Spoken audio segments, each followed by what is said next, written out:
Lord of Mysteries, Lord of Order by Da Bai Bu Xiong. Chapter 251-275. As soon as Klein thought that the small golden mountain above the gray fog would soon belong to someone else, his heart ached so much he could barely breathe. Just then, Leonard's unreliable voice reached his ears. "Tisk, I forgot to tell you, all losses incurred during missions are reimbursable." Reimbursable. Hearing this word, invented by Emperor Russell, Klein's mood immediately brightened, until he saw Sika Tiang rummaging through the pulpy, flattened flesh of Riel Bieber, which looked as if it had been crushed by a giant rock. Watching one bone after another being casually poked aside, Klein's face twitched slightly. After all, this was his first time killing someone. As if sensing Klein's gaze, Sika Tiang explained while searching through the rotting flesh. Riel Bieber was likely using an ancient ritual to absorb the power contained within the notebook, much like how we directly consume high-sequence Beander potions. This is extremely dangerous. It's easy to lose control and turn into a monster, but this also means that Riel Bieber hadn't fully absorbed the Beander power provided by the notebook. Therefore, a certain part of his body would be enriched with Beander characteristics, becoming a higher quality material. If you encounter a similar situation in the future, never miss it. It might be a very important item. The law of Beander characteristic indestructibility. Klein's pupils constricted slightly as he recalled the light spots that had merged into his spirit body when he first entered the Chaos Council. Those spots contained not only the honorific name of the Lord of Order, but also information such as ritual steps and Beander knowledge. Beander characteristics do not perish, nor do they diminish, they merely transfer from one carrier to another. The Beander characteristics left behind by a Beander who dies normally are no longer just materials and items. They are roughly equivalent to potions, specifically the potions corresponding to their sequence, only lacking certain auxiliary materials. After a brief recollection, Klein sighed with emotion. This was the true demeanor of a hidden existence. Such knowledge was given away casually without a second thought. As the fool, Klein felt he should learn from this. Just as Klein's thoughts drifted, Sika Tiang suddenly spoke. Found it. Driven by curiosity, Klein quickly walked over and saw a fist-sized, grayish-white object with a furrowed surface. It was soft and textured, like a living brain that had been freshly removed. His heart pounded wildly, and Klein immediately felt an inexplicable attraction, similar to when the Antigonus family notebook displayed strange symbols earlier. It seemed only he had this feeling. Sika Tiang was putting away the Beander characteristic and didn't notice Klein's abnormality. Leonard, who was looking a bit pale on the side, raised an eyebrow slightly but said nothing. In the courtyard with the red chimney in the suburbs of Tingen City. The twilight of the setting sun streamed through the window onto the table, and an open notebook rustled in the evening breeze. Riel Bieber, hoping to acquire the power within the Antigonus family notebook to escape the Nighthawk's pursuit, arrived at the home of Klein, the only surviving Nighthawk. Unexpectedly, the notebook, which hadn't been awakened even through ancient rituals, suddenly awoke, causing Riel Bieber to be corrupted. Nighthawks Klein and Leonard died at the hands of the mutated Riel Bieber. Crossed out. Oh, things have once again exceeded Ince Zhangwil's expectations, not a single Nighthawk died. However, Nighthawk Captain Dunn Smith, due to constructing a dream, unfortunately directly faced the hidden pollution within the Antigonus family notebook, so his mental state developed extremely subtle problems. This is a very logical outcome. Ince Zhangwil has taken another step closer to the success of his plan. No. 18 Vlad Street, East Borough, Tingen City. Under the dim streetlights, Klein, who had changed his clothes, stopped in front of a hanging signboard that read, Rosen's Folk Herbal Medicine Shop. After returning to the cathedral with the Nighthawks and confirming that Benson and Melissa were only frightened and would recover after a few days of rest, Klein took a carriage here. He hadn't yet reported obtaining the clown potion formula from the Antigonus family notebook. He planned to divine whether the potion formula was correct above the gray fog after tonight. If it was correct, he intended to offer it to the church in exchange for contributions. Thinking this, Klein pushed open the door. A strong scent of herbs wafted out, accompanied by a booming roar. Are you here to rob me? Robbery. Klein was stunned for a moment, his right hand instinctively moving to his waist where a revolver was holstered. Looking in the direction of the voice, Klein was a little surprised. He saw several pale-faced young men, but their eyes were not as vacant and crazed as before, they seemed quite calm. It was Admirer, nicknamed the Monster, whom Klein had met for the first time when old Neil took him to the Beander Item Underground trading market at the Evil Dragon Bar. As if sensing Klein's scrutiny, Admirer turned his head, and a silver wheel formed by an Ouroboros appeared in his eyes. Klein felt a momentary trance. When he recovered, his face instantly changed dramatically. Although the fat apothecary Darkwill beside him hadn't seen the silver wheel, he was still startled by the sudden surge of aura, and his initial roar abruptly stopped, becoming somewhat stammering. You wait a moment. I do have the crystallized root of the phantasmal phosphorus tree. With the silver hidden in his eyes, Admirer smiled as he watched Darkwill rummaging through boxes and cabinets and Klein's wary expression, then flicked a gold coin to Klein. Seeing Klein dodge and not catch it, he added. A worthless trinket. It can bring you some luck. Consider it a greeting gift. With that, he stood up and took a yellowish root covered in grayish-white spots from Darkwill's hand. Darkwill, on the other hand, had a pained expression. The crystallized root of the phantasmal phosphorus tree was a genuine Beander material, worth at least 200 pounds on its own. If it were made into a potion and sold, he could earn at least another 200 pounds. His heart bleeding with pain, yet forced to maintain a facade of enthusiasm, Darkwill could only console himself internally. A small impatience will spoil a great plan. Admirer glanced at Darkwill and Klein, put away the Beander material, and spoke leisurely, not at all minding, even intentionally letting Klein hear. I can't take advantage of you for nothing. In the Backland Bridge area, deep in Iron Gate Street, there's an underground gathering at the Bravehearts Bar. There you'll find the medullary crystal of Elf Spring that you want. Klein, standing at the door, twitched his ear, having already memorized the place name. He then turned sideways, watched Admirer leave, and made no attempt to stop or follow him. Nimble, Admirer bypassed a few streets and stopped in a dark corner, whispering with a hint of excitement. Sir, I have completed the task you assigned. The silver hidden in his eyes reappeared, and an ethereal voice echoed from an unknown source. Very good. I have already given you the sequence 9 feet monster potion formula, and the missing main ingredient is now also available. You can officially join the life school of thought after becoming a Beander. You have naturally high spirituality and are indeed a good prospect.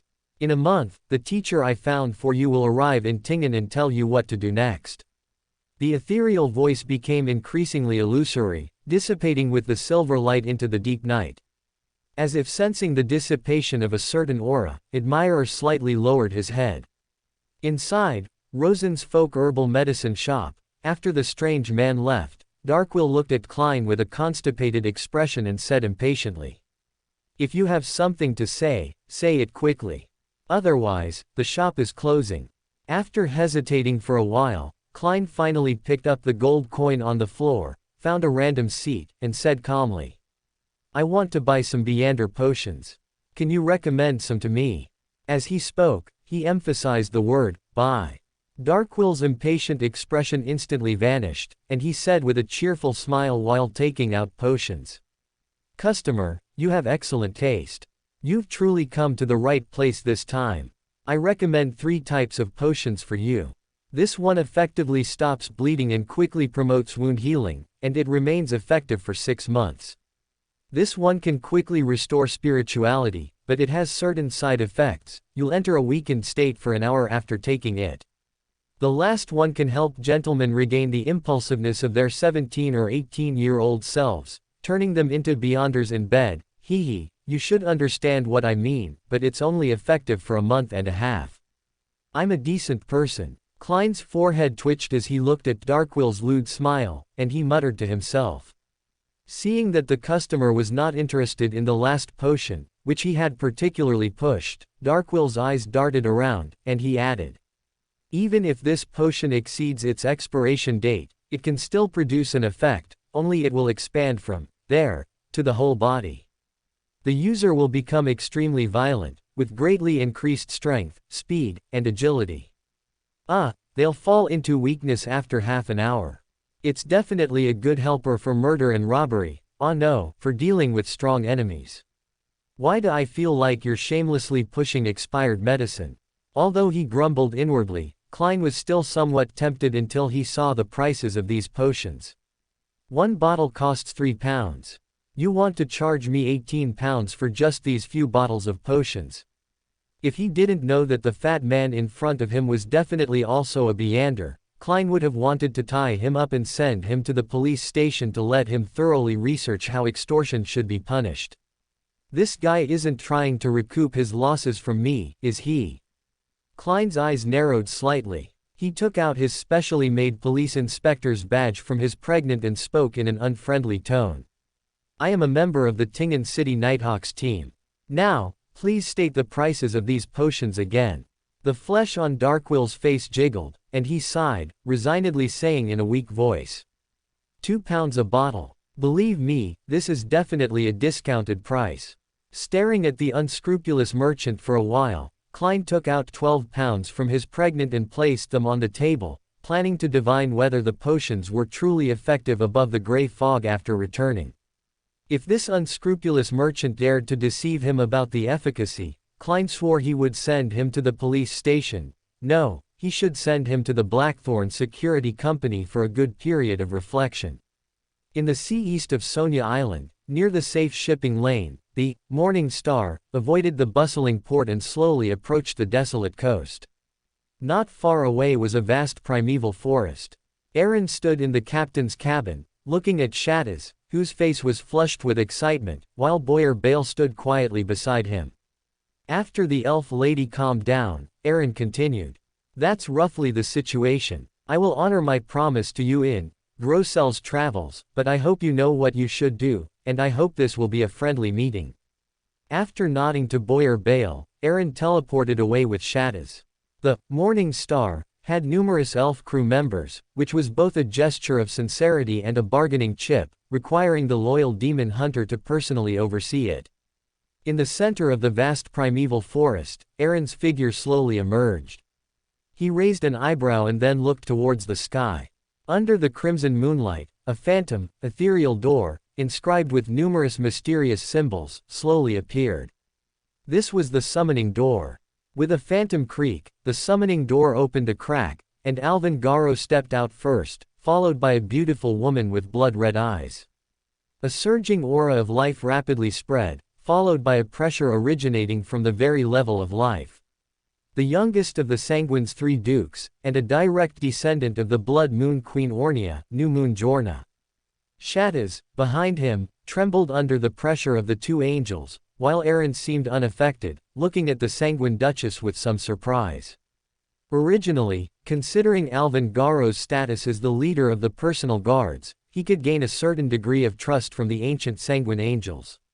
Aaron had only intended for him to act as a bridge for communication. As for the specific cooperation, Aaron planned to personally visit the Sanguine's headquarters after finishing this exploration of the elf ruins. New Moon Jorna took a step and arrived beside Aaron. Her blood-red eyes swept over Aaron, and after a moment, she said, "My participation this time is of my own volition and does not represent the will of the Sanguine as a whole. Since an old friend has spoken, I will come and see what the hope the Queen once spoke of truly is." Aaron glanced at the silent Alvin Garo, then looked at the New Moon Duke, a slight smile playing on his lips, completely unaffected by the pressure, and chuckled softly. "No matter, I will personally visit the Sanguine later. Since you've come, I presume Alvin has already told you the general situation. I hope your grace can cover me." Jorna withdrew her gaze from Aaron's wrist and nodded noncommittally. Her blood-red eyes shifted to the decaying buildings not far away, covered by withered yellow vines. The crimson moonlight gradually converged, and the originally dead plants strangely twisted and grew under the moonlight. A tide of life swept like a tsunami, constantly washing over them, and a clear voice echoed. This junior wishes to pay respects to the senior. Please grant an audience. Vibrant green vines spread, covering the decaying wooden structures, and the suffocating stillness of the entire ruin was dispersed by the rich scent of life. The whistling wind passed through the giant trees and vines, carrying a faint, ethereal song, and an indescribable sadness uncontrollably surged in Aaron's heart. It was as if countless pale, ethereal arms grew within Aaron's spirit body, constantly tearing at him. He suddenly awoke, and the blessing from the dream made him realize with clarity that he had unknowingly been pulled into a dream. The original ruins before him had long disappeared, replaced by a magnificent palace made of coral, standing silently. Above this palace were layers of rippling deep blue seawater. Its massive pillars soared, supporting an exaggerated dome, both grand and beautiful, yet somber and dark. Aaron subconsciously glanced left and right. Alvin Gallo and Georgia were still beside him, only their expressions were much more serious. Only Shadows had a mesmerized expression, as if immersed in a beautiful dream. Specks of crimson light converged and flowed into the elf's body. Shadows then looked around blankly, as if waking from a dream. Georgia withdrew her hand, seemingly having sensed something from the clash with the dream power just now, and looked at Aaron, hinting, as expected of an ancient subordinate deity who survived the cataclysm. It seems this elf queen's condition is even better than you anticipated. The Beander sequence most closely associated with dream abilities is the spectator, and to be able to weave such a realistic dream and pull two angels and himself into it simultaneously, this is not something a dream weaver can accomplish. Although Alvin Gallo and Georgia might have intentionally cooperated to enter the dream, a dream capable of accommodating three angels already speaks volumes. At the very least, she is a profane presbyter, who has pastured a discerner, Beander characteristic from sequence 2. It seems we need to be more careful later. Aaron frowned slightly, took a silent breath, and slowly followed the two angels into the coral palace. The moment he stepped into the palace, a thick sense of suffocation enveloped him, but this slight discomfort quickly dissipated. His spirituality stirred slightly, and Aaron immediately cast his gaze towards the 9-tiered steps over 100 meters away. On the steps was a coral throne inlaid with sapphires, emeralds, and lustrous pearls. The source of the power permeating the entire dream was there. On the throne sat a woman with glossy black hair, delicate features, slightly pointed ears, and profound eyes. Her facial contours were soft, and she wore a complex, ancient long dress. Even without a height advantage, she still exuded a sense of condescension. Shadows, behind him, trembled slightly and choked out, "Your Majesty." Gosinam nodded gently, and an invisible force lifted Shadows, who was about to kneel, her expression softening considerably. "I am very relieved to see you alive." The entire coral palace trembled slightly, and the gemstone inlaid throne rose from the ground behind Aaron and the others. Gosinam turned her head and said calmly, "You carry an aura I am familiar with. To find this place so quickly, I imagine you must have already obtained that Book of Calamity. With such a grand display, I wonder what Duke wants to do." Aaron's eyes narrowed slightly. He didn't ask the two angels but instead directly questioned himself, who was only at the demigod level. Was this the discerner's ability confirming that he was the one in charge? Although he felt it was impossible for Gosinam to see through his mind due to the influence of the Nation of Disorder, Aaron remained slightly vigilant. For a discerner, simple body language and even expressions could be interpreted for information. From Gosinam's words, Aaron also perceived the issue and calmly responded, "This is a cooperation, both with you and for the entire elven race. Moreover, you seem to know a lot about the outside world, and I presume you are aware of the current plight of the elves." Calamity Queen. Gosinam was silent for a moment, then let out a HMPH. "The godhood of the storm has long been occupied by Leodoro, and although I was powerless to resist the tyrant, and could only feign death to escape, I am not completely ignorant of the outside world. But even with the support of the Sanguine, what can your East Tark family do? Help me fight the Church of the Storm. The storm and darkness are allies. Even if you have a close relationship with the Church of Darkness, who will bear the risks involved. Indeed, looking at this high-ranking elf who seemed very knowledgeable about the outside world, Aaron smiled and changed the subject. It seems you are quite knowledgeable about the outside world, which is somewhat inconsistent with your disappearance for thousands of years. Gosinam chuckled, saying indifferently, although the elves have become fewer and fewer since the end of the third epoch, causing my anchor to become increasingly unstable, that was only temporary.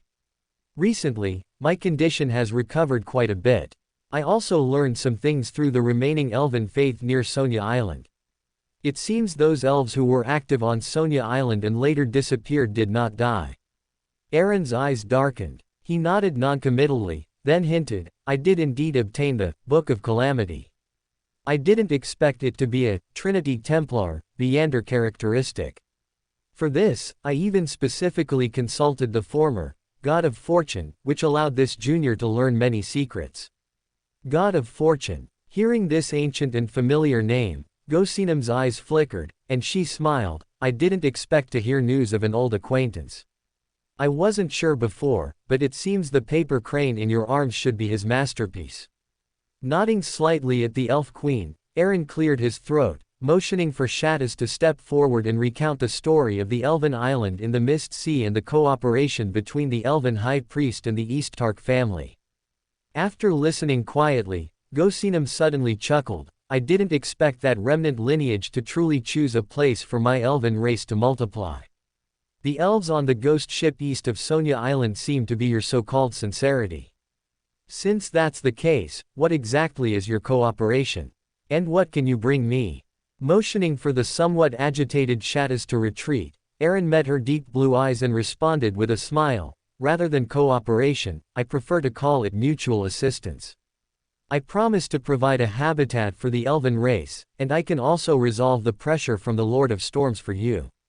Of course, this will take some time. In exchange, I need your assistance in future angel-level conflicts. This is not a gratuitous demand, I will provide you with corresponding compensation. This is not empty talk. At your level, you must already know that the apocalypse is approaching. To cope with this catastrophe, the seven deities and other hidden existences will enter the fray to seek further advancement. You have personally experienced the changes brought by the awakening of the ancient sun god, and this will only be more brutal. Whether it's gaining an additional ally in the catastrophe or obtaining a stable anchor, I think these are what you need.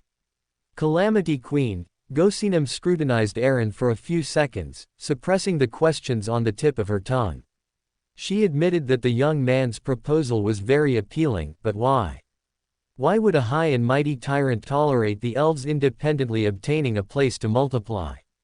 Looking at the two angels who had remained silent and stood quietly behind him, Gosinam's eyes flickered slightly, and she continued, the cooperation you speak of is indeed very tempting to me.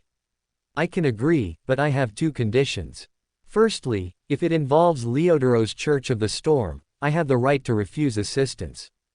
Before you fulfill your final promise, I do not wish to attract Leodoros' attention.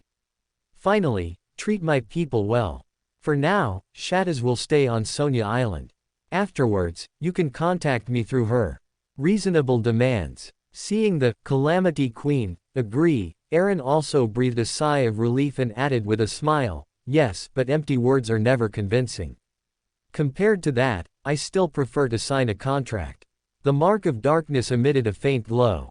Possessing a portion of the dream authority allowed Aaron to manipulate his external body to retrieve the imperative contract he had prepared earlier. Before she could withdraw her gaze from the fluctuating mark of darkness, Gosinam let out a soft exclamation. Looking at the dark gold paper, enshrouded in deep darkness and appearing in the dream world, her expression suddenly changed.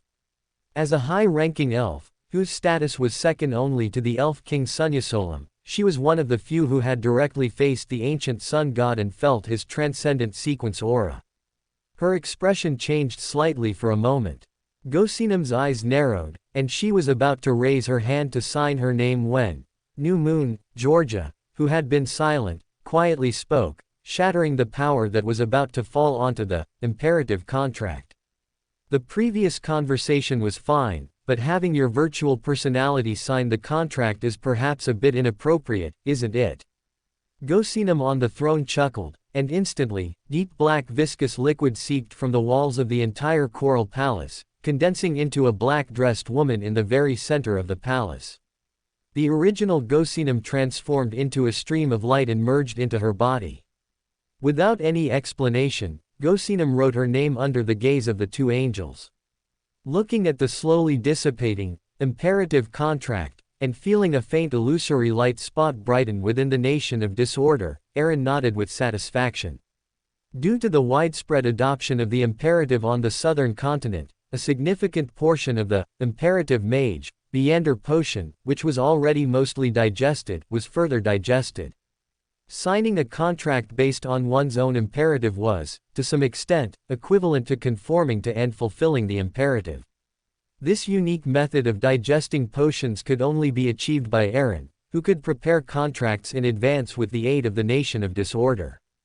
Other, imperative mages, even if they considered this method, could not implement it. Without saying more, unlike Pale's Zoroast who he knew almost everything about, Aaron still held a certain degree of wariness and caution towards this elf queen. This was also why he did not mention the remnants of the Truncest Empire or the possible hidden contents within the Book of Calamity. For him, the current goal was to stabilize this angel, and it was best to pretend not to know the secret of the Book of Calamity. Only when he advanced further and achieved Sequence 3, even if not within the Sephira, and possessed the angel's rank, would it be a good opportunity to reveal everything. Before that, establishing basic cooperation was sufficient. Looking at Shattaz, who was the last one remaining, Gosinam regained her calm expression and said to her, "That Duke concealed many things, but perhaps this is an opportunity.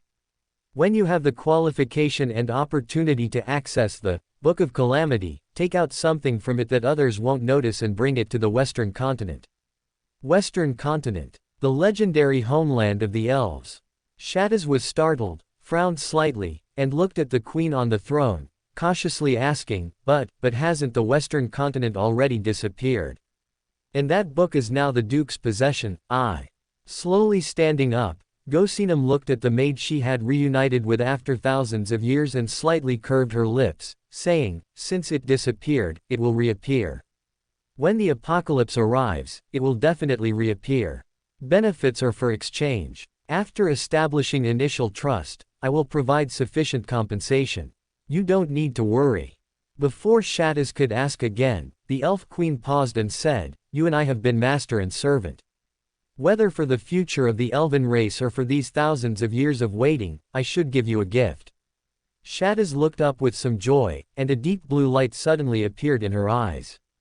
Through this, deep blue, Shattaz saw another magnificent palace made of coral. Unlike before, it was so real, yet it seemed to exist in an illusory place, as if without a specific medium, even peeking was impossible. Before Shattaz could recover, rippling water swept her, passing through a barrier and entering the palace. Shattaz looked around and found murals depicting scenes on both sides. She had seen similar murals before in the underground ruins of the Elven Island in the Mist Sea. These murals primarily depicted boats and individual elven faces battling against storms and giant waves. However, Shattaz noticed that the places where those boats sailed were not the sea, but a dense, impenetrable blackness.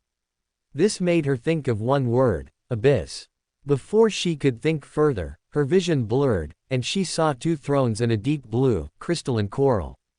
On the branches of that coral, streaks of silver-white lightning crackled, illuminating the surroundings.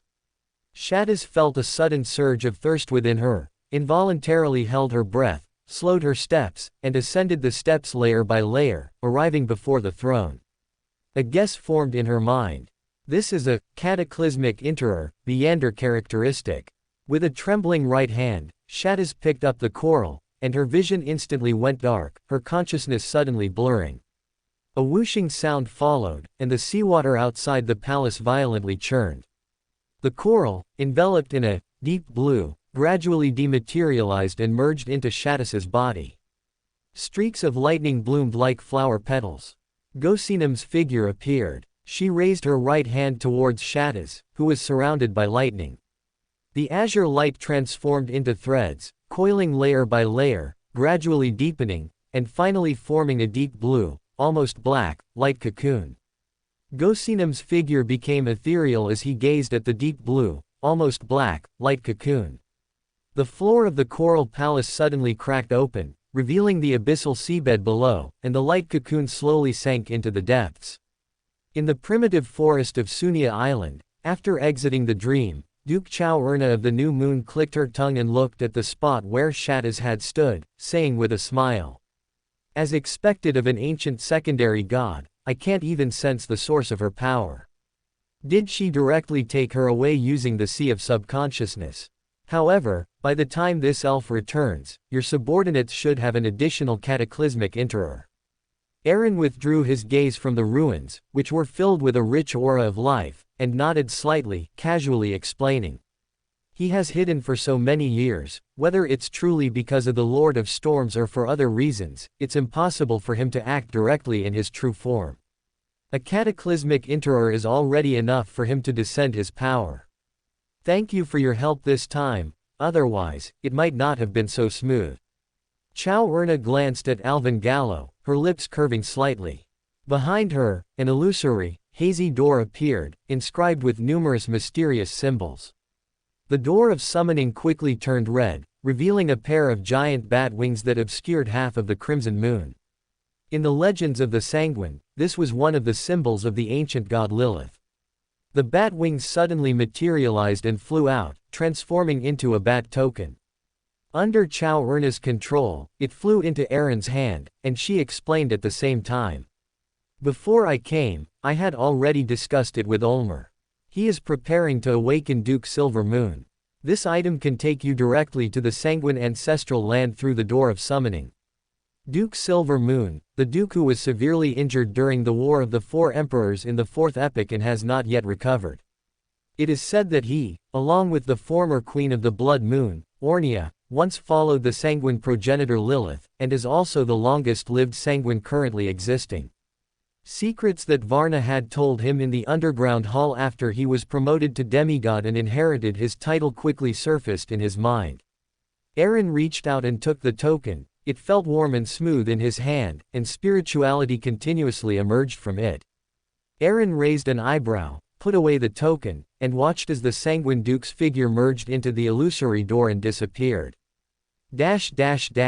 Tingen City, outside the Tingen University History Department office. Klein gently closed the door. He had cancelled his original recommendation for the Tingen University interview. For him, this was a formal farewell to the past.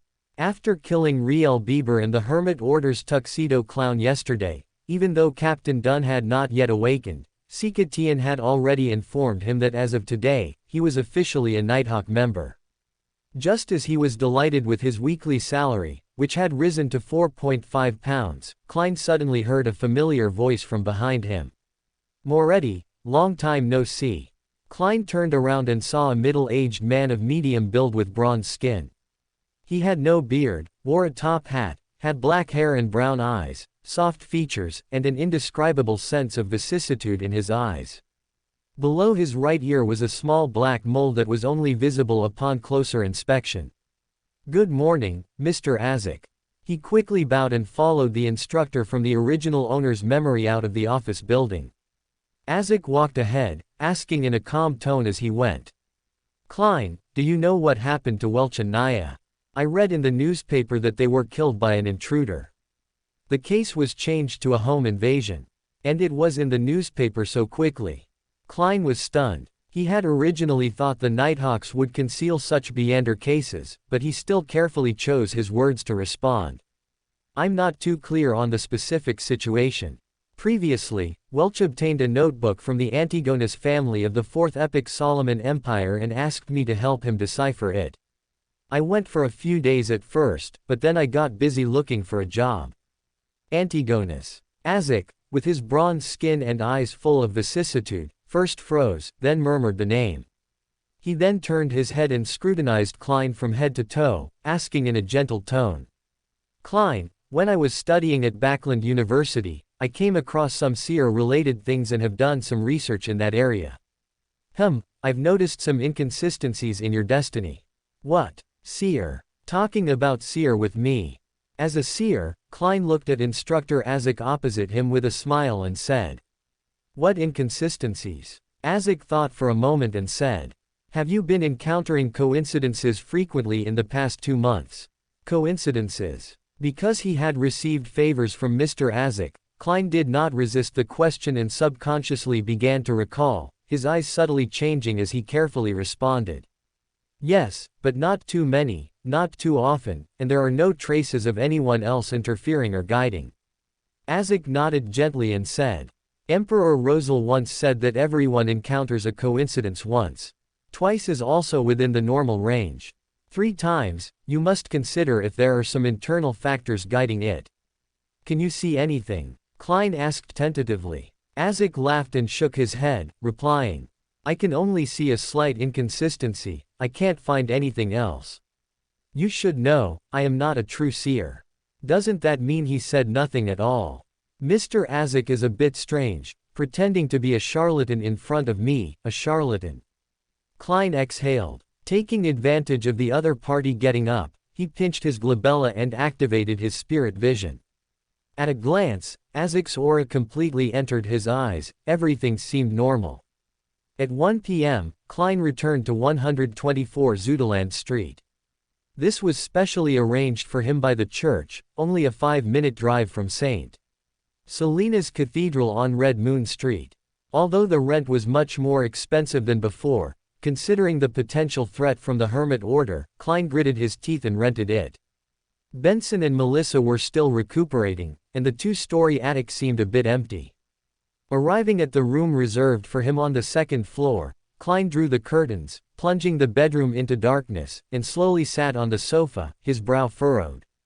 His conversation with Mr. Azek today reminded him of many things.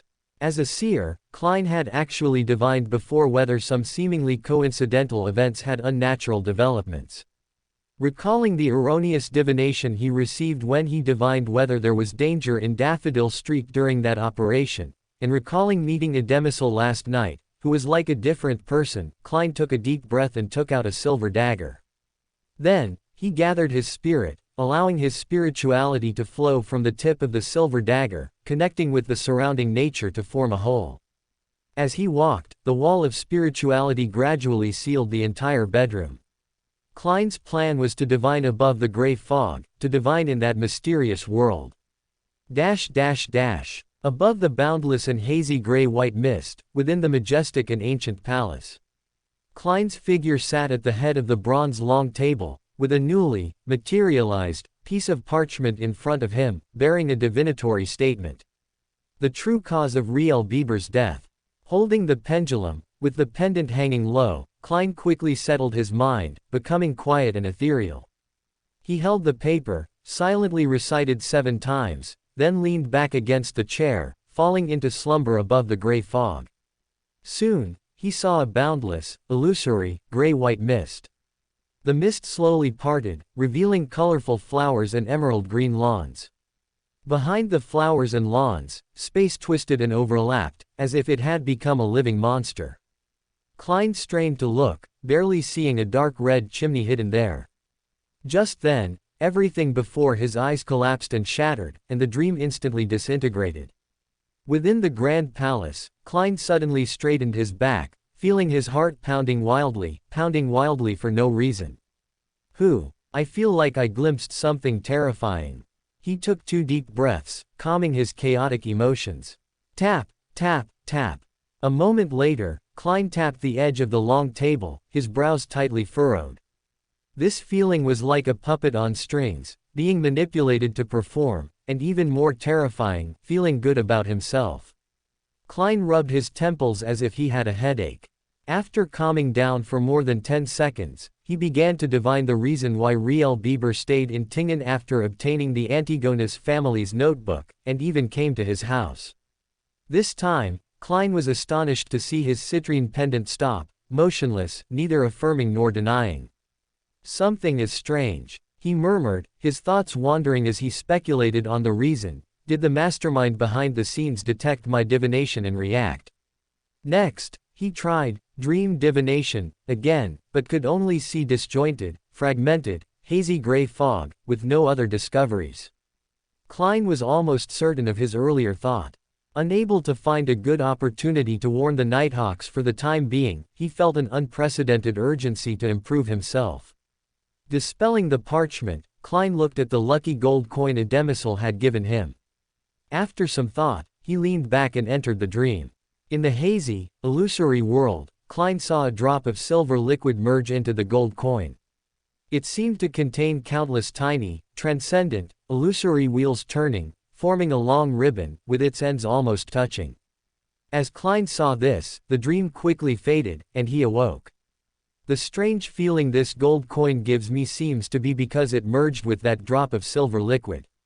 I wonder what that silver liquid actually is, some high-grade Beander material.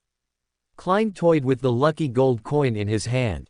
After a few minutes of contemplation, he tried to separate the silver liquid from the materialized lucky gold coin, based on the sensation in his dream. Just like when he imagined the palace and the bronze long table, it appeared as soon as he thought of it. Klein watched the drop of silver liquid quietly floating before him, astonished and bewildered, and had an even higher evaluation of the mysterious space above the gray fog. Somewhat excited, he grasped the virtual golden liquid and leaned back against the chair. His eyelids drooped, and he saw a hazy and indistinct dream. In that gray and fragmented world, a tall, black spire appeared, around which a silver-white giant snake was coiled. It was slowly writhing, raising its cold, emotionless red eyes. Boom! Klein felt his consciousness suddenly drift, his thoughts completely chaotic, with no normal thought emerging. A new scene appeared, still the dark red chimney, but this time, the scene was no longer static, and a pure white quill pen emerged. Rumble! The scene completely shattered, and the mysterious space above the gray fog shook slightly. Fine cracks appeared on the majestic palace. This terrifying change lasted only 3 seconds, then the gray fog returned to silence, as if nothing had happened. Klein, his body somewhat twitching, gripped the armrests of the high-backed chair and struggled to stand up, both terrified and bewildered by what had just happened. Before this, he had never imagined that a single divination could lead to such consequences. He took a few breaths, then looked around, discovering that the eternally unchanging majestic palace and ancient long table had both suffered damage. For above the gray fog, which had never shown any abnormality, this was an unprecedented injury. What exactly is going on? Did my divination point to some incredible existence? Klein's thoughts recovered slightly, and he recalled the scene he had just seen. What does that silver-white giant snake symbolize? Was it that allowed me to see what was hidden behind the red chimney, that quill pen? Is that the fundamental reason for the anomaly in my destiny? Thinking of this, Klein felt his brain ache even more than before. With a sigh, he raised his hand and rubbed his temples, then conceived of restoring the palace and the long table. The giant's dwelling-like palace and the bronze long table instantly restored themselves, everything returned to its previous state. After a few more seconds of recovery, Klein's expression suddenly turned strange, because some knowledge was echoing in his mind. Yes, knowledge. In the brief moment of contact with the silver-white giant snake, which he didn't know what it symbolized, Klein had been in a state of divination, so he instinctively divined some events and knowledge from it. He quickly used the dream divination technique to recall and organize the gains not included in his initial objective. He picked up the materialized black-bellied steel pen and wrote down item by item. Sequence 1 Foot Snake of Fate. Sequence 9 Feet Monster. Main ingredients: root crystal of the phantom phosphorus tree, 100 milliliters of silver scale blood. Auxiliary ingredients: 200 milliliters of pure water, 50 grams of finely ground pure silver powder. Sequence 8 Feet Robot. Main ingredients: tail feather of the spirit bird, eye of the spirit ape. Auxiliary ingredients: 80 milliliters of pure water, 40 grams of silver veined flower powder. Technique for crafting: talisman of misfortune. This is a relatively advanced talisman in the domain of destiny, and its effect can last for half a year before decaying. It is possible to forego rituals and prayers to the corresponding high-level existence, and instead use the lucky gold coin containing that drop of silver liquid to steal power from it. Looking at himself on the parchment, Klein was stunned for several seconds.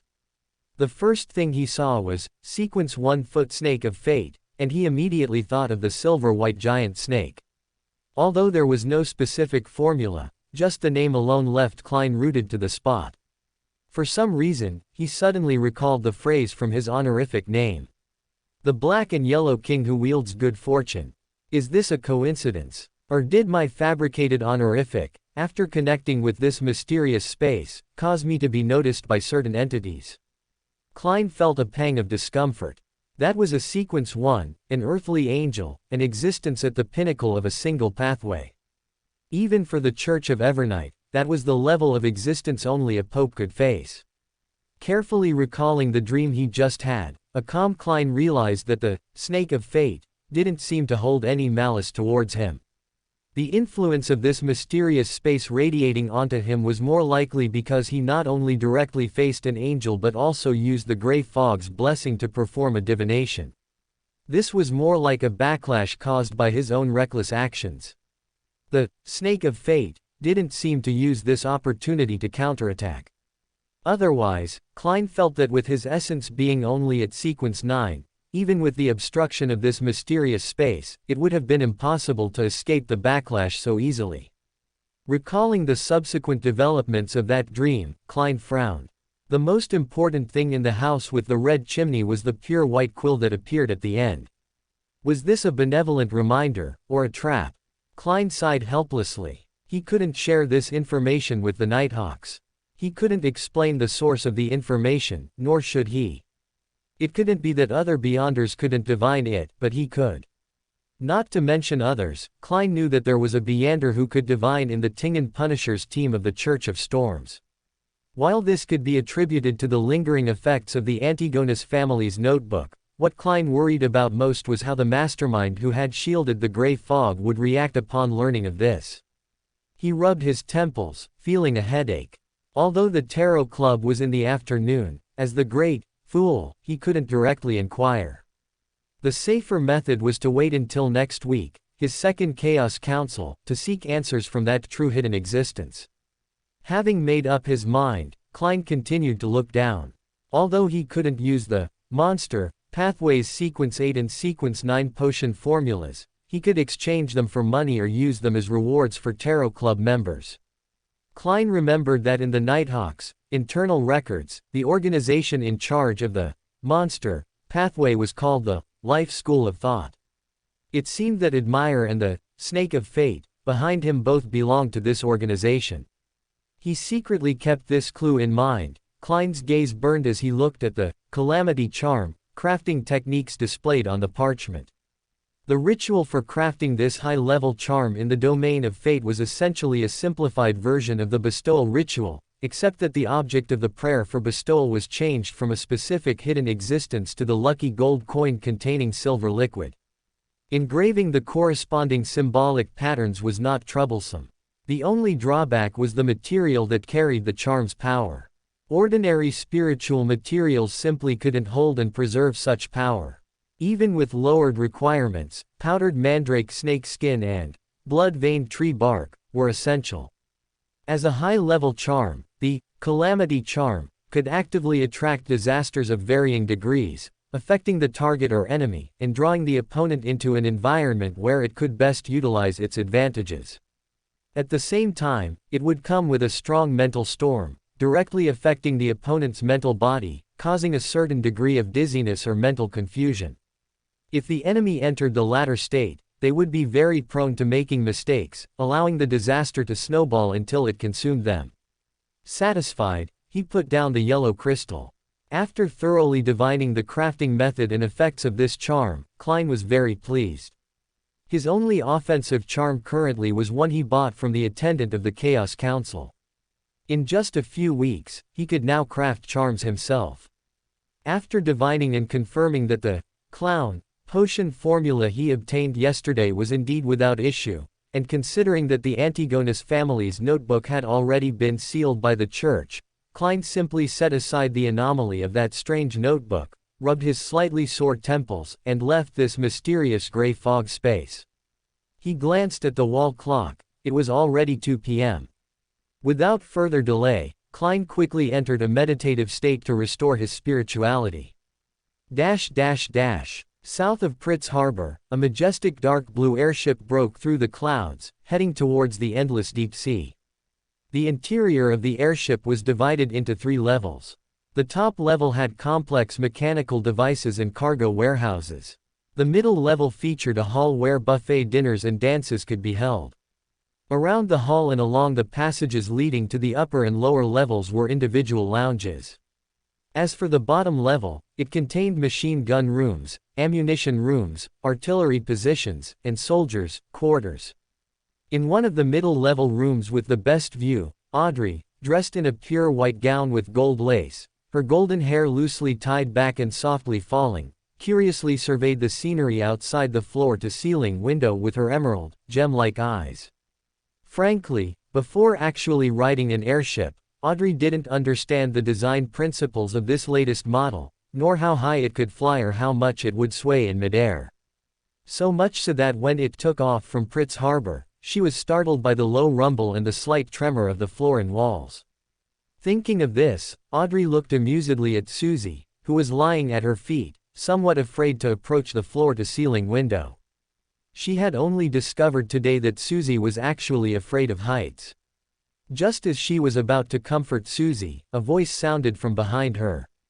"Miss Audrey, our current voyage will stop once at Demir Port and once at Harmon Port in the Daisy Bay to refuel the airship's high-octane steam engine and replenish supplies. Then we will follow the safe route through the furious sea to Nikephoros in West Balam.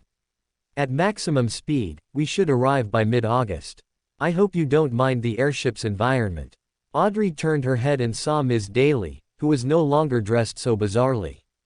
A gentle smile immediately spread across her face, and she clenched her right hand as if cheering herself on. "Thank you for the reminder, Ms. Daly, and please convey my gratitude to Mr. Sword of the Goddess.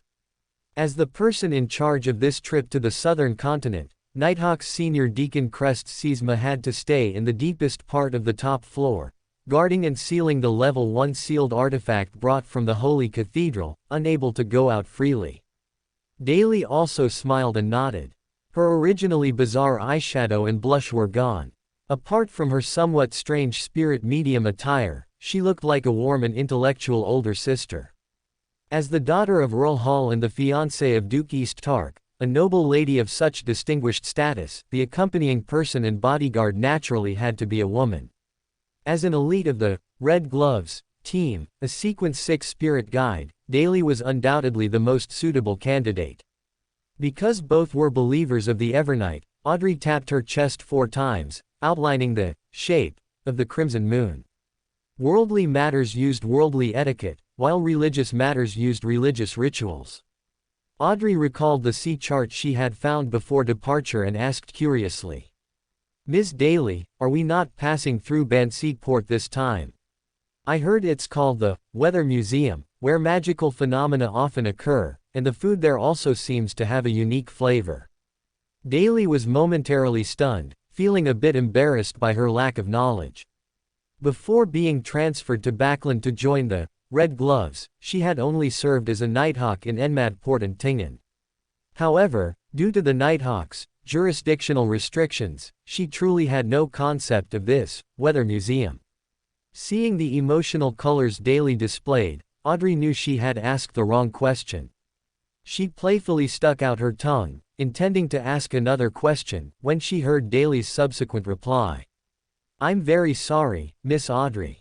The sea and air space near Banseat Port have been blockaded by the Church of Storms since last year, prohibiting ships and airships from approaching. I don't know the specific reason. Perhaps only the high-ranking officials of the church know some secrets. Therefore, this route specifically avoided Banseat Port. Blockaded by the Church of Storms for nearly a year, and only high-ranking church officials might know why." Audrey's eyes suddenly lit up, her thoughts racing, but she still maintained her expression management using her spectator abilities. After chatting for a few more minutes, Audrey glanced at the time, seeing it was already 2:50 p.m. She then lowered her head and pressed her forehead, pretending to be slightly uncomfortable due to the turbulence. After Daly's offer to call a therapist was politely declined, she left Audrey's room. Looking at Susie, who was pitifully clinging to her feet and unwilling to leave, Audrey looked at her watery eyes and said with a mix of laughter and helplessness. "All right, Susie, you're already a Beander, oh no, a Beander dog.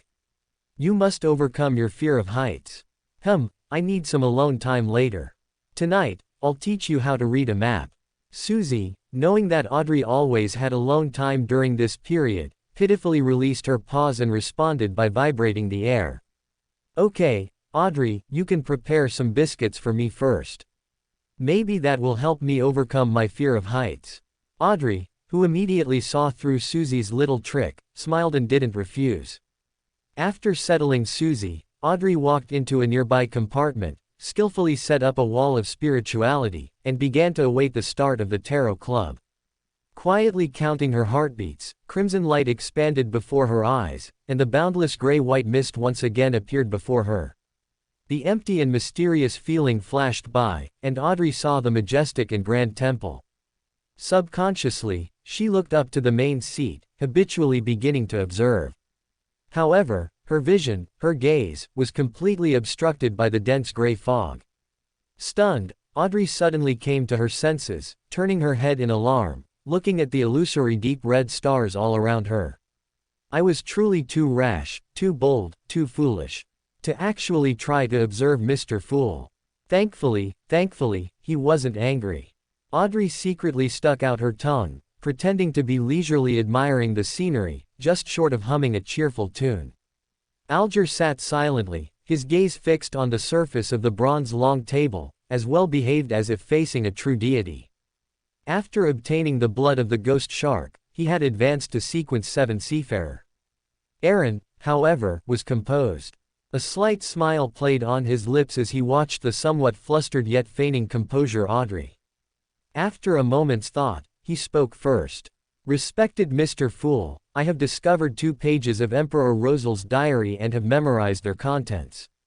Audrey quickly snapped back, realizing she had forgotten to greet him, but still quickly added, and cast a scrutinizing glance at the hanged man.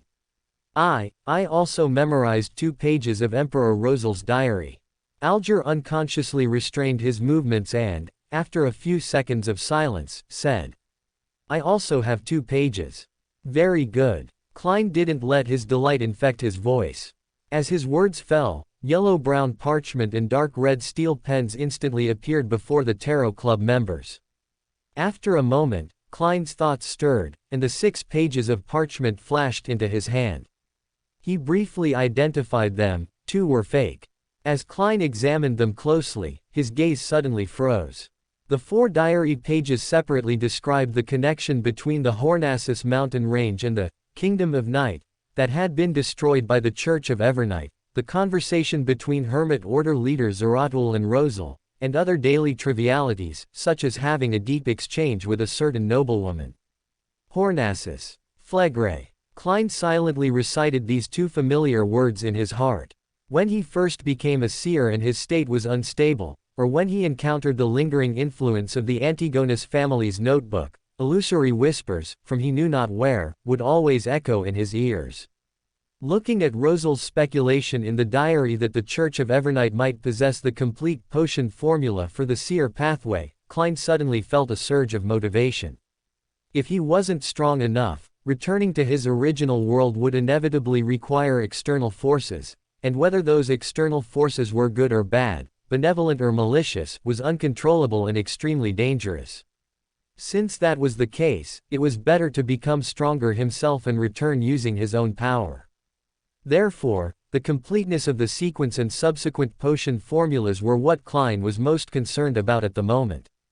This joy didn't last long, coming to an abrupt halt when Klein saw that Zeratul, the leader of the Hermit Order, had been a Sequence 2 miracle invoker of the seer pathway centuries ago. Klein, who had originally not taken the threat of the Hermit Order seriously, suddenly felt as if he had been struck by a heavy blow. Suppressing the bitterness churning in his heart, he calmly put down the parchment in his hand, looked up at the Tarot Club members, and smiled slightly. "My apologies, I was engrossed. I really want to know what was written in the diary that could engross Mr. Fool so much." Audrey smoothed the yearning in her heart and said with a calm smile, "I can understand. I look forward to one day being able to exchange the contents of Emperor Rosal's diary from you. That will come at a price." Klein smiled as he glanced at Miss Justice, then swept his gaze over the silent Hanged Man and the composed Mr. Tower. Recalling her earlier conversation with Ms. Daly, Audrey clasped her hands in front of her and said, "Mr. Fool, I wish to exchange those 2 diary pages for a question." Audrey then looked at the other Tarot Club members, especially the Emperor, who gave her a sense of familiarity, and added, "If you believe the answer holds high value, you can also tell me what you desire, and I will do my best to find it later." Klein's heart sank, but he maintained a calm facade, nodding slightly, while secretly praying that Miss Justice's question wouldn't be beyond his scope. Otherwise, he would have to use the excuse, "This is not something you should know yet." Audrey pondered for a few seconds before saying, "Bansi Harbor, north of the raging sea, has been blockaded by the Church of Storms for over half a year, and the nearby waters are still inaccessible. I want to know the reason for the blockade, or what Beander incident led to it." Feeling her somewhat expectant gaze, Klein inwardly thought, "Not good." He knew about the raging sea. It was the ocean separating the northern and southern continents, famous for its numerous calamities and treacherous currents. But that was only from the original owner's memories. It had barely been a month since he transmigrated, and he had been caught up in a series of events. Let alone the raging sea, he hadn't even seen Enmat Harbor, the closest port to Tingen. He could only rely on the Tingen Honest Man newspaper for maritime news. However, that wasn't entirely accurate. His first real business as a seer was to divine the Clover ship, which was ruined by the instigator, Triss. At that time, he had witnessed the raging sea in a dream. The fact that it was blockaded by the Church of Storms, and not the Loan Navy, already indicated that the matter involved a very high level. Fortunately, the honorific name he had concocted didn't include omniscient and omnipotent. As a hidden existence still in recovery, who had just revived from ancient times, a lack of understanding of recent events, though damaging to the Fool's image, was still quite reasonable. Klein thought this, then considered Mr. Emperor, who was already a high-sequence powerhouse. He weighed it in his mind but did not speak. Suppressing the urge to pinch his brow, facing a spectator, even with the gray fog's obstruction, Klein controlled his demeanor.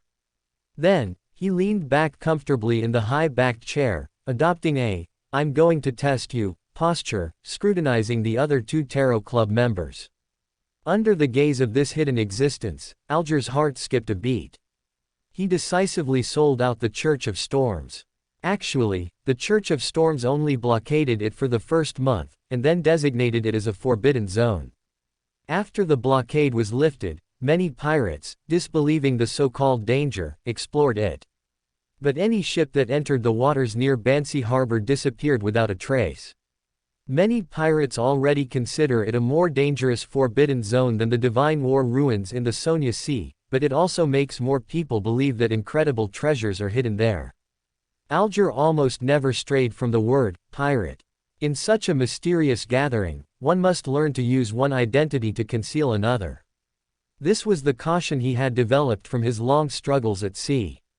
It seems Mr. Hanged Man is a pirate, and the potion formula he traded was precisely for a sailor. Audrey nodded slightly, deep in thought. Although she didn't know why Audrey suddenly asked about Bansi Harbor, feeling Mr. Fool's gaze, Aaron thought for a moment and said ponderously, "Indeed, some secrets are hidden in Bansi Harbor." When the Aurora Order's Angel of Fate was searching for the Life School of Thought's speaker, a conflict occurred with the Church of Storms in Bansi Harbor. His confrontation with Pope Jad II of the Church of Storms was the fundamental reason why that sea area became a forbidden zone. "Hey, this is also a good thing," that level of fate reset can be considered a unique form of sealed artifact. Pope Alger, who still considered himself a member of the Church of Storms, didn't even dare to mentally utter the subsequent name. That would be blasphemy against that individual. Thinking that he had been active in that sea area half a year ago, Alger suddenly felt a sense of relief, and at the same time, couldn't help but sigh with emotion. As expected of a secret gathering, he, a mere Sequence 7, could know information that only high-ranking church officials would know. Alger's eyes flickered, looking at Mr. Emperor with vigilance and fear. Although Audrey was also somewhat surprised, as the daughter of a count who frequently saw Archbishop Anthony, a Sequence 3, at Grand Masses, her focus was more on the Angel of Fate. Seeing that Mr. Fool, shrouded in grey fog, did not deny Mr. Emperor's statement, Audrey, though wanting to ask more, felt that the value of 2 diary pages had already been used up and did not speak further. Instead, the greatest shock was in Klein's heart, at the head of the bronze long table. Just over an hour ago, he had witnessed the giant silver snake and learned that Sequence 1 of the Fate pathway was called the Snake of Fate. Now, he heard news of an Angel of Fate. This coincidence made him slightly nervous. Although he was curious about the secrets of Bansi Harbor, it was clearly beyond his current capabilities. After calming his emotions, he merely noted the matter down for later. Seeing Audrey no longer speaking, Aaron recalled Rhodes's previous words, looked at the fool shrouded in grey fog, and respectfully said, "I would like to exchange those 2 diary entries for another item imbued with your aura." Again, Klein frowned slightly. To be honest, as the fool, he himself didn't know what an item imbued with his aura could do. After learning that Mr. Emperor's true identity was actually a favored one of the goddess, he even suspected that Mr. Emperor was deliberately collecting such items from time to secretly sacrifice them to the Evernight goddess, thereby locking onto this mysterious space. However, Mr. Emperor had just answered Miss Justice's question for him, not only without asking for more, but merely exchanging diary pages for an item.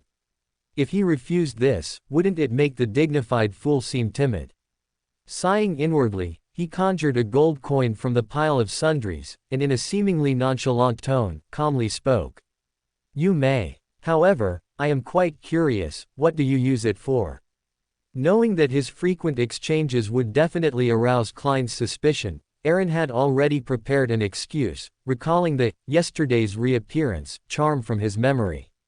A rectangular, diamond-shaped charm instantly appeared before Aaron, vaguely revealing layers of complex symbols extending in all directions, with wisps of gray-white mist autonomously gathering. Watching the yesterday's reappearance charm materialized from his memory, still subtly drawing the gray-white mist, Aaron felt more confident and respectfully spouted nonsense. "I can create charms with unique effects based on the aura you imbue, but correspondingly, each charm will consume the imbued aura, which is why I'm exchanging with you again." Feeling the subtle connection between that charm and this gray fog space, Klein had already believed it 80%. If it could be made into a charm, then there was no need to worry. It was a pity that as the fool, it was inconvenient for him to speak, otherwise he really wanted to see the method for creating that charm. The power of a charm that even Mr. Emperor considered to have unique effects was unimaginable. Klein increasingly felt that he needed an alternate identity. Seeing that the other members had completed their transactions, Alger did not intend to speak.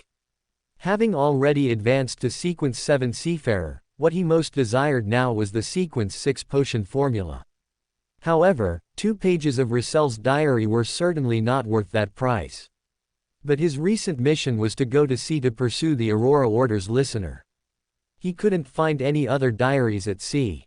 He would wait until the mission was over and he found enough of Russell's diaries before proposing an exchange to Mr. Fool. In the magnificent palace above the gray fog, silence suddenly dominated. Seeing that the members were no longer speaking, and recalling the discordant fate he had divined earlier, Klein lightly tapped the armrest of his chair and said in a deep voice, "You must remember that the secret of the Tarot Club's existence must not be leaked. For non-members of the gathering, without my permission, you are not to chant my name." The northern border of the Fanapotter Kingdom, the central plateau bordering Lundberg and the Intis Republic. This area is mostly plateau, with many mountains and forests, and numerous ruins and legends. As the largest city in the north, Selenian, though far from the capital Fanapotter city, held military and church power second only to Fanapotter city, in order to deter the Intis Republic and the southwestern Lundberg. The two most magnificent buildings in the city were the Church of Nature, and the Governor's Mansion, one symbolizing divine power, the other representing royal authority. The Archbishop of the Church of Nature was Orido Worth, a member of the Divine Council and a Sequence 3 pallbearer. The Governor's Mansion had one governor and one deputy governor. A military imperative mage served as the deputy governor, while Odinson Costilla from the royal family, though only Sequence 5 himself, held a Grade 1 sealed artifact and, with the interference of the Costilla royal family, served as governor. The crimson faded, and the fool's final words seemed to still echo in his ears. Aaron was not unfamiliar with similar styles of speech, but they were all recorded in The Revelation of Night. Putting away the gold coin, Aaron recalled the information Mobit had previously transmitted, surveyed the city of Selenian, surrounded by mountains and forests, and his figure quickly became shrouded in shadow. Inside the governor's mansion in the east of the city, Odinson Costilla walked along a quiet corridor towards the main building of the governor's mansion. Along the way, occasional servants and maids passed by, but no one dared to look directly at him. They all retreated to the sides, bowing their heads in salute. After entering the quiet study alone, the usually dignified Odinson Costilla suddenly crossed his legs and, very ungracefully, mumbled in the plateau language, the official language of the Fanapotter Kingdom, which, like its neighbor's Intis language, originated from ancient Fusic. Old man, the digestion of the potion from parasitizing a Sequence 5 is too slow. How about we try that demigod deputy governor after a while? An aged voice, with a hint of sternness, emerged from an unknown source. It seems you haven't been taking some of my words to heart. You'll suffer greatly for this in the future. The reason I didn't help you advance to Parasite in the fourth epoch was because I saw that your temperament still needed tempering. On the Beander pathway, the higher the sequence, the more madness and loss of controlled tendencies accumulate. This is the essence of the characteristics, it can only be suppressed and resisted, not eliminated. If a parasite constantly shifts hosts, it is also a huge drain on itself, and the accumulated madness will slowly erode your spirit body, leading to a backlash during a certain parasitism. Therefore, for a parasite, choosing a host must consider these factors. Especially if you parasitize ordinary animals, it's fine for short-term behavior, but if it's prolonged, you will inevitably be affected by their body structure and hormones. Everything is reciprocal. A parasite can influence the host, and the host, in turn, will influence them. For example, you have now parasitized many worms of time in the surrounding animals. If the time exceeds a certain limit, you will have to frequently talk to people to avoid confusing your former identity. If you don't do this, you will definitely be affected by the host, gradually losing the ability to speak, confusing your self-identity, not knowing who you are, and being overwhelmed step by step by the tendencies of madness and loss of control. Odinson Costilla, on the sofa, was inexplicably startled, suddenly sitting up. He frowned in recollection and replied with uncertainty. But I didn't receive this kind of knowledge in the potion when I advanced to Parasite before. The aged voice fell silent for a moment, then tutted and chuckled. Originally, I was a bit unsure. It seems what that fellow did during the time I was hiding everywhere at the end of the fourth epoch really fits his personality. Instantly understanding the old man's implied meaning, Mobit, who had fully parasitized Odinson Costilla, said with a dry voice. You mean, that blasphemer tampered with or even concealed the knowledge that should have been obtained during advancement? Pallas Zoroast sighed, not continuing the topic, and then admonished. For us, the most suitable hosts are undoubtedly beyonders of our own pathway, all aspects will be very synchronized. Moreover, after cultivating them sequence by sequence, they can also become a supplement to our own Beander powers, a special medicine for our own state, and we can take possession of that body. The next best choice are Beyonders of the Seer and Apprentice pathways. Absorbing their power will not put too much burden on the parasite state, allowing for relatively quick recovery. The worst case is Beyonders of other pathways. Their own potions have conflicts, and this body of yours can only stop at sequence 5 and cannot be cultivated further into a demigod. And do you think a demigod is so easy to parasitize? Even with my help, with your current parasite state, where you haven't digested much, you will only suffer a backlash. Mobit, parasitizing Odinson Costilla, chuckled awkwardly and tentatively asked, "Old man, weren't you in Tingen? Why did you suddenly think of coming to find me? Although our relationship is deep, won't this attract that blasphemer?" With a snort, Pallas Zoroast's voice sounded again. "I was originally planning to retire in Tingen, but alas, these young people nowadays." Just as Odinson Costilla was somewhat dazed, a familiar laugh suddenly sounded behind him. "Elder Pallas, long time no see. I said before that this is a mutually beneficial cooperation, and I believe that in a few years, you will certainly not regret this cooperation. Welcome to Fanfic Audiobook, your go-to place for immersive audiobooks.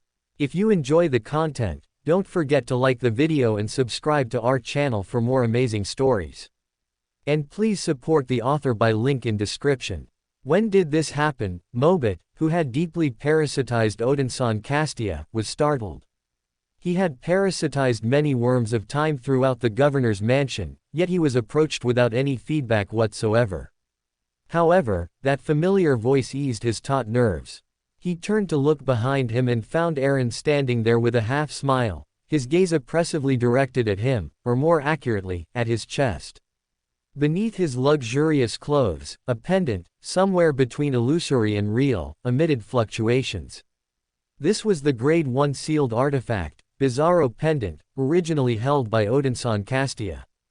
This originated from Prince Lovic of the Castia imperial family in the early Russell era, over 100 years ago, who was already a Sequence 3 Chaos Hunter at the time. After Russell quelled the rebellion, he seized power through a coup, appointing himself consul and transforming the Intis kingdom into a republic. The Hermit Order secretly supported Russell at the time and participated in the later expansion. After Prince Lovic killed a Bizarro sorcerer from the Hermit Order, the remaining Beander characteristic formed this Grade 1 sealed artifact, serving as one of the foundations of his lineage. Odinson Castia only gained the qualification to possess it when he traveled north to serve as governor. As a demigod sealed artifact, the Bizarro Pendant possesses a certain degree of living characteristics, largely retaining the abilities of a Bizarro sorcerer. In addition to basic divination and changing appearance, it can also transfer one's own or others' injuries and diseases to paper substitutes, and gain a flame leap distance of nearly 1,000 meters. Most crucially, it can control spirit body threads to a certain extent, but there is an upper limit to the number of puppets that can be converted. At most, there can only be 2 puppets, and they cannot exceed 1,000 meters, otherwise they will automatically detach from the puppet state. However, the converted puppets can use all the Beander abilities of the Bizarro Pendant. Within an effective range of 1,000 meters, one can freely swap positions with the puppet. As long as any puppet is still alive, the holder of the Bizarro Pendant can theoretically escape using it. But similarly, as a demigod sealed artifact with living characteristics, its negative effects are also extremely severe. As long as it is used, it will be eroded by spirit body threads, causing a certain degree of slowed thinking and stiff body. The erosion of spirit body threads is extremely subtle. When one feels their thoughts slowing, it means that a part of their body has already been puppeted. Without external interference, this process will be irreversible, and the holder will become a puppet controlled by the Bizarro Pendant. If it weren't for Pallas Zoroast, Mobit, who had only recently digested his potion, truly wouldn't have been able to parasite Odinson Castia. Relying on the absolute suppression of his Beander characteristic, Pallas Zoroast directly and silently parasitized this living sealed artifact. When Mobit attempted to parasite, he directly backstabbed Odinson Castia, allowing everything to be done unnoticed. Pallas Zoroast's phantom directly appeared. He was a middle-aged man with completely white hair neatly combed back, almost no wrinkles, not appearing that old. It was clear that he must have been quite handsome when he was young, and bore a strong resemblance to Mobit, but his overall demeanor was more serious. "Long time no see. How come I remember we just met in Tingen last week?" Aaron carefully scrutinized his ally and quickly noticed the old man's abnormality. This was merely a worm of time clone of his. Aaron instantly recalled the gold coin he had given Mobit earlier. A single clone can parasite and control a demigod-sealed artifact. Aaron's eyes narrowed slightly. If that's the case, there was no need to steal thoughts. Simply through his gaze, Palace Soros could guess what the young man who liked to exploit old people was thinking. He cleared his throat and then explained. "For so many years, the thing I've thought about most is what to do if Amon's true body really finds me. After countless trials, I've also created a method of using clones. Even a clone can possess a considerable Beander characteristic, and even temporarily have strength close to the main body. This is also for the purpose of sacrificing a pawn to save the king when necessary. This is accomplished through the combined cooperation of the Trojan Horse of Destiny's ability to graft fate and the Worm of Time's rule of deception. There is only one such clone." Looking at Palace Soros, who spoke with caution in every word, Aaron clicked his tongue in slight regret and gave up the idea of getting a few clones for protection. Pales's words were also easy to understand. Based on an angel's Beander characteristic that resonates throughout the world, use the Trojan Horse of Destiny's ability to graft a relatively short period of Pales's main body's future onto a marked clone. Then, use the Sequence 1 Worm of Time's ability to temporarily steal anchors and authority, slightly deceiving the rules, allowing the clone to possess everything of the main body for a short period. Indeed, angels who could escape Amon's pursuit were not simple. The Marauder pathway truly produced talented individuals, playing with the clone method to perfection. Putting away the emotions in his heart, Aaron looked at the upright, Odinson Castia, and nodded slightly, smiling as he said. "The identity of a Castia family member will play a role in the future. Your task from now on is to play him well, don't reveal any flaws. I came this time both to find Pallas and to help you stabilize some uncertain factors." Although he hadn't reached demigod status yet, holding a grade 1 sealed artifact and serving as governor, the future Mobit would definitely meet with the Archbishop in the Church of Nature. As a Sequence 3 pallbearer, he possessed a certain degree of authority over life, and it was very likely he could discern the abnormality of Odinson Castia. To prevent affecting future plans, this hidden danger had to be addressed in advance. Seeing Odinson Castia nodding profusely, Aaron seemed to think of something and turned to Palace Soros, asking for his opinion. "I remember that deep parasitism is almost a fusion with the host spirit body, knowing his thoughts and intentions, and being able to actively take over the body, but the host's consciousness remains clear. If the Beander characteristics are not too different, when the parasite is injured, it is very likely to be backfired by the host, revealing flaws. This might affect some arrangements. Does Mr. Pallas have a way to solve this?" Palace Soros glanced at Aaron and chuckled. "I can deceive his consciousness and construct a realistic dream for him to indulge in, but this requires you to inform me of the time in advance for preparation." Nodding slightly, Aaron turned his head to look at the western part of Selenian City, where the life aura was most concentrated, and disappeared from the governor's mansion with Odinson Castia. The western part of the city, which echoed the governor's mansion, was precisely where the Phaenopotter Kingdom's Northern Earth Mother Church headquarters, the Church of Nature, was located. In the deepest part of the church, beneath the holy emblem of life, Archbishop Orador Woes, a Sequence 3 pallbearer and one of the members of the Divine Council, suddenly opened his eyes, his emerald pupils seemingly reflecting an ocean of life. Outside the Church of Nature, Aaron politely stopped at the church entrance, followed by Odinson Castia. The flowing crowd tacitly avoided them, as if deliberately ignoring the two. A red-haired man wearing the robe of an Earth Mother Church bishop slowly walked out. Aaron's eyebrows twitched slightly upon feeling the iron-blooded aura that could stir his spirituality, and then he heard a cold voice lacking emotional fluctuation. Mr. Blessed and this parasite, please follow me. Odinson Castia's facial expression instantly changed. Mobit, in his parasitized state, was somewhat uncertain and surprised. On one hand, he was momentarily unable to accept that his identity had been instantly seen through by a bishop. If it had been the Sequence 3 archbishop who recognized his identity, he would have accepted it. On the other hand, it was the bishop's address to Aaron, a blessed of the Earth Mother. Mobit, having experienced the glorious Fourth Epoch, knew that even the 7 deities who jointly supported the Truncest Empire at that time did not have blessed simultaneously belonging to 2 deities, let alone 3. Hastily catching up with the bishop's pace, Mobit simultaneously called out in his mind. "Old man, what's going on?" The aged voice only sounded after a while. "That bishop is not a living being. He should be a product created by that pallbearer using a portion of the iron-blooded knight's Beander characteristic through life alchemy. I've seen similar, even stronger, products during the War of the 4 Emperors. He should have been manipulated by that pallbearer to discern your identity. As for that duke, you don't need to worry about him. This is not something you should know yet." Disregarding Mobit's wild thoughts, Aaron followed the bishop, passing the side of the prayer hall and walking deeper into the church. He recognized the bishop's true identity at first glance. When he previously visited the Earth Mother Church headquarters, the Church of Life, the demigod puppet created through life alchemy given by Matriarch Roland, the pontiff of the Earth Mother Church, was still in the life imprint on his wrist.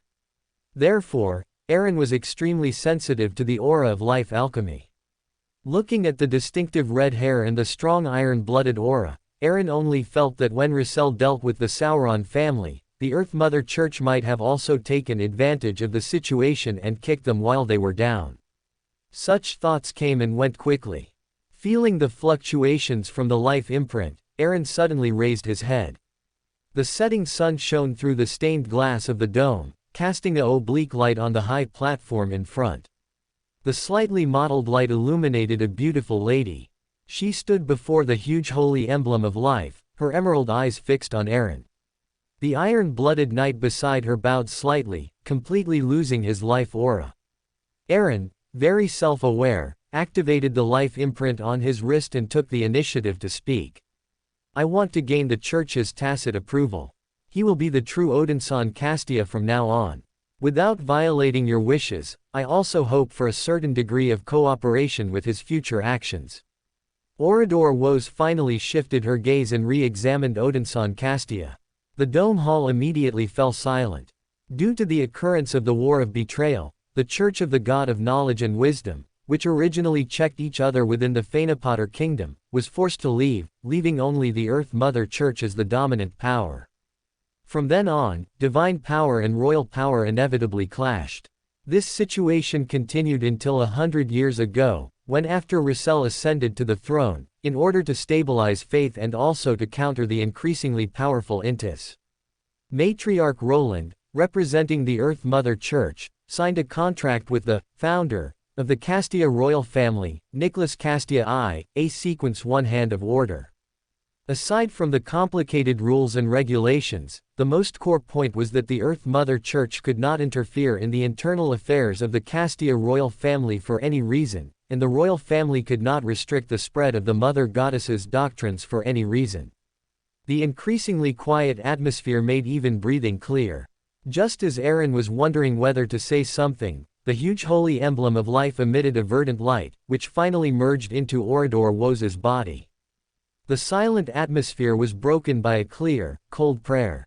Orador Woes, with a devout expression, made a simplified holy emblem of life on her chest. "Praise be to you, Mother of all things. Source of life." Then, she no longer hesitated, looking back at Aaron and the other person. A verdant light flew towards Mobit.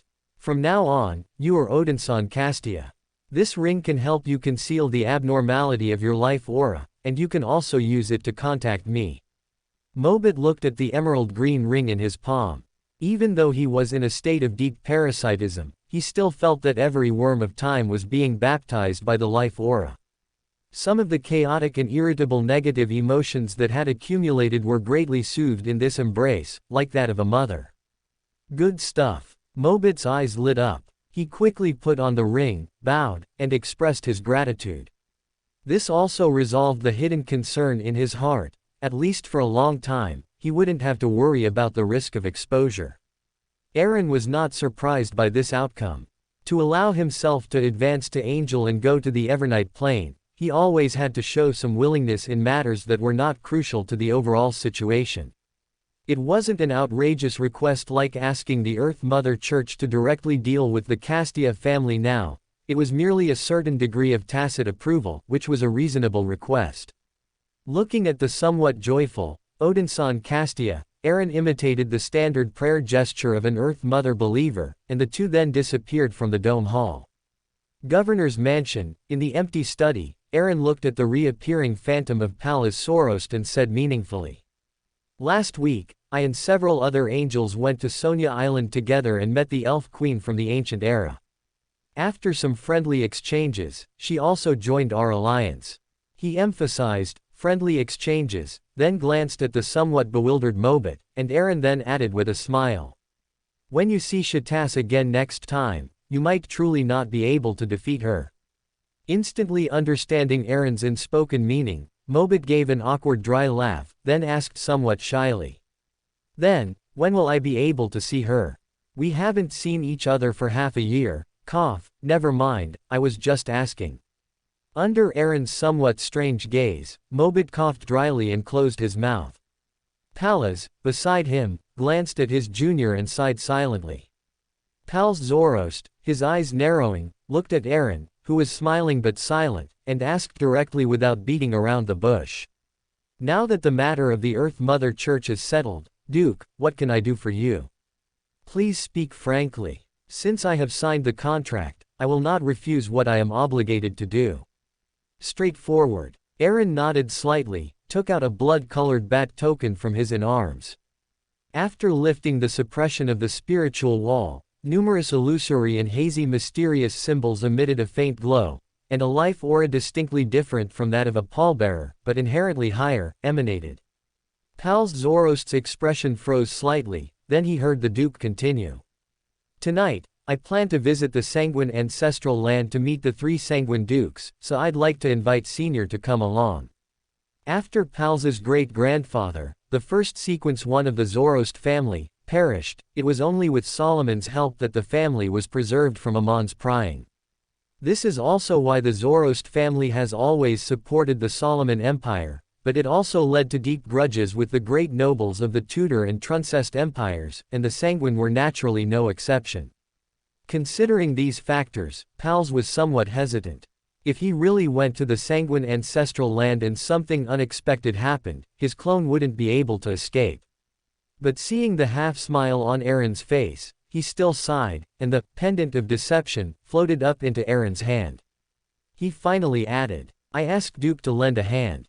Eren nodded in satisfaction. It's better to make friends than enemies, but with changes imminent, there must be no rifts among the high-level combatants within the alliance. Resolving conflicts beforehand was also his goal for this trip. The last rays of the setting sun completely vanished, and the crimson moonlight streamed through the window, illuminating the blood-colored bat token. With the sudden expansion of yin power, a pair of illusory, hazy, gigantic bat wings, inscribed with numerous mysterious symbols, appeared. They instantly enveloped Eren, transforming into a hazy moonlight.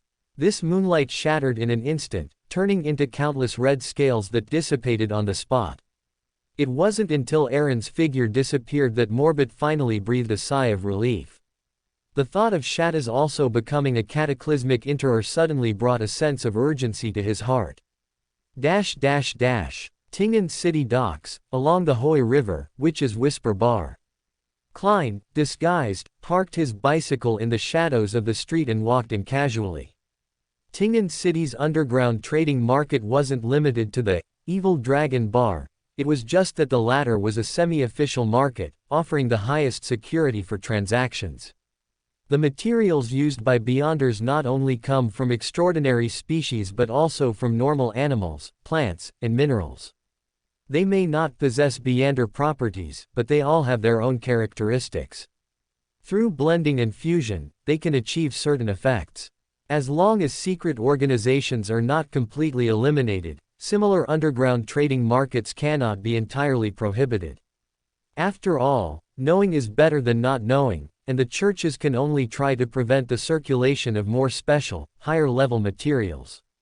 Although such markets would inevitably lead to the appearance of contraband, as long as it wasn't too dangerous, official Beyonders wouldn't interfere. Klein believed this was likely due to the mutual checks and balances between the major churches, preventing them from adopting overly drastic measures. As a formal Nighthawk, Klein's authority also increased. After reviewing the internal Nighthawk archives, Klein finally chose the Witch's Whisper Bar. The underground trading market here is backed by a secret organization called Oravi Island, established by the Sea King, Queen Mystic, over 100 years ago, controlling the Mystery Prior pathway. Thinking of old Neil's often repeated Mystery Prior motto, "Do what you will, but harm none," and the benevolent records in the archives, Klein finally made up his mind. The reason he didn't go to the Evil Dragon Bar was, on one hand, that he was concerned his transaction might attract the attention of official spies and he didn't want to conflict with them and expose his identity. On the other hand, he didn't want to run into Admiral Saul there. At least until he understood the intentions of the so-called Life School of Thought, Klein didn't plan to proactively contact them. Entering the somewhat noisy bar, the bartender behind the counter, wiping glasses, changed expression upon seeing the disguised Klein. Without asking, he gestured and led Klein downstairs. "Did he realize I'm a Beyonder?" Klein was a little surprised but didn't say much. His hands in his pockets, one gripped his revolver, the other clenched a charm, guarding against possible accidents. None of these occurred. Passing through a corridor adorned with symbols of unknown meaning, they arrived outside a door at the deepest part. Klein took the black robe handed to him by the bartender, quickly put it on, and pushed open the door. Inside was a not too large secret room.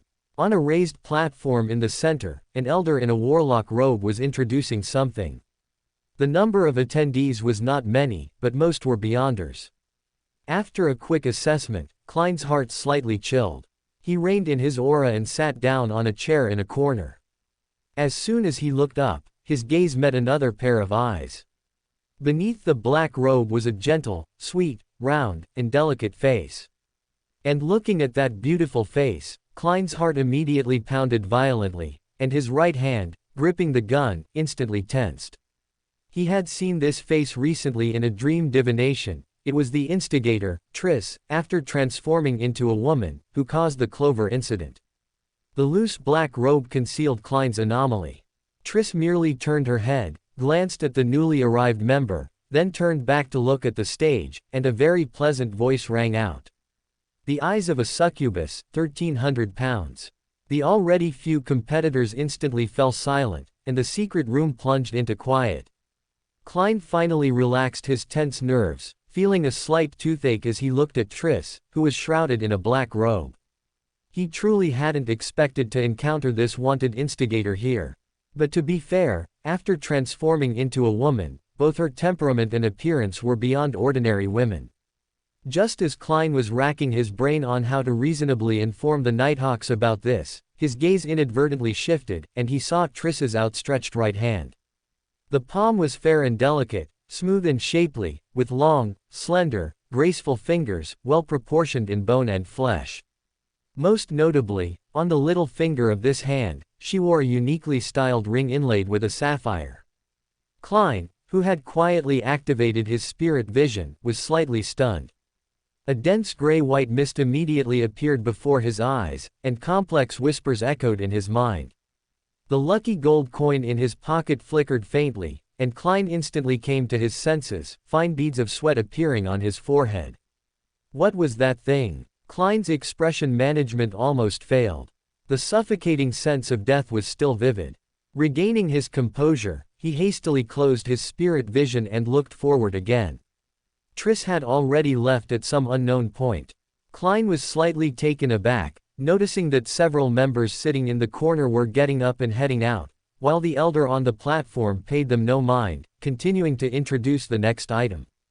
Did she leave already? Klein breathed a sigh of relief, while also looking with some pity at those who quietly departed.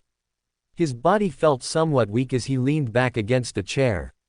After a brief moment to compose himself, the gathering had moved to the free trading segment. Klein looked at the remaining half of the attendees, thought for a moment, and spoke in a hoarse voice. I want to sell Beander potion formulas. Sequence 9 feet monster, and sequence 8 feet robot. The former for £220, the latter for £450. A brief silence fell over the room. The remaining people cast curious glances. After a moment, a man in a deeply pulled-down hood in the corner, his voice deliberately sharp, said, Perhaps I can give them to my child, at least it's stronger than my sequence. Sequence 9 for £200, sequence 8 for £420. If you agree, it's a deal. To be able to produce £620 at once, he's rich. That's enough to buy a house in Tingen City. Klein pretended to ponder, looking at the other attendees, observing their reactions. Seeing that no one had an impulse to raise the price, and the other party's offer had reached his psychological bottom line, Klein deliberated and said, Add one condition, you cannot sell these two formulas at this gathering. You're free to sell them elsewhere. The man didn't hesitate much and readily agreed. All right, Mr. Witch's whisper can be a witness. Klein didn't know how to prove the formulas were real, nor did he want to ask and expose the fact that he hadn't attended a gathering here before. He could only silently pull up his robe, take out the two pre-written Beander potion formulas, and hand them to the attendant. The attendant walked to the high platform and handed them to the warlock known as Mr. Witch's Whisper.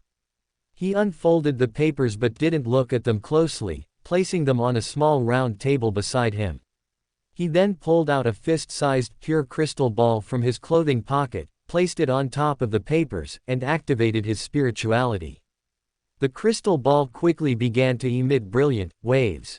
Is this astrology? Klein looked enviously at the crystal ball, which emitted strong spiritual fluctuations, guessing that this warlock, known as Mr. Witch's Whisper, was likely around the same sequence as the captain.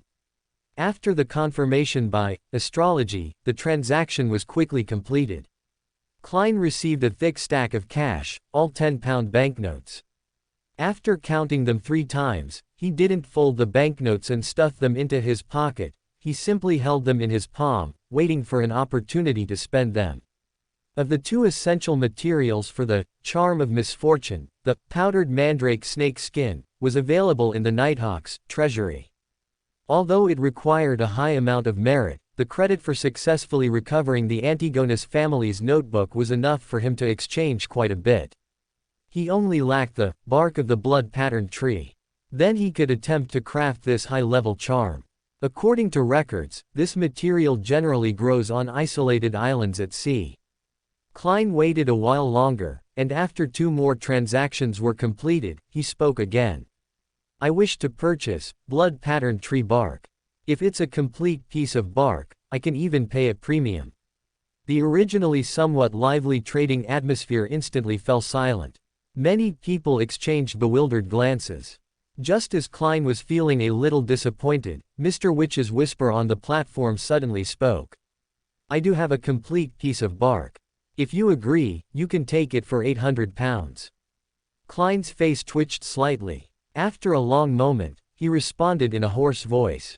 All right. Taking a piece of dry bark, covered in blood-red patterns and only 2 palm lengths in size, from the attendant, Klein, having achieved his goal for this trip, quickly rose. His keen spiritual perception already sensed several figures rising almost simultaneously with him. Pretending not to notice, Klein returned the way he came. After leaving the Witch's Whisper bar, he headed directly to a dark corner on an adjacent street. It was nearing midnight, and there were no pedestrians on the street. Klein subtly glanced behind him, sighed inwardly, and took out the moonlight ring from his arms, infusing it with spirituality. Dense black mist quickly emanated from his back, forming a pair of illusory bat wings. As the few followers behind him reacted and quickly approached, Klein had already soared into the air, using the cover of night to fly somewhat unsteadily towards the outskirts. These cunning fellows! Angrily smashing his fist against the wall, his black robe was violently torn, revealing a somewhat rugged man. The wall cracked in response, and illusory scales appeared on his arm, only stained with a little dust, not scratched. They were spies from the Storm Church planted in the underground gathering, responsible for tracking and identifying suspicious individuals. Klein, who had sold 2 Beander potion formulas at once and bought a Beander material clearly not belonging to a low sequence, had obviously been noticed, but they hadn't expected him to have such a means of escape. As a sequence 8 folk of rage, he had no way to catch up to someone who could fly. As he raged in impotent fury, a man with a solemn expression quickly ran up the nearby street and said in a deep voice, "Don't worry about him for now. The team that was tracking that woman has lost contact. I've already notified the church to send more people to search." Klein, who had deliberately flown a distance towards the south of the city, circled halfway before returning to 124 Zoutland Street. Although using the dark wings with the moonlight ring was a burden on his spirituality, Klein didn't hesitate. He immediately set up a spiritual wall. First, he sacrificed the purchased, blood-patterned tree bark to the gray fog, then reversed his steps 4 times to reach the head of the bronze long table. Looking at the magnificent palace, Klein, leaning on the bronze high-backed chair, tried to recall the sapphire ring he had seen, wanting to materialize it in this mysterious space, just as he had recalled the lucky gold coin before. Klein tried several times, each time dissipating just as he was about to succeed. A solemn expression appeared on his face. After a moment of thought, a piece of parchment instantly appeared before him. Triss's beautiful face gradually emerged on the parchment, and the citrine pendant quietly floated. Klein quickly performed a dream divination. Since the item couldn't be materialized, he would directly divine the person. The hazy dream world suddenly brightened. Triss stood in an alley. In front of her was a beautiful, voluptuous woman, and around them lay several men with distorted faces and twisted bodies. The scene zoomed in. Just as Klein saw a twisted smile appear on Triss's face, the entire image suddenly became just a sapphire ring, and the dream immediately shattered. The shattering of the dream wasn't due to the sapphire ring's influence. Instead, this gray fog space actively intervened and forcibly interrupted it. However, illusory and eerie black flames still emerged on Klein's body. Thump, thump, thump. Klein clearly heard his own heartbeat and instinctively wanted to raise his hand, but his body felt as if it had sunk into a quagmire. His pupils slightly contracted as he saw the black flames rising from his body, and beneath the flames, his body gradually turning grayish-white. That grayish-white was distinctly different from the grayish-white fog. It was filled with desire, depravity, and deathly stillness. This was a curse. Klein looked down at himself from a strange angle.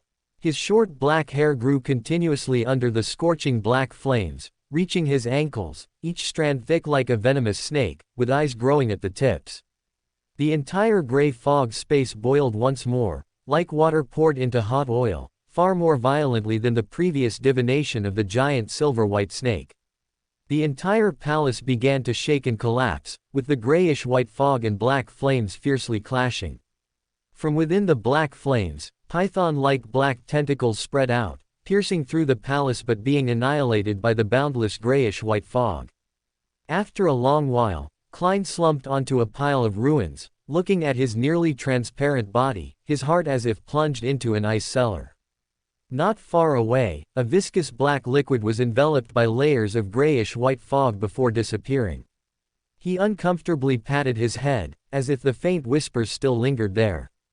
Klein, with some lingering fear, manipulated the Grand Palace to restore itself and reviewed the knowledge in his mind. Sequence 7 Witch. Main ingredients: all blood of the black abyss demonic fish, egg of the agate peacock.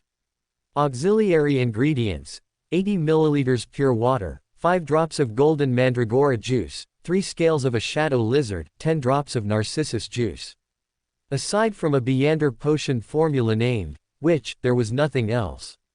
Klein immediately felt a deep malice, even suspecting if this was intentionally left for him. Looking at the name, Klein finally understood what had happened to Triss. He sighed, looked at the palace that had returned to its original state, and returned to the real world, struggling to climb onto his bed, his consciousness gradually dimming. North of Serenian, at the junction of the Hornassus Mountains and the central plateau of the northern continent, deep within a 100-mile-long stretch of black hills, feminine power raged and spread. Scales of red emerged under the moonlight, reforming into a pair of illusory, hazy giant bat wings inscribed with numerous mysterious symbols. As the wings unfurled, Aaron simultaneously opened his eyes, his brows slightly furrowed as he looked up at the sky. The sky was completely dominated by an impossibly large blood-red moon. Aaron had seen a similar scene before, when they besieged the Harbinger of Death, and summoned the historical void image of Blood Moon Queen, Ornia. The sky was also enveloped by a blood moon. What was different was that the previous blood moon symbolized the outer gods, who were isolated outside the primordial one barrier and spied on Earth, representing corruption and defilement. The blood moon above the Black Hills did not have that suffocating pollution, instead, it emitted a gentle vitality. The source of the immense feminine power across the entire wasteland originated from here. Inadvertently looking at the Black Hills beneath his feet, Aaron's pupils suddenly contracted. Upon closer inspection, one would realize that it wasn't purely hills. Instead, it was black vines and thorns covering the hills, continuously growing under the illumination of the blood-red moonlight. The eerie and mad aura spreading from them was neutralized by the rich life force and surging feminine power. As Aaron withdrew his gaze from the vine-covered thorns on the hills, the figure of Pallas Zoroast suddenly appeared beside him. However, at this moment, the angel's figure was extremely illusory, and even his aura was much weaker. His aged voice carried a hint of solemnity. The connection here with the spirit world is cut off, and it's almost isolated from the outside world. My connection with my main body has also weakened considerably. Do not approach the black thorns below, it is very dangerous for you in your current state. Hearing Pallas Zoroast's reminder, Aaron's brows furrowed slightly. His spirituality, which had just begun to spread, extended outwards, but the feedback told him that this place was already cut off from the outside world. To leave, he would first have to break an invisible barrier. In other words, this space had become an independent nation. Feeling the unusually active feminine power around him and a certain deeply hidden, familiar aura, and looking at the illusory figure of Pallas Zoroast, whose aura was several times weaker, a thought suddenly surfaced in Aaron's mind. An independent nation. This is the embryonic form of a divine kingdom. Upon this thought, more questions arose in Aaron's mind. Although a sequence 1 Beander characteristic can form a temporary, simulated embryonic divine kingdom, that is achieved by borrowing the authority and Beander pathway to form a temporary divine kingdom. Only by becoming a sequence 0 true god can one utilize the symbolic authority and the sequence 0 Beander pathway to create a corresponding complete divine kingdom, such as Calderon created by the ancient Death, currently hidden deep within the spirit world, and the Dragon of Imagination's City of Miracles, Leviside, which is now in Grossel's Travels. But they are all unique. Calderon is tainted by a tributary of the Saphira, River of Eternal Darkness, and the deepest part of Leviside hides the Dragon of Imagination's negative personality, which was polluted by the Chaos Sea. This might also be one of the reasons why former divine kingdoms can remain so miraculous several epochs after the true god's demise.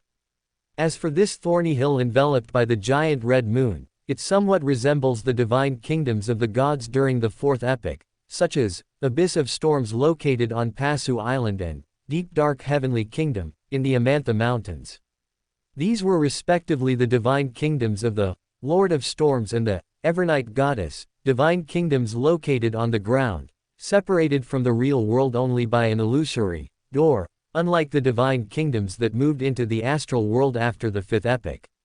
The bat token that Duke Joanna, New Moon, had given him earlier should be the credential for an outsider like him to open that illusory door and enter this space. Just as Aaron's thoughts raced, deep within the Black Hills, inside the ancient castle whose style was vastly different from the current era, the empty, hollow hall was bathed in moonlight. The life force here had reached an astonishing density, and feminine power raged, yet there were no thorns or vines present, they were completely blocked outside by the castle. Within the hollowed-out hall, inscribed with complex patterns, there were 4 figures. They sat on high-backed chairs seemingly woven from plants, and merely by sitting there, their majestic aura filled the entire hall, followed by a pressure originating from a higher level of life. The purple-haired woman, whose angle directly faced the giant red moon in the sky, slightly tilted her head. The sound of vicissitudes, somewhat incongruous with her delicate features, spoke. "Joanna, our distinguished guest has arrived. Go and bring him here." The formerly extremely proud Duchess respectfully rose. The one who spoke was the only true follower of the primordial one Lilith among the current sanguine, the most ancient being who had experienced several epochs. Purple Moon, Liana. Even though they were all dukes, Joanna would still respectfully defer to her. She then subtly nodded towards the composed, full moon Duke, Olmert, and finally cast a glance at the silent elven Gallo. This Knight Emperor guard had returned to the sanguine ancestral land with her shortly after leaving Sonia Island, with only one goal, to persuade the sanguine high-ranking members to reach a preliminary consensus on the matter of Palace Zoroast. Above the thorny hills, Aaron retracted his spirituality, connected to the nation of disorder, and as dark golden mist appeared before his eyes, he re-established contact with the spirit world. Aaron was about to ask Palace Zoroast for his opinion on this space when his expression shifted slightly as he looked to the side. The figures of New Moon, Joanna, and Elvin Gallo appeared simultaneously.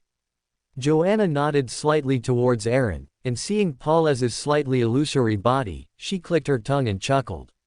"I never thought that the great noble of the Solomon Empire, who once dominated the northern continent, would end up in such a state." Palace Zoroast, an old fox, didn't mind the provocative words.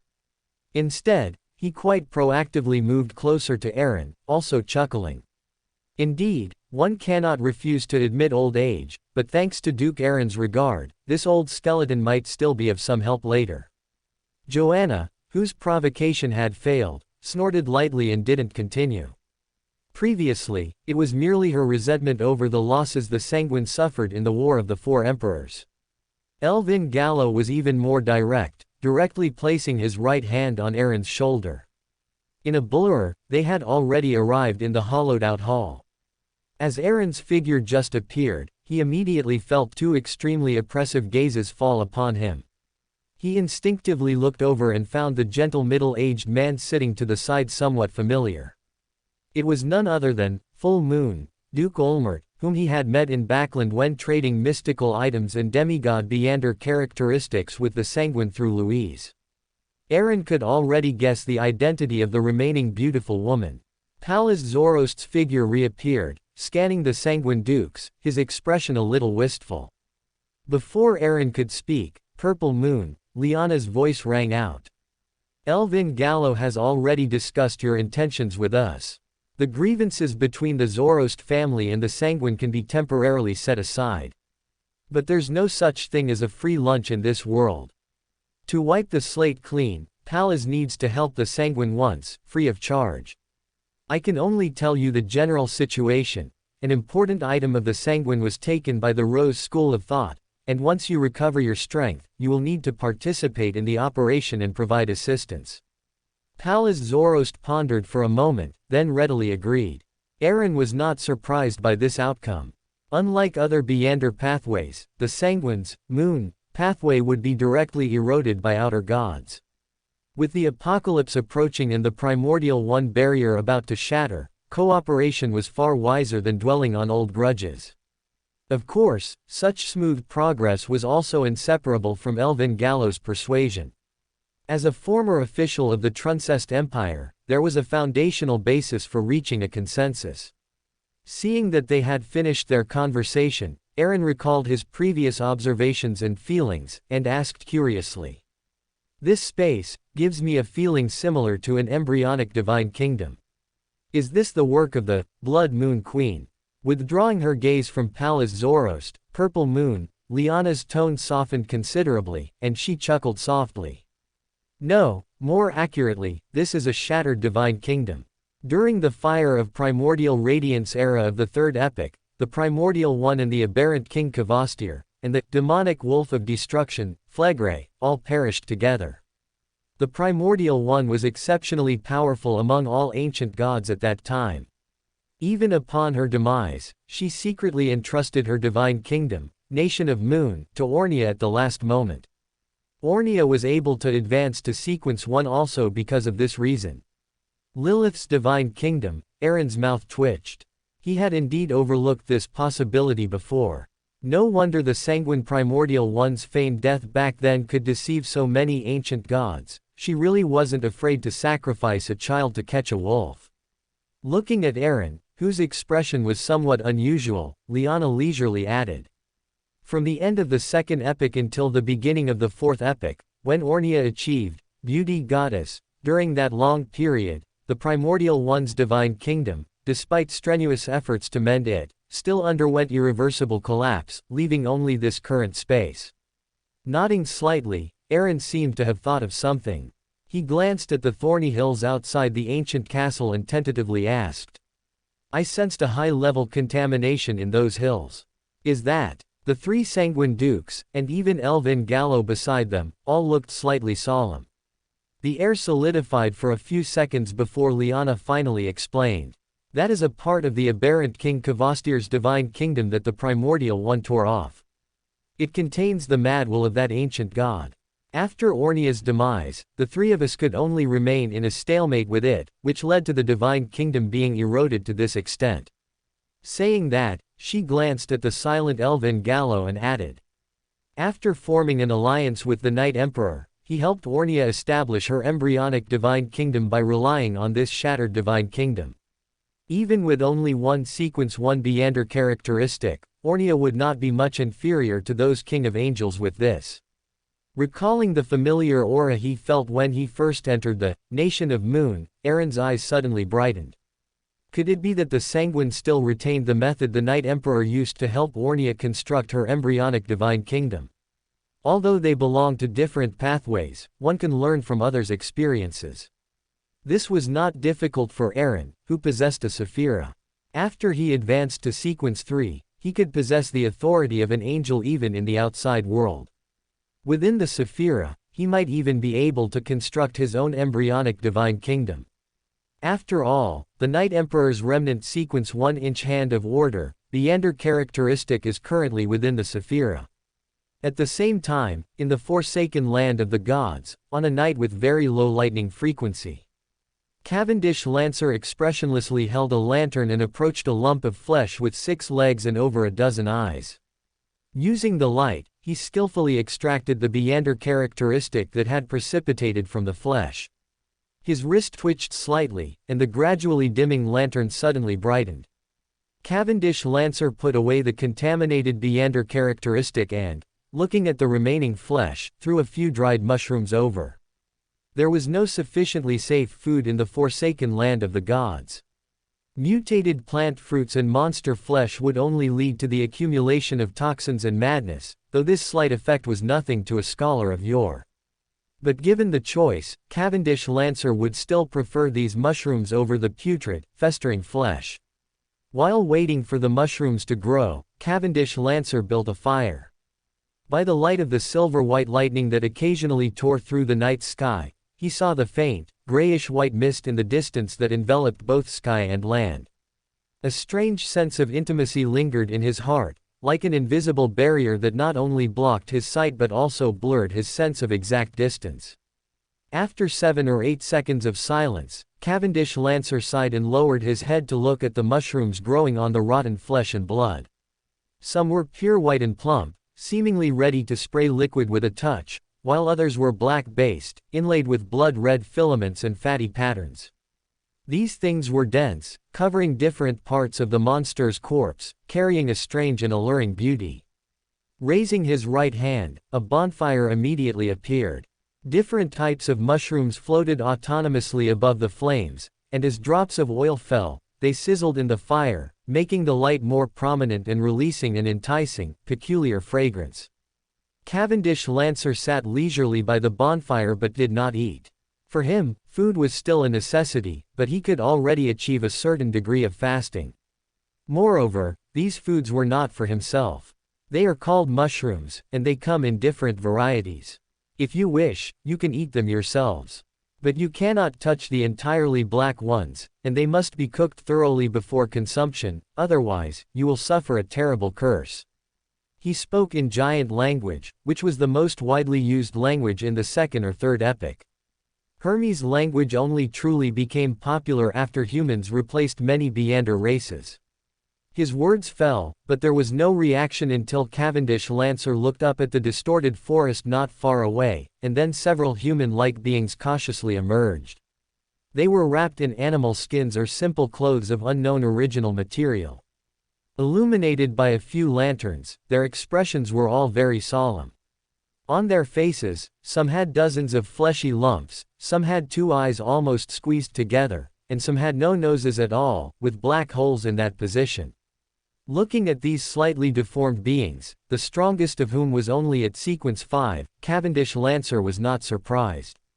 With his sequence 3 status and seer's spiritual intuition, even though he was greatly weakened in this dreadful place, sensing a group of small fellows who weren't even demigods was as easy as pie. What excited him more was that this was the first time he had seen humans who were not so insane, only slightly deformed, since he left the puppet city of God of Wishes, Cotard.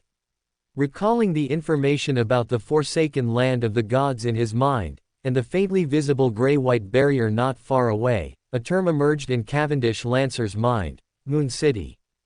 Unlike Cavendish Lancer's excitement, the leader of the Moon City exploration team, Elder Bruce, had fine beads of sweat on his forehead, and his heart was incomparably complex. He was a Sequence 5 gatekeeper of the Death Pathway. The original exploration team's highest rank was only a Sequence 7 team leader, like a doll behind him. But some time ago, after the Red Moon, which was only recorded in ancient texts, appeared in the dark sky that had lasted for thousands of years, High Priest Nim and the Moon City Elder Council decided to increase exploration and seek a turning point. Although Moon City had not stopped seeking ways to escape their current predicament over the past 2 or 3 millennia, they had sent out one exploration team after another into the depths of darkness. Some returned after severe setbacks, gaining nothing, while others were never heard from again, simply vanishing into the boundless darkness. The cost of generations of accumulated toxins and madness in Moon City was far more than just a decrease in average lifespan. The accumulated toxins and madness could also be inherited by descendants, leading to the appearance of deformities. Their lives would be even shorter, and they would be more prone to losing control and mutating. Perhaps within 2 or 3 generations, the residents of Moon City might lose control before their bodies fully matured or before they could conceive a new generation. In that case, even without external attacks, Moon City would rapidly perish, leaving only stone buildings and wall paintings as proof of their past existence. This was also the fundamental reason why the High Priest ultimately decided, after the appearance of the Red Moon, to personally lead the elders on an adventurous exploration further afield. Rather than dying in agony, it was better to take a gamble. And now, such an adventure seemed to have yielded incredible results. He had seen an outsider. 2 or 3,000 years had passed, and finally, other people had set foot on this land. This abandoned world was no longer just theirs. But as to who could traverse the endless darkness and reach this place, Bruce had no experience and no way to guess. The only thing he could confirm was that this being, who appeared to be human, was exceptionally terrifying. All the soul bodies, undead, and natural spirits within his underworld had fallen into a deathly silence, no longer restless as before, not even when facing the High Priest, who had been a Sequence 4 Nightwatcher of the Sleepless Pathway for a long time. Feeling a little uneasy, if he hadn't known that fleeing from such a being was a meaningless act that would only provoke him, Bruce would have definitely returned to Moon City first to find the High Priest before making any plans. Looking at Cavendish Lancer, who was calm and unaffected by the eternal night, and smelling the enticing fragrance, Bruce cautiously but respectfully spoke. "Who are you? And where do you come from?" Cavendish Lancer's gaze swept over their faces, and he said gently, his tone unchanged. "I am a recorder of history, and also an explorer, from beyond the cursed land." Upon hearing this answer, all members of the exploration team were in a daze, suspecting that they might have been too hopeful and were experiencing hallucinations. Bruce, the strongest and most experienced, was the first to calm down and asked with a complex feeling. "How many normal people are there outside that cursed land?" Cavendish Lancer glanced at him, and with a hint of pity in his voice, replied. "They are basically normal people. They don't have to constantly worry about monster attacks, they don't have to fear being in darkness, they can see the sun every day when they wake up, their food is sufficiently normal every day, and the red moon rises every night." Red moon, Bruce heard this term, his expression changed somewhat, and some of the exploration team members behind him opened their mouths but didn't know what to ask. Some wanted to bring this mysterious person, who claimed to be from outside the land abandoned by the Lord, back to Moon City to inform the High Priest and everyone, but they were also afraid of attracting danger. Throughout this process, they never let down their guard or vigilance, even with the irresistible fragrance wafting in the air. Looking at their wary or bewildered expressions, Cavendish Lancer thought for a moment, then reached out his right hand, making a few grasping motions in the air, and conjured the historical void image of the Staff of the Sun. Pure, bright, and warm light burst forth, dispelling the surrounding darkness and shining upon these ancient survivors. Their combat experience made them instinctively try to defend, but the comfort derived from their instincts made them stop their actions halfway. That kind of light, that kind of warmth, was absolutely incomparable to a bonfire. This made them vaguely recall the deities described in ancient texts and by the High Priest, deities who emitted infinite light and brought infinite warmth. Under the illumination of the clear light, wisps of illusory black gas, twisting and struggling as if they had a life of their own, steamed up from Bruce and the others, rapidly dissipating. The members of the Moon City exploration team felt their bodies lighten, and the suppression within their souls vanished. Recovering from that comfortable and warm sensation, Bruce looked up with some horror, only to find that the outsider was pointing towards the gray-white barrier in the distance. "Since we have met, I would like to trouble you all to come with me to take a look there." In the grand hall of the ancient castle in Moon Kingdom, Aaron watched Pallas Soloias make a promise in the form of an oath in front of the other four angels, then slowly spoke. "Since you all have reached an agreement, I will not beat around the bush. I presume everyone is familiar with the Solomon Empire. Its survivors, carrying the last Solomon treasures, concealed themselves in the Fog Sea, entering the legendary, lost Ineus. I have found that descendant of the Solomon Empire. By certain means, I can pinpoint its exact location in the Fog Sea, so I might need the assistance of a sanguine duke next week." Purple Moon, Liana glanced at Pallas Soloias, whose expression was somewhat complex, then chuckled. "Even not including the elf queen you mentioned before, you have quite a few angels by your side. In such a situation, you still need our help. Is it because there are too many treasures there, and you can't take them all?" Aaron coughed lightly, then added, "Of course not. The intelligence I received indicates that lost Ineus should be a remnant of an outer deity civilization, but its exact nature is unknown. However, that place belongs to the Fog Sea, and the entrance to the abyss is likely nearby. When I sent Cavendish Lancer to the forsaken land of the gods via the abyss earlier, I might have angered the dark side of the universe. If the exploration of lost Ineus causes too much commotion, it might attract the attention of that being. If he senses my aura because of this, I cannot predict what he might do. At that time, the dark side of the universe had madly infiltrated its power, even pursuing them to the forsaken land of the gods. This was not merely about being angered. Whether it was the mother tree of desire behind the dark side of the universe sensing the aura of the nation of disorder, or Farbati wanting to use this to escape the outer god's corruption, the final result was the same. That being within the abyss is extremely interested in me, and indeed, all creatures carrying the aura of the nation of disorder. Forsaken land of the gods, the four angels, except Aaron and Alvin Garo, simultaneously showed surprised expressions. Alvin Garo concisely added, Cavendish Lancer was merely a bizarro sorcerer when he was in slumber with me. After being awakened by Aaron, he was promoted to Scholar of Yore with his help. The three sanguine dukes nodded with some understanding. During the fourth epoch, being opposed to the Antigonus family and the Zeratul family, they naturally understood what a Scholar of Yore meant. Pallas Soloiazd, however, immediately thought of the yesterday's recurrence charm in his hand and confirmed with a solemn tone.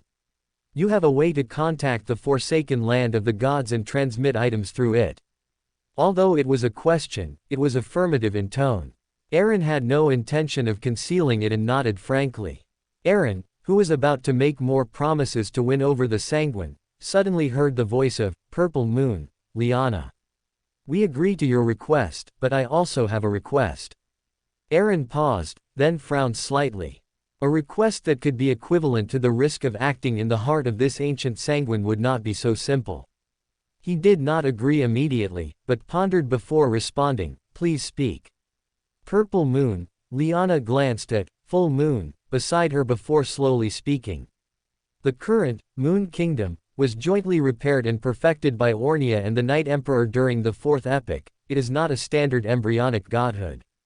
Although it has a longer and more stable existence, the price is that after Ornia's demise, at least one duke must remain in Moon Kingdom, as the central hub to resist the will of that variant King Kvastir from corrupting the ancestral land.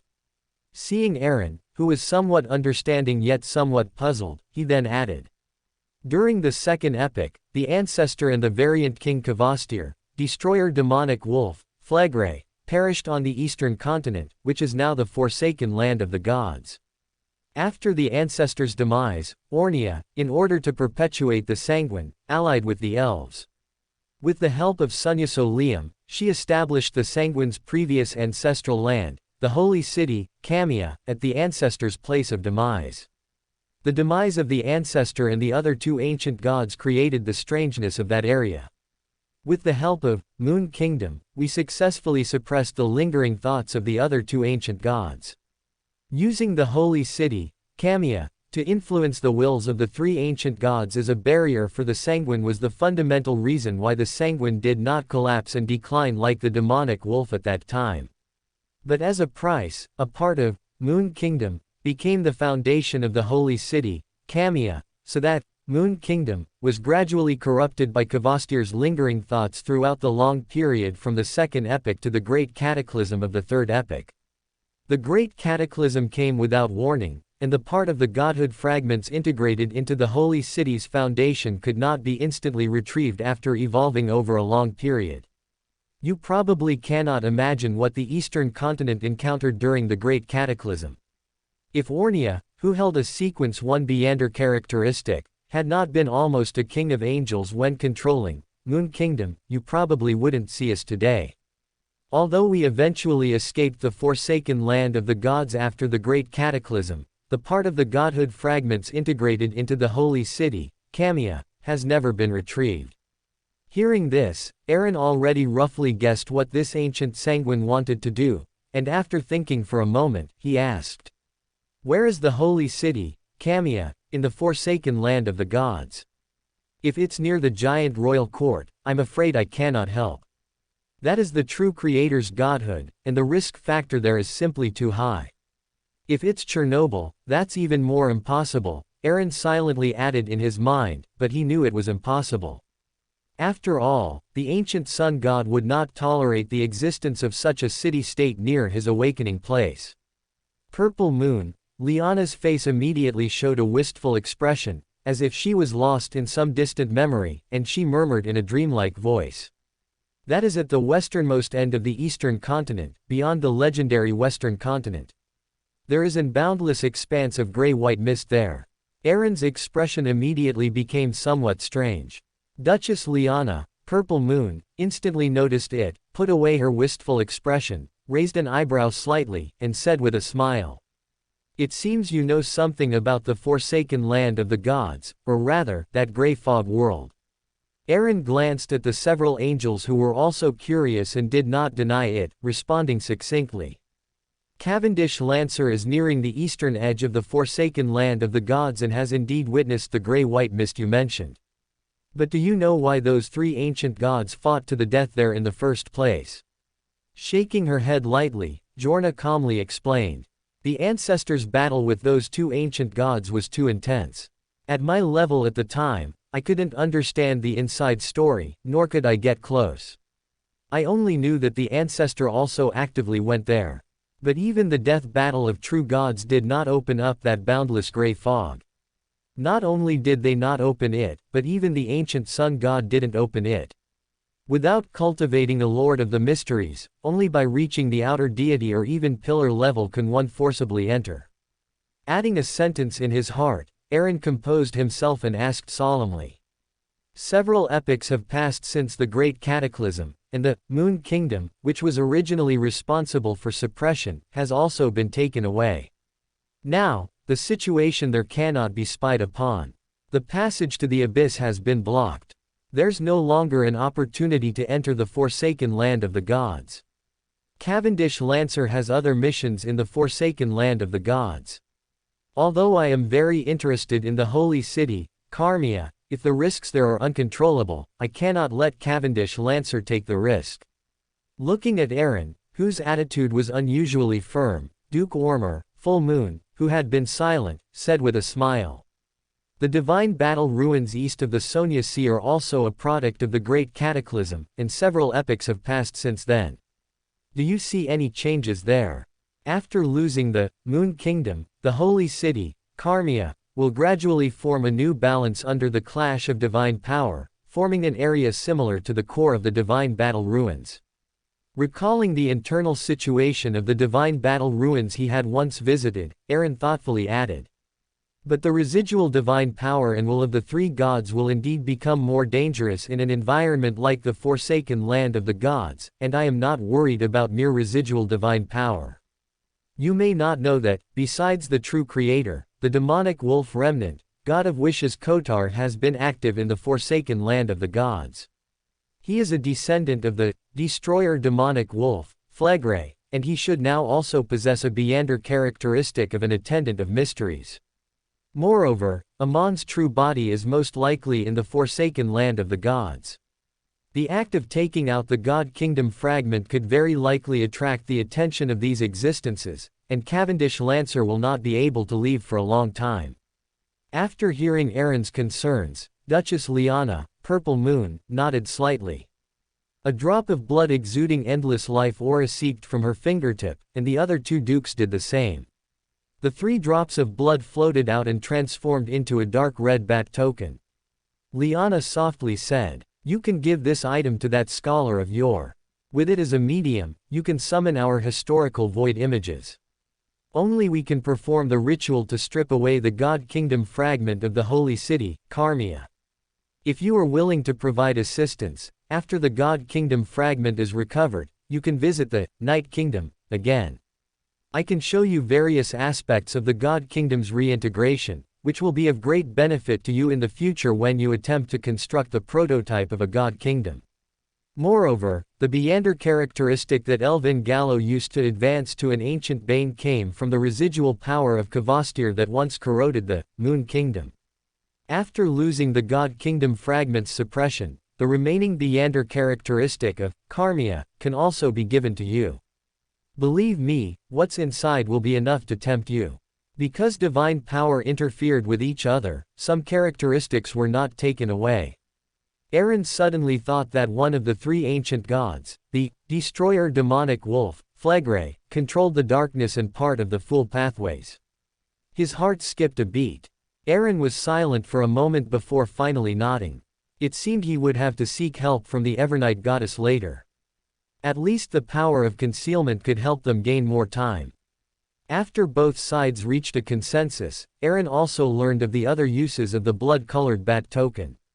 It was a true token, allowing free entry and exit from the Moon Kingdom, unlike the previous temporary pass. This was equivalent to solidifying a revered name, similar to Ariana's Night Emblem, but due to the existence of the Moon Kingdom, the corresponding atmosphere and status were far beyond Sequence 2. Aaron's figure was covered in red scales, and he was led away from the Moon Kingdom by Duchess Jorna, New Moon. Standing on a mountaintop, he felt the door connecting the illusory and reality close. Aaron glanced at pale Zoroast, whose figure had solidified and aura had deepened considerably, and finally looked at Jorna, who was still standing beside Elvin Gallo and had not yet left. Before he could speak, this young, sanguine Duke smiled and gave Aaron another drop of her blood, then added, "I am different from those old geezers. I am very curious about the former sanguine Holy Land and that forsaken land of the gods. Although that token can also summon my historical void image, those two old guys would discover it. You can hand over this drop of blood separately. I want to see what the forsaken land of the gods looks like now."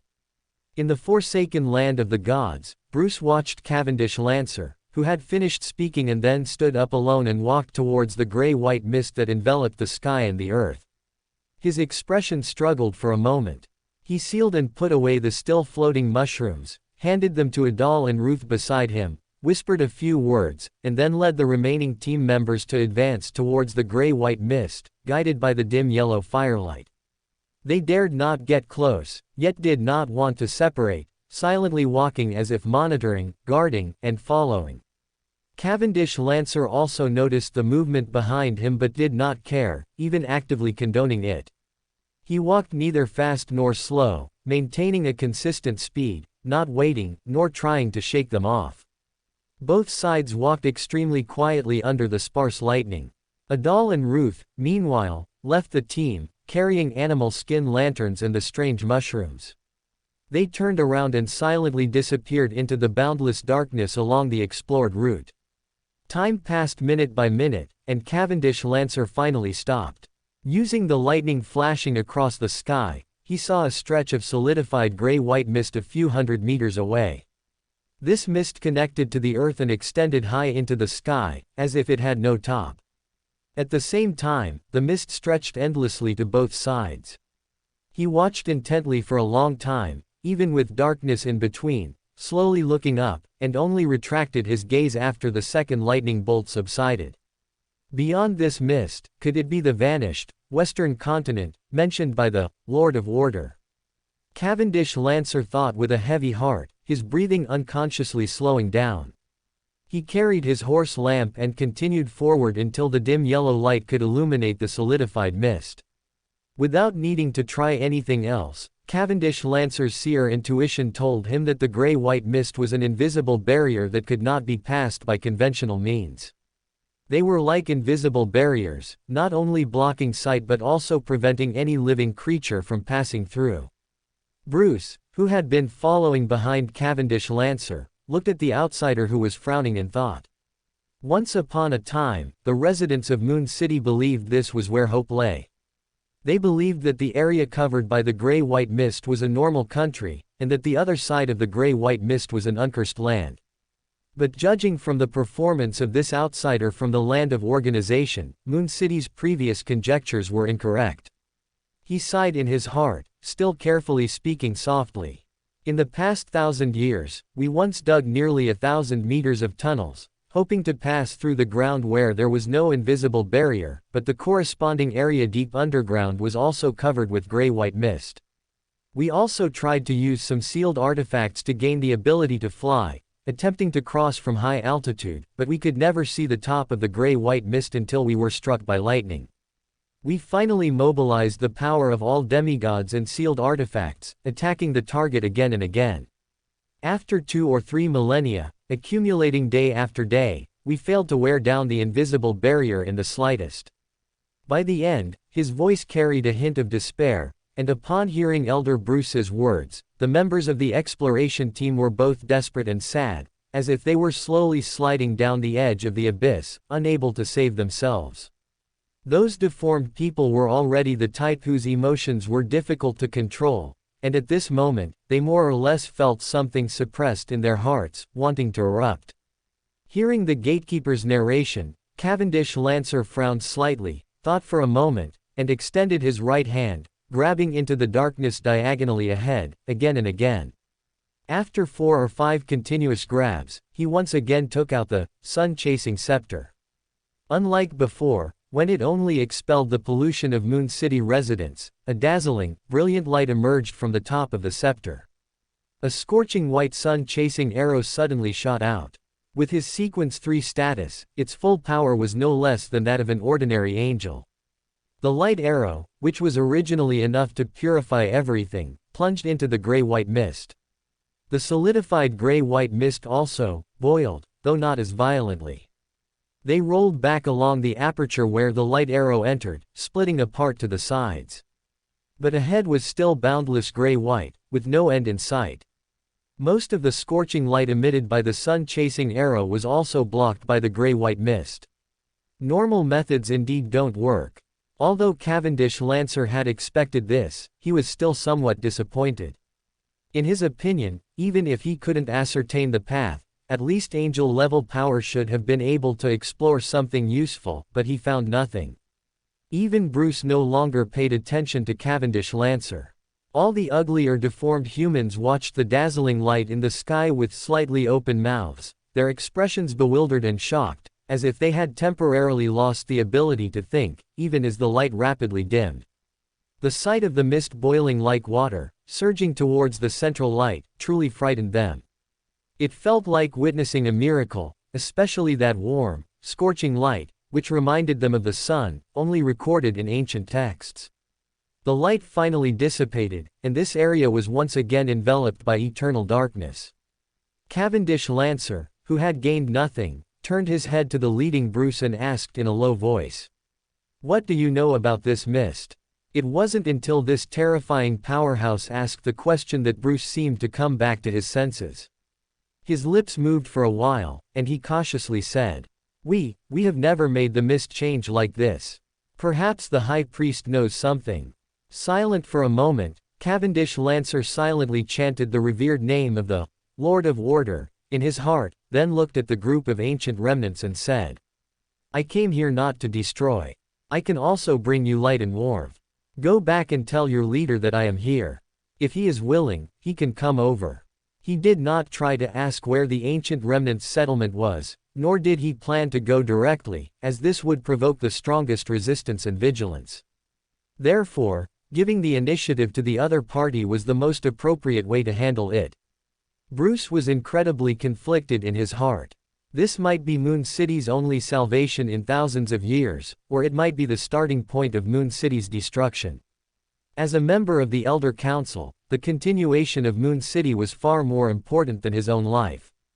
Just as Bruce was hesitating and the expedition team members were whispering, a small point of firelight appeared in the depths of the darkness, rapidly approaching from afar. The leader was an old man clad in dark brown animal skins. His hair was gray and disheveled, and his face was etched with deep furrows.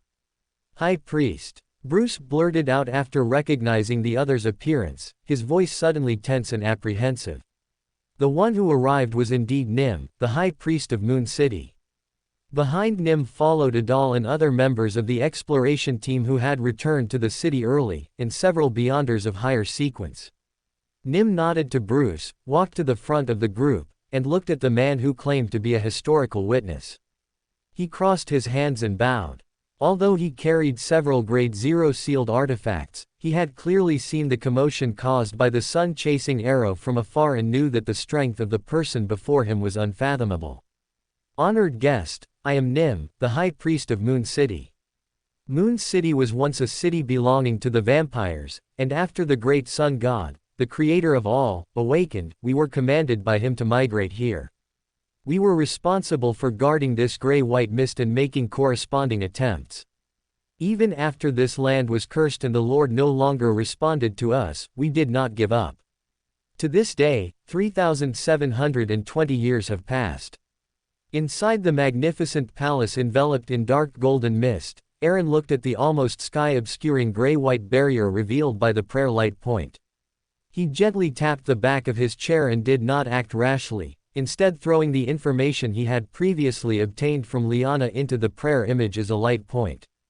Cavendish Lancer, who was quietly listening to the Nightwatcher's narration, stirred slightly, seeming a little surprised. After thinking for a moment, he suddenly asked, "Then do you know where the Sanguine Holy City, Carmia, is?" Nim, whose narration was interrupted, was stunned for a moment. He hadn't expected this mysterious powerhouse, who had been very interested in the gray-white mist, to suddenly ask about a name that had already been buried in the grave of history. But he still recalled and said, "Moon City's ancient texts record that it should be to the north of this place. The exact distance can no longer be verified, but in the past thousands of years, Moon City's exploration teams heading north have never returned." North, Cavendish Lancer followed High Priest Nim's gaze and turned his head to look in the other direction of the gray-white barrier. The silver-white electric arcs, which occasionally flashed in the night, seemed to deliberately avoid that area. The environment of the forsaken land of the gods and the existence of the gray-white barrier greatly interfered with his spiritual intuition, but knowing the general direction was enough. He did not continue to inquire Moon City about the records concerning the Sanguine Holy City, Camilla. After the cataclysm, Moon City had never explored that area again, and no one would know the situation before the cataclysm better than the Sanguine themselves. Withdrawing his gaze and looking back at the gray-white barrier in front of him, Cavendish Lancer took a step back. Under High Priest Nim's slightly nervous gaze, he reached forward and retrieved several items for the sacrifice and bestowal ceremony from the mists of history. With his current identity, there was actually no need to do any of this. The great Lord of Order did not care whether this general, who was most likely to advance to angel under his command, performed the complete ritual process. However, the residents of Moon City were right before his eyes. Whether it was to propagate the Lord's faith or to facilitate subsequent actions, the majesty of the god had to be fully displayed. Watching Cavendish Lancer's completed ritual, High Priest Nim's body suddenly stiffened, and his pupils contracted sharply, having recognized the ritual being performed. It was precisely the ritual that Moon City had continuously used to pray for a response from the omniscient and omnipotent Creator for 3,720 years. A trembling conjecture immediately emerged in his heart, and respectful, even pious, prayers immediately resounded. "You are the source of order and shadow. You are the great emperor of the chaotic kingdom. You are the Lord of Order who governs rules. Your loyal believers implore your gaze. Implore you to accept their offerings. Implore you to open the door of the kingdom." In the nation of disorder, seeing the suddenly expanding dark gold vortex from which the prayers emanated, Aaron raised the true scepter of sun chasing, and effortlessly incorporated the Black Emperor card into his body. In front of him floated a bat token jointly condensed by 3 sanguine dukes. If he were to obtain the Beander characteristic of a miracle invoker later, in order to maintain Cavendish Lancer's humanity after advancing to angel and to resist the divine erosion brought by advancing to a complete mythical creature through the potion, he would have to prepare a certain number of believers as anchors in advance. After leaving the Moon Kingdom, Aaron had some discussions with Pallas Zoroaster and Alvin Gallo.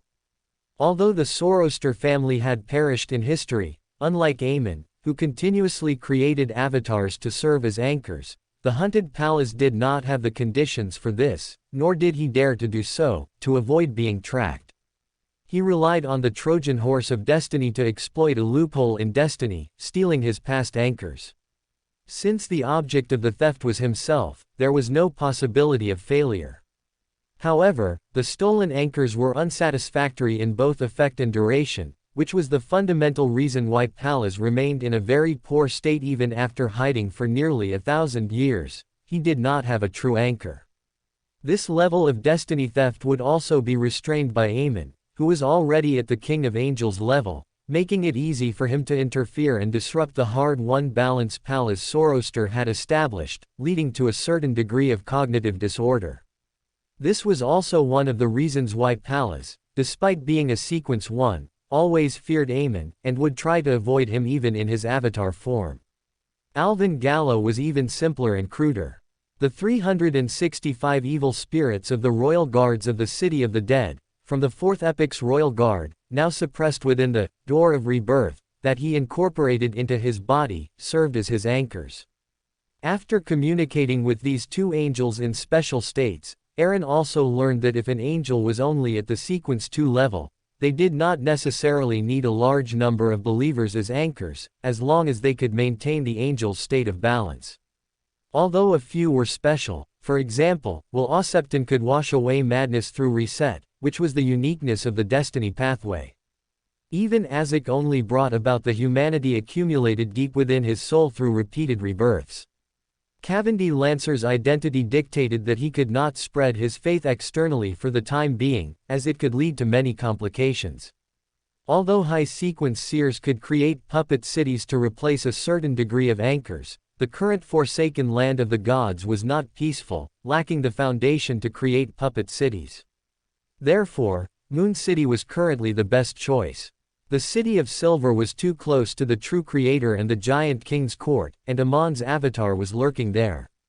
Eren would not risk Cavendy Lancer going there without ample preparation.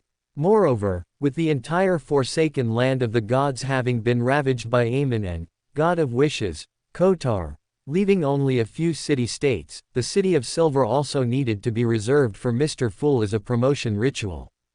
As his thoughts raced, spiritual power surged, mobilizing some of the power of the Nation of Disorder. Surging dark gold mist gathered into waves, carrying the Scepter of Sun Chasing, and the Bat Token.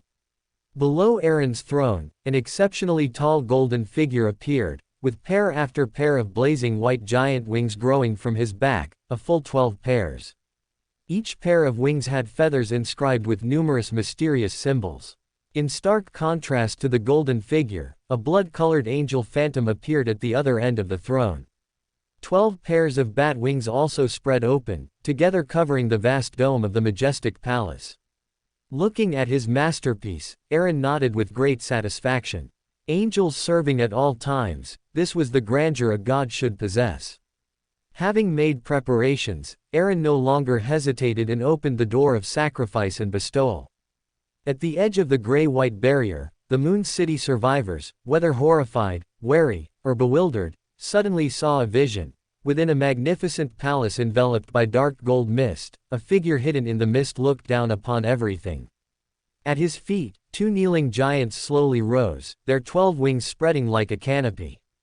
Even though it was just a vision, the oppressive aura that assailed them accelerated High Priest Nim's heartbeat by several beats, let alone the other residents of Moon City.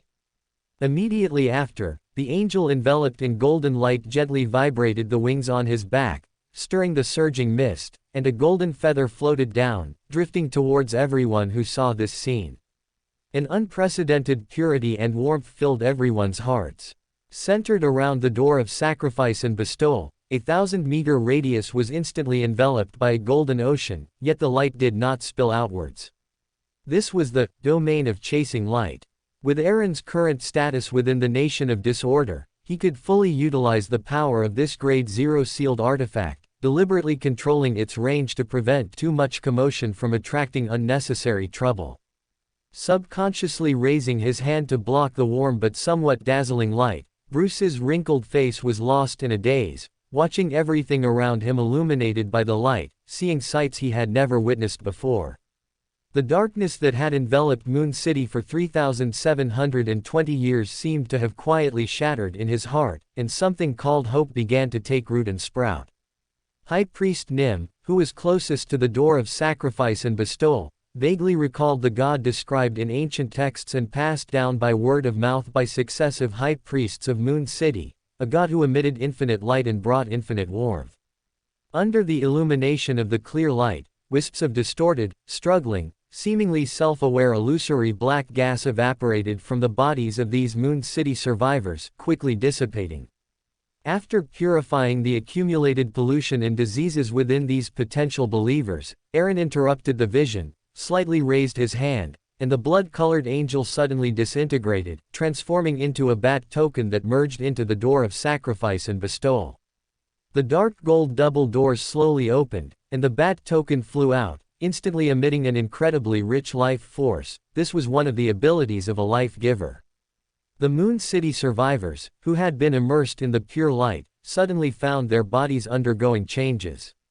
Adal, who had gone back to report and was now standing behind High Priest Nim, under the influence of that dense life force, after the pollution was expelled, the tumor on his face began to crack, ooze pus, lighten, shrink, and disappear. In the end, not even a scar remained. Many of the deformed individuals in the group gained new life in an ineffable sensation. Their emotions, already prone to excitement, immediately knelt towards the altar, praying devoutly. Unlike the Earth Mother Church's life alchemy, the Sanguine's life giver was more skilled at transforming life itself, with many directions for transformation. However, with Aaron's current abilities, relying on the bat token, he could only turn these mutated humanoids into true humans. Innate defects could only be partially repaired, not completely cured, but this was already enough. High Priest Nim, who witnessed all of this, slowly lowered his head and, with a respectful and sincere attitude, asked Cavendy Lancer, who was holding the bat token and standing before the altar. "Respected divine emissary, which existence does the Lord you worship belong to?" Looking at the Moon City High Priest whose face was marked with distinct furrows, Cavendy Lancer replied with a majestic tone. "That great existence is the Lord of Order who governs the chaotic kingdom, and I am merely a witness who acts on the will of the God. You may call me Cavendy Lancer." Nim was silent for a moment. After the baptism just now, he had unconsciously developed a certain degree of faith in the Lord of Order, mentioned by Cavendy Lancer. Compared to the Creator who never responded to prayers and ignored Moon City's suffering, this existence was more like a god. Taking a deep breath, he raised his head again, staring intently at this witness who claimed to act on the will of the god, and said with some urgency, "As the great Lord of Order, a god from this world, no, from beyond this cursed land." Cavendy Lancer nodded solemnly and slowly. "Yes. Then, what about the great sun god, the Lord who created everything?" Nim hesitated for a moment but still asked the question he most yearned to know. Cavendy Lancer pondered for a moment, recalling the history of the second epic he had learned from the great existence in order to digest the scholar of your potion, and then spoke in the tone of a charlatan. "The kings betrayed that existence. Blood, anger, filth, and shadows began to flow across this land, and a great catastrophe thus began." Nim's pupils slightly dilated, as if to absorb more light to clearly see the world before him, yet the dazzling light around him forced him to squint. He asked with difficulty, struggling to suppress something. "You mean, the Lord, therefore perished. Not just perished, but his flesh and blood were also devoured by the traitors, and this land was thus cursed." After receiving the Lord of Order's tacit approval, Cavendy Lancer directly spoke this sentence. Nim's body swayed slightly, and his furrowed face instantly turned ashen. The faces of the Moon City Beyonders behind him, who had been excited, also changed, as if they had suffered a severe blow. Fortunately, the domain of chasing light had not yet dissipated, and no one lost control because of it. Listening to the faint sobs from behind him, High Priest Nim had closed his eyes at some point. 2 or 3 seconds later, he reopened them, looked at Cavendy Lancer, bowed slightly, and spoke sincerely. "Moon City wishes to obtain the protection of that god. I am willing to give everything for this, only hoping that Moon City can continue to exist." Watching the prayer vision, Aaron tossed the scepter of sun chasing back into the pile of miscellaneous items, a slight smile on his lips. It was finally worth his effort. Then, he spoke majestically. "Go and see that abandoned city-state." He then condensed this sentence into a light point and threw it into the prayer vision. The Aemon avatar lurking in the city of silver made Aaron dare not relax in the slightest. During the sacrifice and bestowal ceremony, Aaron had already used the true vision provided by the Sephira to observe every resident of Moon City present. Although no signs of parasitism were found, it was still necessary to confirm this in Moon City. In any case, as a future place of residence for a period of time, at least some unstable factors needed to be eliminated. In the central northern sea area of the Berserk Sea, the airship had been away from Demir port for almost 2 days. Audrey, however, did not feel bored. Having never seen the ocean before, she was very curious about everything in the sea. Approaching noon, Audrey was standing by the French window, holding a nautical chart in her hand, pointing at the sea outside the window while earnestly teaching Susie. Susie looked at the place names marked on the map and wagged her tail happily. After a few days of adaptation, as a spectator dog, she had overcome her fear of heights and said cheerfully, vibrating the air, "Audrey, the next stop should be Harmon Port in Dixie Bay.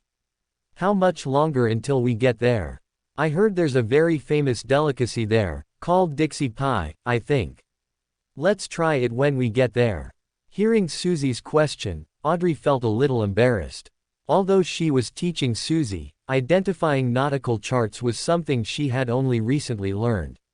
She couldn't answer such specific questions, so she vaguely replied, "Probably, maybe 2 or 3 days. Also, Susie, let's try not to leave the airship, it will cause trouble for everyone. If you want to eat it, I can have someone buy some back for you then." Before she could finish speaking, Audrey's voice stopped. She looked up at the upper level of the airship, where a serene, deathly cold sensation spread, accompanied by a faint, illusory chanting. Audrey, who had been somewhat surprised, immediately felt her nervous mood soothe. She instantly understood that it was the senior deacon, sort of the goddess, who had acted, and she couldn't help but wonder what had happened. One had to know that although this was far from land, it was still within LotM's territorial waters. Even pirate kings should not act rashly. Just as Audrey was thinking this, the door was pushed open, and Daly, whose attire was no longer so enchanting, walked in quickly, looking at Audrey with a solemn expression and saying, "Miss Audrey, please follow me. We might have run into a bit of trouble." Before she could finish, she was interrupted by Susie's barking. The two instinctively looked at the golden retriever standing by the French window, baring its teeth at the outside, and then their expressions changed. Above the undulating deep blue sea, and below the scattered white clouds, a point of blazing white fire shot from far to near, rapidly approaching the airship. The fiery light grew larger and clearer, eventually revealing its complete form. It was a gigantic flaming spear. On the uppermost deck of the airship, a deep, tranquil, and profound darkness emerged. Even at noon, no sunlight could penetrate that darkness. In the profound darkness, the figure of Crest Sessima appeared, seemingly supported by an invisible force, suspended in front of the airship. His dark green eyes were like a moonless lake in the middle of the night, and the collars of his shirt and trench coat stood high, hiding his entire chin in shadow. Looking at the incoming flaming spear, Crest Sessima raised the pure white bone sword in his hand. Layers of symbols and markings emerged from the sword, emitting a pure white, lustrous glow, like a bright moon hanging high in the deep night. The flaming spear directly scattered and reformed into a human figure. This figure had a high nose bridge, deep eye sockets, and blue eyes. The pride that permeated his bones could be felt even by Audrey inside the airship, and she could discern that the man's clothing should belong to Intis. He scrutinized Crest Sessima, who held the bone sword, without the slightest fear, even exuding an iron and blood aura. Then, scarlet flames flashed in his eyes as he looked at the airship behind him. A few seconds later, he dismissively curled his lip, not bothering to explain or perhaps disdaining to, and blazing white flames suddenly surged from his body. Then, he transformed into a gigantic flaming spear and hurled himself in the direction from which the airship had come, which was the area where Demir Harbor was located. This flaming spear flew farther and farther, and before long, only a speck of fire remained. The turn of events was somewhat beyond Audrey's expectations. Seeing the other party's aggressive stance, she had thought she would witness an exciting battle of demigods. Although she knew this thought was somewhat irresponsible, Audrey couldn't help but feel a little anticipation in her heart. At the same time, she also began to wonder why this Intis demigod had come to LotM's territorial waters. Daly, on the other hand, was a bit conflicted, unsure whether she should still take this distinguished young lady to the uppermost deck of the airship. Just then, the undulating deep blue sea suddenly became eerily calm for an instant, immediately followed by the formation of a massive vortex, sweeping up a deep blue, almost black, tsunami. A terrifying hurricane, visible to the naked eye, swirled and appeared, causing the airship to sway for a while. A large number of bubbles began to emerge from the vortex, and it was vaguely visible that there seemed to be an underwater volcano erupting at the bottom of the vortex. Crest Sesima, who had resheathed his pure white bone sword, frowned slightly.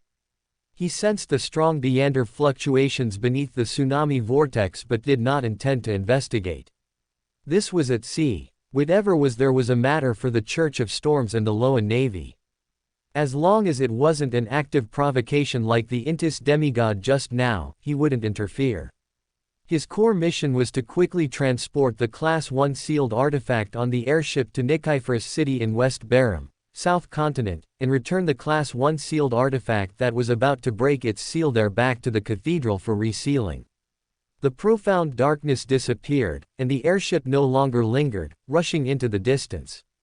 After a moment, although the sky-high deep blue tsunami gradually subsided, silver-white lightning bolts, branched like tree limbs, still moved across the sea surface. Deep beneath the sea, the shattered elven ruins completely turned into rubble. The area semi-integrated with the spirit world disintegrated during the promotion ritual, and the underwater volcano, which had been erupting magma, suddenly caved inward, being forcibly extinguished. Her originally soft, luminous black hair turned deep blue. Shatas closed her eyes, feeling the surging power within her. An ethereal voice suddenly came from her ear. Your promotion is much faster than I imagined. It seems the experience of entering the world within the book has made your will much tougher. This way, you can bear more of my power. Shatas, now a Sequence 4 cataclysmic enterer, was still extremely delighted upon hearing the queen's praise, feeling a sense of pride like a child recognized by an elder. Gentle laughter echoed in the chaotic seabed, carrying a certain wave that brushed through and interfered with the corresponding area of the spirit world, preventing future divinations. Finally, it resonated in Shatas's mind. Let's go. With such a big commotion, Leodoros' subordinates should be arriving soon. Before we head to the Fog Sea, you can also show me the world as it is now. Shatas nodded heavily, stomping her foot, and amidst the sound of the seabed rock wall crumbling, she shot straight towards the sea surface. On a small island a few kilometers from where the deep blue vortex had appeared, William Blake, pale-faced, opened his mouth as he watched the gradually calming scene and the departing airship, as if to say something. Beside him, Anderson Hood, the strongest hunter of the Fog Sea, stood with his arms crossed, flames rising from his body to dry his soaked clothes, and he clicked his tongue. Look, if it weren't for following me, with you being just a Sequence 6, how could you have seen such an exciting scene?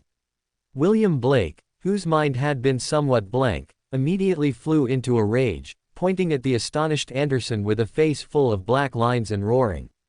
You're a jinx. Trouble follows you wherever you go.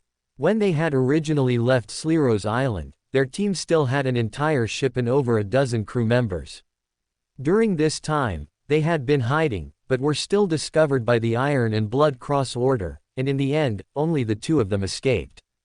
If it weren't for that airship forcing away the iron-blooded knight, both of them would have perished today. Before they could even catch their breath, they witnessed a tsunami that was nothing short of a disaster. Recalling how he had been infatuated and listened to Anderson's nonsense to go to sea, William Blake was now filled with remorse. Looking at his old friend, who had shared hardships before enjoying any prosperity, Anderson smiled brightly, patted his shoulder comfortingly, and said with an excited tone, "Buddy, don't be so pessimistic. Look at it from another angle. We've endured so many hardships, doesn't that mean the treasures in the God War ruins are destined for us? Besides, out with the old, in with the new. Those previous guys clearly weren't fated for the treasure. We can always gather another fleet." Looking at this overly optimistic fellow, William Blake's pale face twitched slightly, and his vision momentarily blurred. Feeling that he couldn't argue with this guy, he simply shut up, turned around, and planned to chop down trees to make a raft, eager to leave this cursed place. Once I find a nearby sealed port, I'll return to Intis. No, if I go back now, I'll definitely be targeted by the Iron and Blood Cross Order. Damn it, that cursed Anderson. William Blake's expression grew increasingly grim as he cursed inwardly. Should I become a pirate? I remember that the Sea King seems to be recruiting crew members recently. He shouldn't refuse a Sequence 6 like me, and only a pirate king can ensure my safety. As he thought this, William Blake suddenly noticed that his surroundings had become very quiet. Anderson's rambling voice abruptly ceased. His heart sank, his thoughts were suddenly interrupted, and he instinctively turned his head. A beautiful lady, dressed in a long dress with intricate patterns and possessing the elves' characteristic slightly pointed ears, stood opposite Anderson, radiating a slightly tyrannical and terrifying aura. Feeling the aura, which was even more tyrannical and terrifying than that of the Iron and Blood Cross Order demigod from before, Anderson stiffened his body, trying hard to force a smile and make himself appear harmless. For a moment, he didn't know what to say. To escape from the iron-blooded knight, he had already used the life-saving scroll he had obtained when he left the Church of the God of Knowledge and Wisdom to venture out on his own. Without a second of hesitation, Anderson, realizing his predicament, immediately straightened his body, bowed deeply, and said with a humble attitude and sincere words, "I apologize for not welcoming you, Senior. Is there anything you need us to do? Just say the word, and I will go through fire and water without hesitation." Seeing Anderson instantly cower, William Blake, who had originally intended to fight to the death, also cowardly gave in. Looking at the two men in front of her, Shatas, whose aura was slightly unstable due to her recent promotion, shifted her gaze slightly. She didn't make things difficult for them and directly asked, "Where is this place, and what are the nearest islands?" Anderson breathed a sigh of relief. Recalling the previous sea chart, he roughly stated their current position. After all, he had been a first mate on the Morning Star for several months, so Shatas quickly determined her current location. Heading south would take them to Mid-Range Island. Although it nominally belonged to LotM, it was too close to the raging sea, and even the Church of Storms had low control there. Looking at the young hunter in front of her, Shatas calmly asked, "I'm going to Mid-Range Island. I can give you a ride as a thank you." Just as he was about to make an excuse to decline, Anderson heard the subsequent words. "Oh, I forgot to tell you, the Sea King, Orion Coutman, will be here soon." Anderson's expression immediately changed. He gave a forced laugh and quickly nodded. "Then thank you for your kindness, Senior." Originally, William Blake didn't think much of it. After all, it was the Iron and Blood Cross Order chasing them, not the Church of Storms. He wasn't a pirate yet, and the major churches overseas had softened their attitudes towards Beyonders considerably, unlike on land. But seeing Anderson winking at him, he, who was about to refuse, suddenly broke out in a cold sweat. Although he wasn't as cunning as a hunter, he had survived by following Anderson, so his mind was also flexible. He suddenly realized something. The other party directly calling the Sea King by his true name was enough to indicate that she was at odds with the Church of Storms. And since he now knew where this senior was heading next, would this senior feel safe leaving him alive to inform the Church of Storms? Sighing in his heart, he voluntarily walked to Anderson's side, allowing the chaotic hurricane to carry them away into the distance. After 15 minutes, a figure descended in the hurricane. It was a tall, burly middle-aged man, appearing to be just 40 years old. His facial features were hard and defined, and his muscles were clearly delineated, filling out his loose storm cleric robe. It was none other than the Cardinal of the Church of Storms, the Archbishop of the Rosed Sea, a senior deacon of the Punishers, and the Sea King, Orion Coutman. His deep blue eyes gazed at the sea, and his hair, the same color, was twice as thick as a normal person's, like tentacles. He snorted coldly, and with a wave of his hand, the sea immediately parted to both sides. Orion Coutman then disappeared into the deep seabed. Forsaken land of the gods, Moon City. Many humans, some noticeably deformed and some already showing certain mutations, emerged from the buildings, which were heavily weathered but exceptionally sturdy. The residents of Moon City, who had learned the general situation from the returning exploration teams and the High Priest, entered the Seoul Plaza from various streets, filled with worry, fear, and hope. At this time, on the high platform, Cavendish Lancer stood at the very front, having once again set up the sacrifice and bestowal ritual. High Priest Nim and Bruce, along with other members of the Elder Council, stood in the back.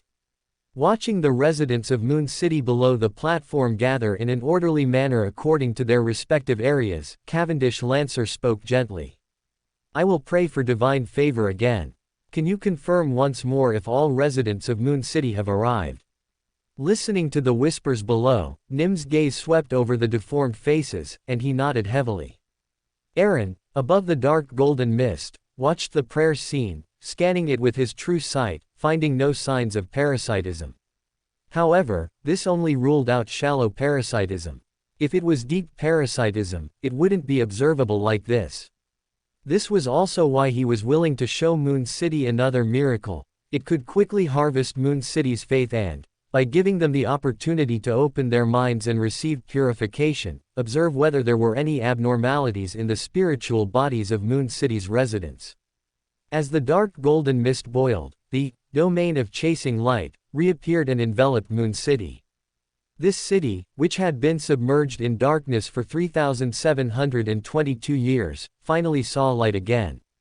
Watching their compatriots, one by one, become so emotionally overwhelmed that they couldn't control themselves, Adal and Russ, who had already experienced one purification, managed to restrain the turmoil in their hearts and quickly dragged out monster corpses, one after another.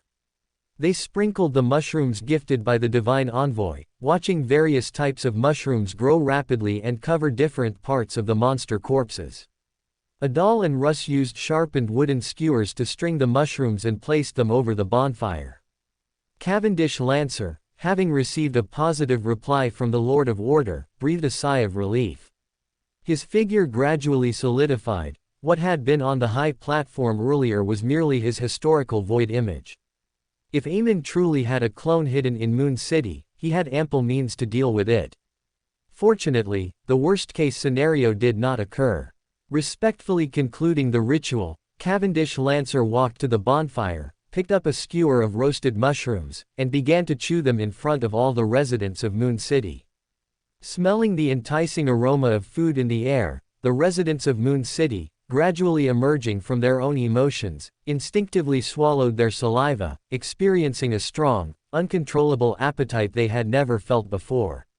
Seeing that the divine emissary, who had brought hope and light to Moon City, had begun to chew and swallow, even High Priest Nim merely hesitated for a moment before plucking a mushroom and putting it into his mouth. What more of the other Moon City residents who had personally witnessed the miracle and whose bodies and minds had been purified? Even though they had been living in darkness for generations, their taste buds for food had mutated, but humans could never adapt to that kind of toxin and madness, yearning for sweetness and real food. Watching the Moon City residents wolfing down the food, Cavendish Lancer had no choice but to repeat the precautions for eating this mushroom that he had previously told Elder Bruce. High Priest Nim only tasted one mushroom and did not continue, just staring blankly at every Moon City resident, each showing a contradictory feeling of hunger and satisfaction, and although many people's facial organs were still a bit strange, they were all filled with pure joy. Taking a deep breath, Nim looked at Cavendish Lancer, who had a smile on his lips, and said with extreme sincerity, "Your Excellency, Divine Emissary, we wish to listen to the teachings of the great Lord of Order." Although the realm of chasing light gradually dissipated, the prayer scene did not end. Aaron, on the throne, clearly heard Nim's request. As early as when he decided to conquer Moon City, Aaron had begun to contemplate his future doctrines. As he approached the angel rank, this was also a necessary preparation. Increasingly dense dark gold mist filled the illusory figure. Aaron, using the faint connection generated by the previous purification, projected this divine kingdom into the hearts of all Moon City residents, and at the same time, condensed his spirituality and poured it into the prayer light spots symbolizing Cavendish Lancer. Hearing the high priest's words, even the hungriest people stopped chewing and looked devoutly at the divine emissary on the high platform, where a boundless divine kingdom seemed to appear. Cavendy Lancer's expression quickly became solemn. He raised his right hand, grabbed at the void, and pulled out the sun-chasing scepter. He reviewed the information that appeared in his mind and took a deep breath. He raised the sun-chasing scepter, and warm, bright, and clear light surged out like a tide, instantly filling the surrounding area. Cavendy Lancer opened his mouth, and his majestic voice echoed in the ears of everyone in Moon City. My lord calls himself the Lord of Order. He is the origin and shadow of order. He is the great emperor of the chaotic kingdom. He is the chaotic beacon who controls rules. He is the creator, maintainer, and justiciar of the world's order. His wisdom and authority protect his followers from destruction in the apocalypse, and his will determines the order and peace of the world.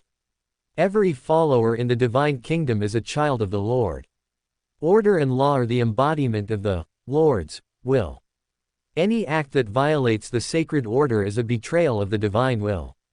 The Lord's grace will eventually spread throughout the world, and devout followers will gain new life. Looking at the stars that suddenly appeared on the dome of the magnificent palace, and feeling the increasingly close connection with this Sephira, Aaron's smile became even more pronounced. The missionary work in Moon City was his first true missionary effort. The doctrine preached by Cavendy Lancer was the prototype of the future, Order Holy Scripture, of the Order Divine Church. The reason it was only a prototype was that Aaron intentionally excluded descriptions of the angels under his command, focusing more on the description of the doctrines. The most important part of this was the Universal Law Code, which had been revised and perfected over a year. Aaron, based on the actual situation of the forsaken land of the gods, retained the laws most suitable for the current state of Moon City. Unlike Lloyd City, which was the first to implement the Universal Law Code, Moon City truly conformed to the concept of a divine kingdom on earth, meaning that laws were practiced through faith, rather than through authoritarian oppression. The anchor formed by this faith would make Aaron's connection with the underlying rules of the faith-condensing land increasingly close, even allowing for direct manipulation. This was also one of the reasons why high-ranking justiciars could, to some extent, replace rules. However, unlike the revelation of night and the storm scripture, Aaron only described his own authority and did not portray himself as the evolution of the Creator's remains, as the seven gods did. Aaron was well aware of his own uniqueness, part of which stemmed from the Sephira, nation of disorder, but the most fundamental uniqueness came from his soul, an otherworldly soul untainted by the primordial one's spiritual imprint. Therefore, Aaron only propagated his honorific name and various doctrines, without a specific image, and also minimized his connection with the primordial one, to avoid followers forming a unified image that would cover his true appearance and bring unnecessary trouble in subsequent advancements. Under his true sight, Aaron also learned about the current Beander composition of Moon City. In addition to High Priest Nim, there was also a Demon Hunter, which was a relatively easy sequence to achieve demigod status in the environment of the forsaken land of the gods. However, Moon City still retained a relatively complete sequence inheritance. Although 22 sequences were missing for various reasons, they held great potential. The main reason there were only 2 demigods was the absence of a sealed artifact like those in the City of Silver, which could shatter the Beander characteristics of deceased Beyonders. Moon City residents, who had already accumulated a large amount of toxins due to the harsh environment of the forsaken land of the gods, would have an unimaginable probability of losing control if they directly consumed Beander characteristics in potions without being able to shatter them and dilute the pollution. With a slight movement of his spirituality, Aaron instructed Cavendy Lancer to properly settle the Moon City residents and then explore the sanguine holy city, Carmilla, as soon as possible. Aaron then disconnected his perception of the prayer scene, but the starlight on the dome still shone brightly. In a spacious, clean, and even luxurious port villa on Mid-Range Island in the raging sea, Anderson stood with a bitter expression in the living room he had rented, looking at Shardish, who was standing by the window gazing at the sea. Ever since he followed this senior to Mid-Range Island 2 days ago, Anderson's already not so rich wallet seemed to have been robbed, and it was now empty. Even if this senior was willing to let him go, he wouldn't have money to buy a boat ticket. As the strongest hunter in the Fog Sea, how could Anderson endure such an arrangement? But before he could even plan an escape, he was given a cup of golden liquid of unknown origin.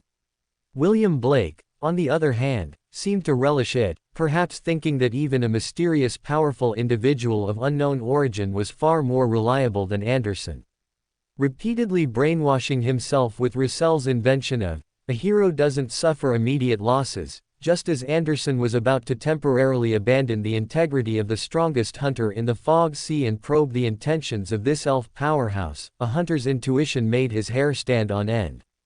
A figure suddenly appeared on the sofa at some unknown time. Anderson, who was well versed in sea anecdotes, immediately recognized that it was Duke Aaron, who had been making waves recently. Cursing inwardly, Anderson felt as if he had escaped the wolf's den only to enter the tiger's lair. He could only try his best to reduce his presence. Aaron glanced at Anderson, and although he was somewhat surprised why Shardish had a reaper here, he didn't pay it much mind. He met Shardish's enigmatic gaze, who had turned her head, and frowned slightly. "This isn't Shardish." Aaron waved his right hand, and Anderson and William Blake disappeared from the living room. Looking at Shardish, who was walking towards him with a smile, he whispered, Are you Gooseneck?" A faint light appeared on Shardish's body, and a somewhat unreal, illusory figure appeared on the island of the mind in the subconscious ocean, which was precisely the elf queen Gooseneck he had seen in the elf ruins on Sunya Island. A clear, cold voice rang out. "This is just a separated virtual personality. I merely sensed your arrival, Duke, and came to meet you. Afterward, Shardish will accompany you to the Fog Sea to explore Solomon's treasure. I will intervene when necessary. I will not break our alliance, and I hope you remember your promise." His subconsciousness carefully observed Shardish within the nation of disorder. After a moment, Aaron nodded. "Good, but I am curious about your current state. The elf race has declined to such an extent, and your name has not been circulated outside for who knows how long. How do you manage to maintain your angelic rank without needing to slumber, despite lacking an anchor?" Shardish sat opposite Aaron and chuckled softly. "Although the dragon race is annoying, I have to admit that they have reached the pinnacle in the spiritual domain. The age of first radiance of fire eventually evolving into the twin age was not without reason. For an angel of the spectator pathway, as long as they believe they are strong enough, they will be strong enough.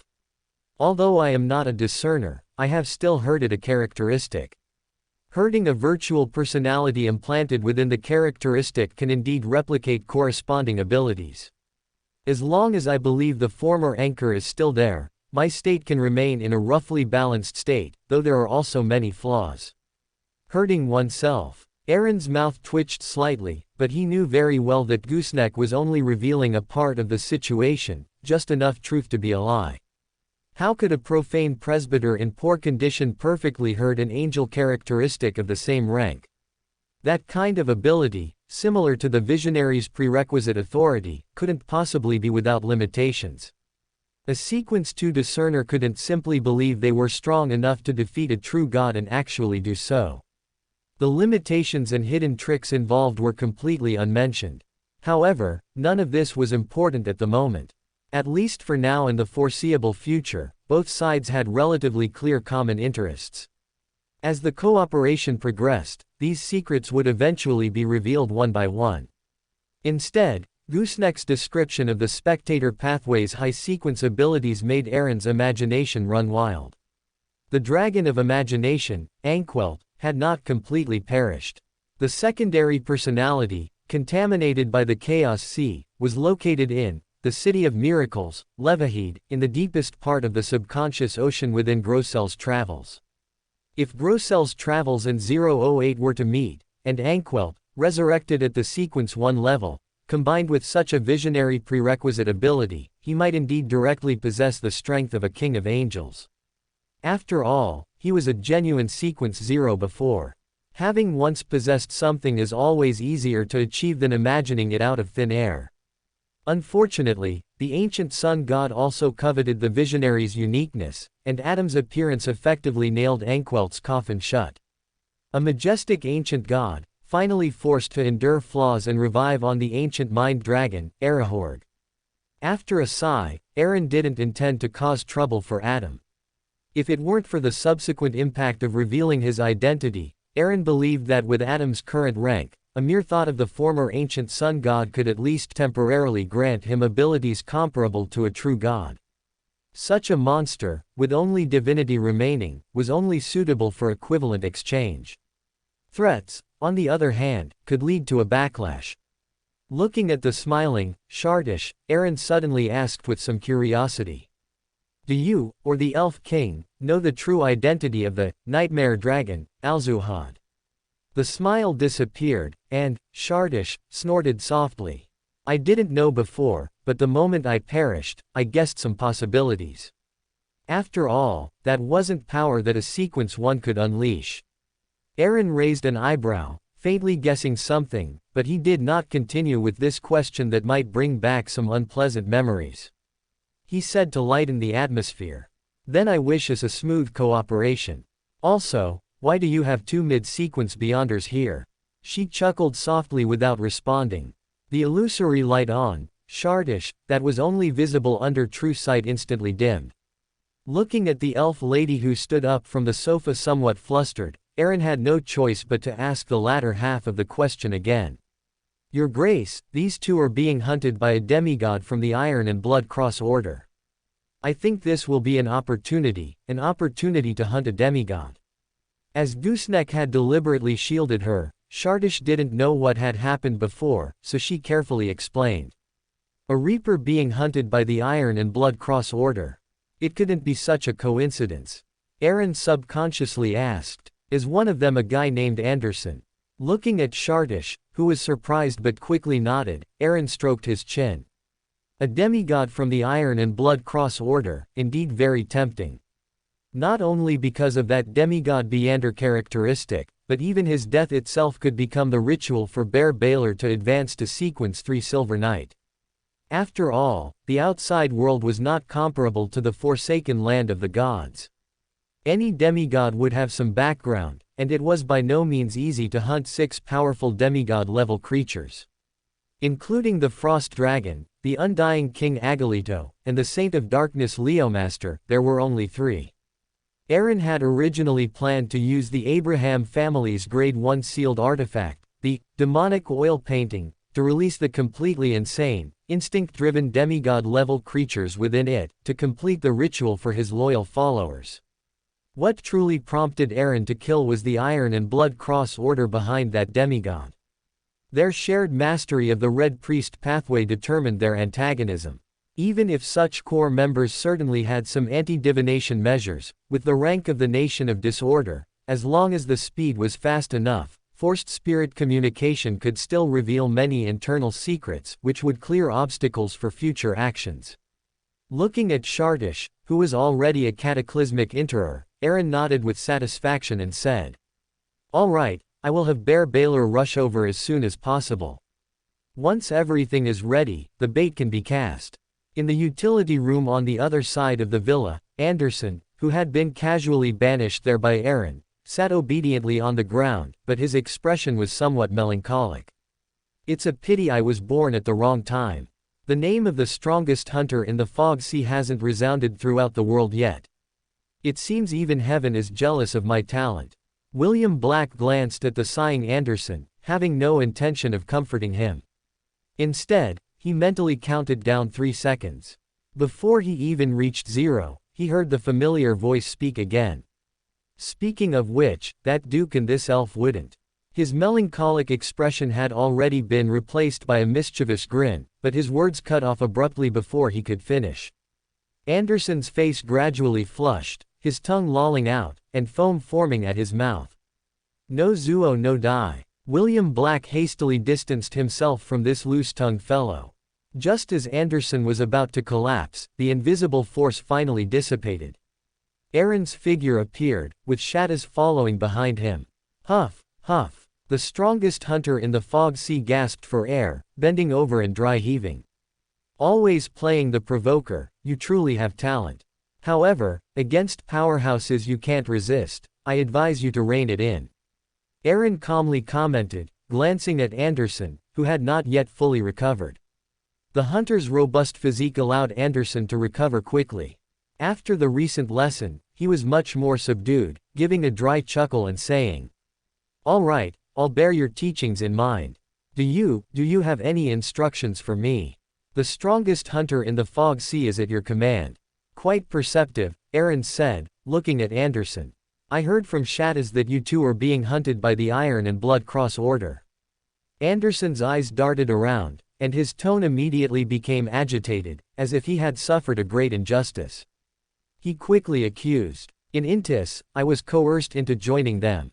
These lunatics who believe in the true creator seem to have sacrificed their brains. They are fanatical to the point of stupidity and often oppress and exploit us members who aren't as fanatical. I couldn't stand it anymore, so I left them, but now I'm being hunted down. This is simply outrageous." Ignoring Anderson's clamor, Aaron stared at him calmly, even coldly, and said flatly, "Get to the point. What did you do to warrant an iron-blooded knight hunting you?" Feeling a little uneasy under that cold gaze, Anderson cleared his throat and quietly added, "That not-so-bright demigod is named Dudo Casey. He was responsible for exploring a true creator relic for the Iron and Blood Cross Order. The relic was already destroyed, but in the deepest part, I obtained a token with a bas-relief of a hanged man on a cross. After I took out the token, a strange mutation suddenly occurred deep within the relic, entangling Dudo Casey. I only barely escaped with a charm from the Church of the God of Knowledge and Wisdom." Carefully observing the Duke's expression, Anderson also subtly mentioned the Church of the God of Knowledge and Wisdom, implying that he was not alone. A token related to the true creator. Aaron scrutinized Anderson. No wonder, with so many dangerous places in the forsaken land of the gods, this guy ended up falling for the Ouroboros mural. Feeling a bit uneasy under Aaron's gaze, Anderson hastily continued, "That token was sealed and hidden by me. It's not on me right now. If your grace is willing to let me go, I will certainly present the token with both hands." Looking at Anderson's expectant face, Aaron's lips curved slightly upward as he playfully said, "I have an even better idea, one that can also help you eliminate future worries. Would you like to hear it?" Seeing that half-smile, Anderson really didn't have the courage to refuse, so he stiffly nodded his head. Receiving a satisfactory reply, Aaron then pointed at Anderson. "I'll use you as bait to hunt that iron-blooded knight. After the hunt, you can join the Dawn, to avoid any potential future pursuit from the Iron and Blood Cross Order. As compensation for your adventure, I can provide you with the iron-blooded knight potion formula." Anderson's heart instantly fell into a dilemma. One who often walks by the river is bound to get their shoes wet. Even if an iron-blooded knight's strength would decline somewhat after leaving the army, dealing with him, a reaper, would still be effortless. But his adventurous journey to the forsaken land of the gods was essentially to seek further advancement, and now this opportunity was right before him. The most crucial thing was that this didn't seem to be a choice, but rather a notification. Sighing inwardly, Anderson mumbled quietly, "I hope you keep your word." Tingen City. Having already dealt with the ghost at Sir DeVille's house and completed his entry mission, Klein was now returning to Blackthorn's security company by carriage. The carriage fare was sponsored by the generous Sir DeVille. Looking at the gradually dimming sunset outside the window, Klein thought for a moment and said to the coachman in front, "First, go to 18 Vlad Street in East Borough, then to 27 Bessick Street, Henry's private detective agency, and finally return to Blackthorn Security Company." Facing the request from the esteemed gentleman personally received by Sir DeVille, the coachman naturally agreed. After all, Sir DeVille would certainly pay the fare. Feeling the environment far more comfortable than a public carriage, Klein leaned back on the cushion, looking at the streets outside the window. As the carriage slowed down, his brows furrowed. The door to 18 Vlad Street in East Borough was locked at this time, and the originally prominent sign for Rosen's Folk Herbal Medicine Store was nowhere to be seen. Did they run away, fearing capture by the Nighthawks? Klein thought for a moment but didn't get out of the carriage to check. He simply told the coachman to proceed to the next location. He hadn't forgotten the red chimney he saw in his dream divination, but it wasn't convenient to leverage the Nighthawks' power for investigation, as Klein couldn't explain it to the captain. Simply searching for similar houses didn't require Klein to search personally. He only needed to spend some pounds to have professional detectives find and organize the information, and he just needed to be responsible for identification.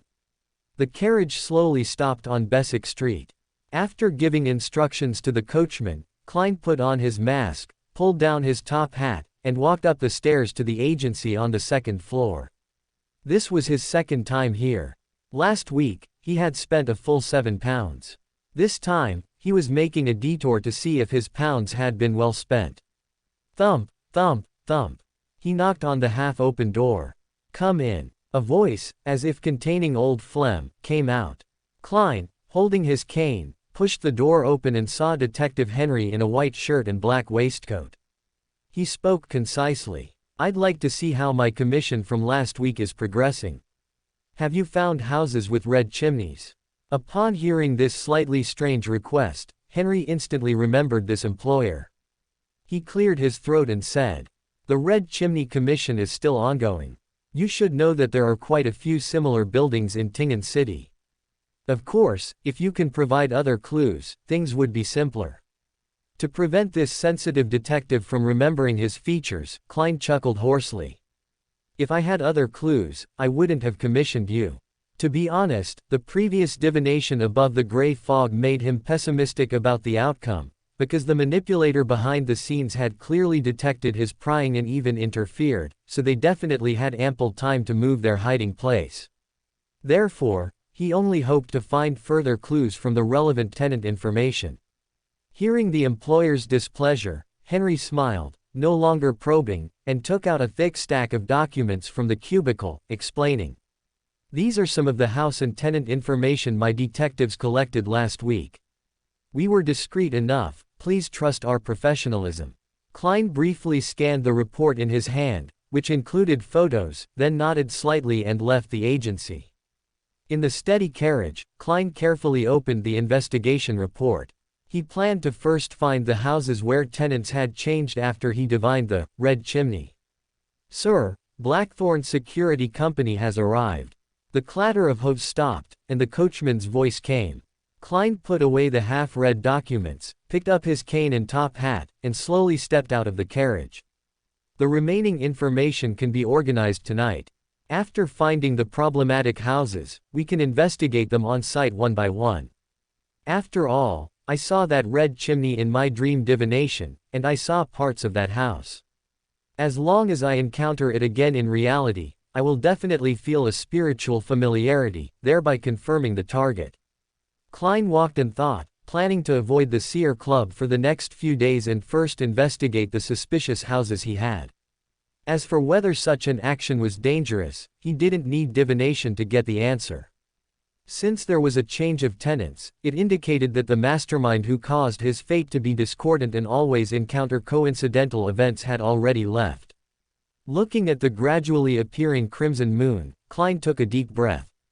At midnight tonight, he would also attend the Chaos Council of that hidden existence, where some questions that had troubled him for a long time but had nowhere to ask might be answered. As soon as he walked into Blackthorn Security Company, Klein keenly felt the solemn atmosphere. He quickly went underground and saw Dunn, Leonard, and other Nighthawks teammates already fully prepared. Seeing Klein arrive, Dunn pointed to the surrounding Nighthawks and explained. 3 official Punisher team members of the Church of the Storm were killed by the instigator, Triss, from before. It's said that other Beyonders took action. The Church of the Storm has sealed off the news, but they requested aid from the Nighthawks and Machinery Hivemind.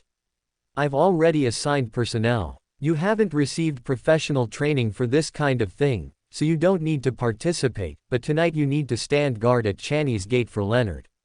Klein's mind immediately recalled Triss, wearing the sapphire ring, whom he had seen that night at the Witch's Brew bar, and a slight chill ran through him. Looking at the somewhat distracted Klein, Dunn thought he was just nervous about his first time guarding Channy's gate, and then reassured him. You just need to remember, no matter what sound you hear, no matter what happens, do not open Channy's gate, unless it is opened from the inside. As the Nighthawks left, the well-ventilated but silent and deep underground instantly became deathly quiet. The dim yellow gas lamp flickered slightly, illuminating the silent corridor. Although he had already asked Roseanne to inform Benson and Melissa that he couldn't come home tonight due to work, Klein's expression still changed several times. He still remembered the scene of divining that sapphire ring before. That level of backlash indicated that it was definitely a sealed artifact of extremely high Beyonder characteristic. He wanted to remind the captain to be careful, but he was afraid of exposing more. Klein felt a bit agitated and could only pray in his heart that tonight's operation would go smoothly. If worst comes to worst, the secret hidden on Leonard should also be able to ensure the safety of the captain and the others. Thinking this, Klein felt a little ashamed.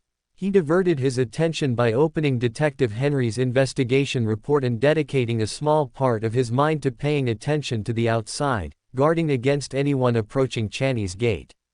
The dim yellow light flickered. Klein finally filtered out 11 houses with tenant changes from these reports. Rubbing his sore eyes, Klein took a sip of coffee, his head aching. Thump, thump, thump. Violent knocking suddenly resounded, echoing in the dim, quiet corridor, echoing in the almost empty underground. Klein jumped, his nerves instantly taut. He instinctively took out his revolver from his underarm holster, adjusted the cylinder and trigger, and slowly moved towards the door, searching for the source of the sound. Following the sound, he saw the black iron double door with 7 sacred emblems painted on it. Sounds coming from behind Channy's gate. I'm only on my first guard duty here, and something's already happening. Klein's eyes narrowed, his heart pounding like a drum. Looking at the slightly shaking Channy's gate, he quickly remembered the captain's reminder before he left. Is this a normal phenomenon? Klein calmed down considerably. Looking at Channy's gate, which was making more and more noise but showed no other abnormalities, he prepared to turn back to the guardroom, half believing, half doubting. Klein, in his state of high tension, didn't notice 4 black dots appearing on the back of his right hand, changing from light to dark, forming a small square. Just then, he heard a piercing scraping sound and saw Channy's gate swing heavily outward, revealing a crack. In the grating, teeth-aching sound, Klein's almost frozen eyes saw a figure.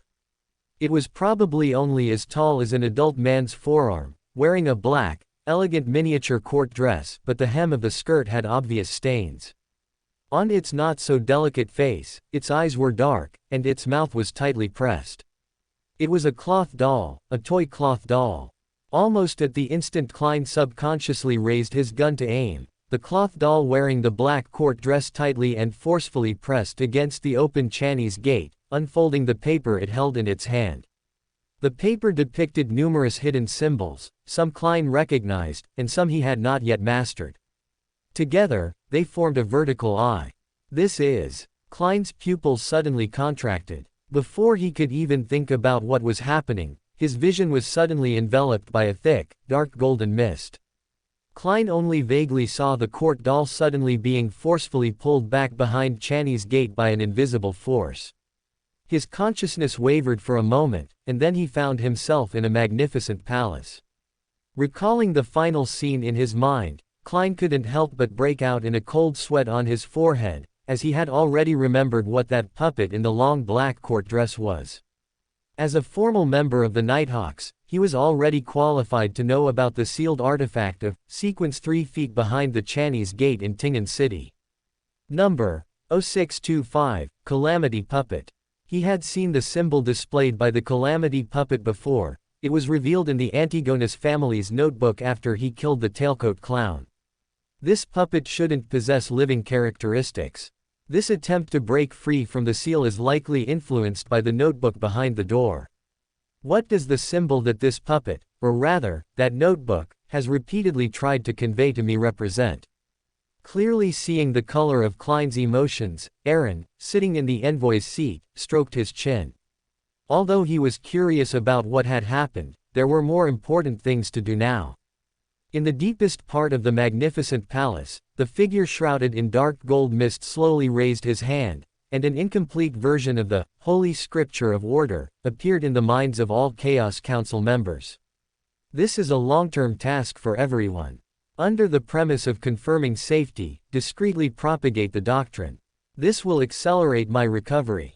These Chaos Council members, spread across the world, would be powerful tools for the future Order Church to establish a kingdom on earth.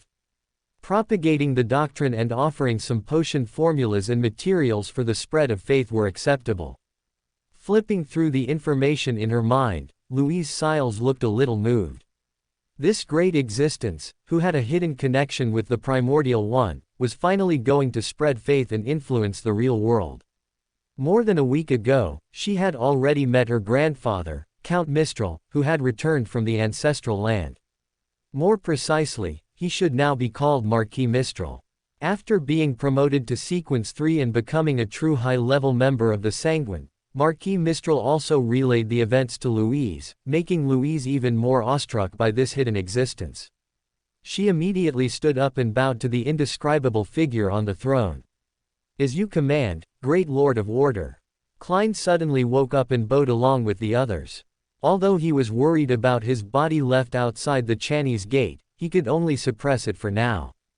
Seeing that this great existence had no intention of speaking further, Louise simply continued. "I wish to purchase a Beander characteristic of a Sanguine Viscount. I can pay in gold pounds or mystical items of equivalent value. I also acquire Beander characteristics of a Baron and below, at a premium. This will also be a long-term transaction.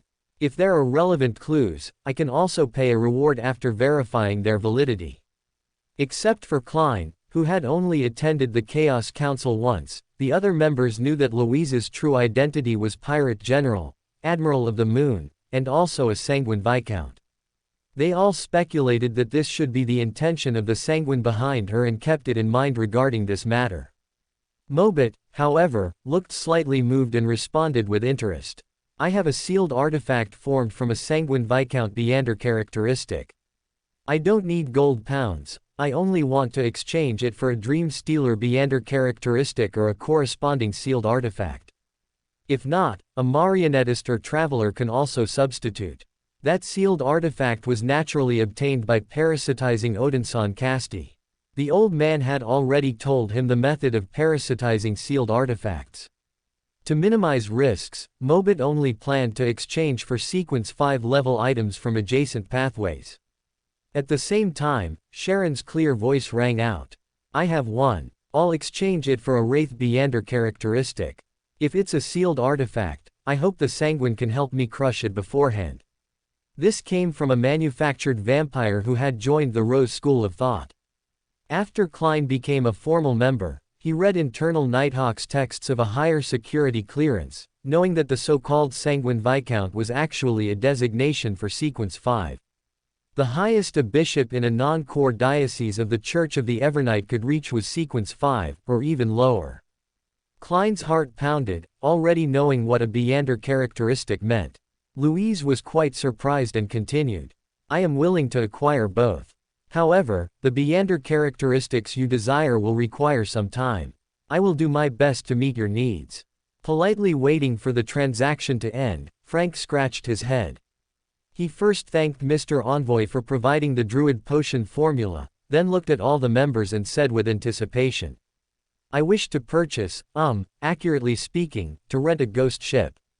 If anyone has relevant clues, I can also pay a corresponding reward." Knowing Frank's dangerous nature, Mobit cautiously asked, "What do you want a ghost ship for? Do you need this to advance to Druid?" "No, I already advanced last week. I need a ghost ship only to fulfill a concept of mine."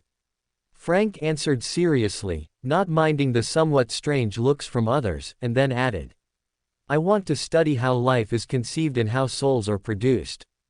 The Druid's abilities have solved many problems that previously troubled me, allowing me to research soil, crops, and hybridization techniques without restrictions. Last week, I obtained some soil from the deep sea, and studying the microorganisms contained within gave me a lot of inspiration. I have a premonition that the Earth Mother's care is contained within it. Perhaps this can free humanity from famine and make people equal. What you can do, I can do too. What you can grow, I can grow too. Originally, after only hearing the first half, Klein thought Frank was a mad scientist who cared about humanity. It wasn't until he heard the second half that he decided such equality was not worth having. The atmosphere became silent, no one responded to Frank's words, and even Sharon couldn't help but take another look. Unable to resist observing Frank carefully with his true sight, and confirming that this guy was currently still somewhat normal, Aaron still dispelled the idea of rewarding him with the classical alchemist potion formula. This came from the heritage of the City of the Moon. Although it only had formulas for sequence 4 and below, many of these sequences were lost or incomplete, and the only truly complete sequences were Warrior and Sleepless. Allowing a dangerous guy like Frank to advance to sequence 4 and gain divinity would be very dangerous for cows, fish, the sea, and rose bishops. Aaron could not be sure what experiments this guy, who was not much better than a lunatic, could accomplish or what strange species he could create if he gained more powerful abilities. What if he felt he couldn't complete this great undertaking alone and simply planted himself, harvesting a bunch of Franks? Then this world would truly be in danger. Even though no one responded, Frank continued with full anticipation. A ghost ship can help me travel to the depths of the North Sea in the Evernight Plains or the icy world of the polar regions to take a look. Beneath the thick ice there, ancient microorganisms from the 4th epoch, 3rd epoch, or even the 2nd and 1st epochs might be buried. This could bring me more discoveries. At this point, he scratched his head in embarrassment, looked at Louise and Ferran Edis, and added, "If you are willing to take me there, I can pay a corresponding reward." Evernight Plains. Hearing this name, Aaron raised an eyebrow. Judging by the Earth Mother's attitude last time, the breach where the Mother's womb infiltrated the real world might be there. The planter pathway itself was susceptible to corruption, not to mention that Frank had previously been sent to the tribunal by the Church of the Earth Mother due to forbidden experiments and was later wanted. Clearing his throat, Aaron no longer remained silent. As the apocalypse approaches, the deep-seated dangers within the Evernight Plains have also begun to erode the outside world. Your current level is insufficient to understand the relevant situation. If you wish to conduct research, I can provide you with some samples from the forsaken land of the gods. They are equally ancient. A look of disappointment flashed across Frank's face, then he nodded with renewed vigor. The other members were surprised by Mr. Envoy's mention of the Evernight Plains and the forsaken land of the gods, which only existed in ancient texts. Although equally curious, Klein knew he definitely couldn't afford the cost of knowing such secrets. Seeing that no one continued to speak, he thought for a moment and asked, "I have a high-level charm called Calamity Charm, that can actively attract disasters of varying degrees, affecting targets or enemies and drawing opponents into environments where they can best utilize their strengths. It also comes with a strong mental storm, directly affecting the opponent's spiritual body, causing a certain degree of dizziness or loss of sanity, allowing the disaster to escalate until it devours them." After briefly introducing the most valuable item he possessed, and feeling the interested gazes from the other members, Klein added, "My destiny has an imbalance. Through certain methods, I've determined the source of the problem might be a quill pen. I wish to exchange this charm for relevant information." Withdrawing his gaze from Frank, Aaron looked at Klein, pondered for a moment, and replied, "Your description matches the ability of an item very well. It is a sealed artifact of sequence 0 of the Church of the Evernight, numbered 008. Former Archbishop Ince Zangwil took this sealed artifact when he defected." Watching Klein's expression suddenly change, Aaron smiled and added, "This sealed artifact can write stories based on its own spirituality. Once a story is written, it will definitely become reality. This should be the reason for the abnormal destiny you mentioned. Furthermore, the more you understand 008, the more it will understand you, and the more likely you are to appear in its stories. Klein was somewhat at a loss for words. Both a Sequence 0 sealed artifact and a defected archbishop were too far removed from his current reality. Mobit and Louise, who knew what a Sequence 0 sealed artifact represented, also changed their expressions slightly. Giving everyone some time to react, Aaron finally said, "But this sealed artifact cannot affect powers of a higher Beyonder characteristic. In the Lord's divine kingdom, you do not need to worry about being sensed, and its sensing range also has certain limitations. Cannot affect powers of a higher Beyonder characteristic." Klein silently repeated this sentence in his mind, recalling the mysterious gray fog space, and his heart settled slightly. After a moment of silence, he replied, "Thank you for your explanation. I will offer the charm to the Great Lord of Order before tomorrow night." The transaction session quickly ended. Sid Watson was the first to open the discussion session. As a Sequence 6 spirit guide, his demeanor became increasingly gloomy. "After my last advancement in a certain secret place, I have become a quasi-high-level member of the Sleepless faction. I met their mysterious leader, he calls himself Sas Aegis. I also saw the shaman King Karaman of the Rose School of Thought." Sas Aegis. Klein was slightly startled, inexplicably recalling Mr. Azek, who had warned him about his abnormal destiny. His full name seemed to be Azek Aegis. However, the Chaos Council's discussion session was his key channel for accumulating intelligence at the moment, so Klein had to suppress this matter for now, planning to visit the mysterious Mr. Azek later when he had time. After obtaining the potion formula, and with the help of Edwina Edwards, Ferran Ediz, who had already advanced to Sequence 6 Wind Blessed, had recently been trying to act and receive systematic guidance from Iceberg Admiral on the Golden Dream. He was not very aware of recent events, so he thought for a moment and said, "The Golden Dream has recently been resting at Saris Island, at the border of the Raging Sea and the Fog Sea. I personally saw the King of the Five Seas flagship, the Black Emperor, sail into the Fog Sea, while his other fleets disappeared. The dense dark gold mist dispersed." After regaining consciousness, Klein instinctively rolled to the corner of the wall, looking around vigilantly. The Chinese gate was tightly shut, there was no knocking sound, and the underground was peaceful and silent, as if nothing had ever happened. His body gradually relaxed, Klein patted the dust off himself, and pondered in his heart. The Chinese gate was opened from the inside. This situation must be reported to the captain. As for that symbol, I'll divine it above the gray fog after my shift ends.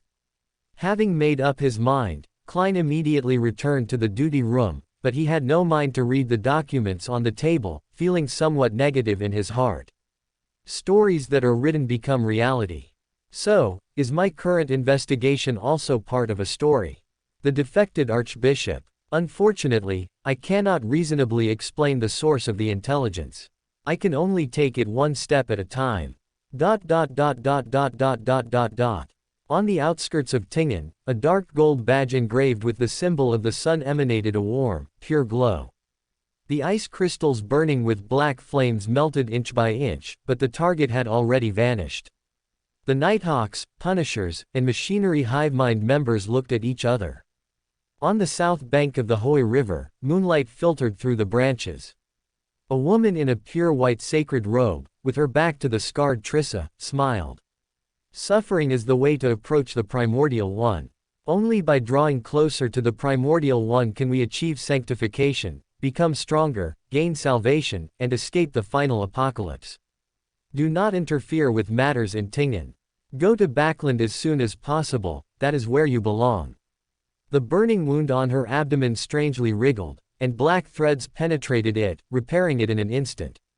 Trissa said resentfully, "I will make them pay." The sapphire ring on her hand glowed faintly, and lines quietly merged into Trissa's body. The sound of hurried footsteps reached Klein's ears from far to near, allowing his tense spirit to relax slightly, and the door to the duty room was then opened. Klein, whose face was solemn and even a little gloomy, saw the Nighthawks team members whose faces were even worse than his own, and his heart tightened abruptly. He quickly scanned the team members and only breathed a sigh of relief when he found that no one was missing. Looking at the captain's inquiring gaze, Klein lightly coughed and pointed to the door of Channy's, saying, "Before, there was a violent knocking sound coming from inside, then it turned into slapping, and then, the door was pushed open a little." Dun's gray eyes narrowed slightly, and he asked in a low voice. "The door of Channy's was pushed open from the inside." "Yes, a gap was pushed open." Klein was about to continue describing the fabricated process when he noticed that the captain and the others were no longer approaching the duty room, stopping a few steps away and spreading out in an arc, seemingly guarding against him. Looking at the somewhat astonished Klein, Dun explained, "This is a normal handling procedure for the door of Channy's, and it will be over soon." Leonard's forehead was slightly sweating. He handed the item in his hand to Luo Yao behind him, his expression much more relaxed, and he added in a less serious tone. "In other dioceses, there have been cases like this where a Biander guarding the door of Channy's lost control, rang the bell, and then took advantage of the helping teammates, inattention to kill 2 people. After this, Midnight Poet finished chanting the holy and compassionate prayer. Seeing that Klein had no abnormal reaction, Leonard stopped reciting and smiled, saying, "There's no problem. You are still our trustworthy companion." Breaking free from that kind of quietness that brought liberation to his body, mind, and spirit, Klein directly said, "I saw the bad luck puppet, the one in the black classical court gown, 30625. Feigning the panic and lingering fear that a normal newcomer should have, Klein quickly added, "But it was pulled back by an invisible force in less than 3 seconds, and the door of Channy's closed again. What exactly is going on?" Leonard, Cohen Lay, and Luo Yao exchanged glances, then looked at Captain Dun, who was frowning. "Sealed artifact, 30625, itself does not possess the characteristics of being alive.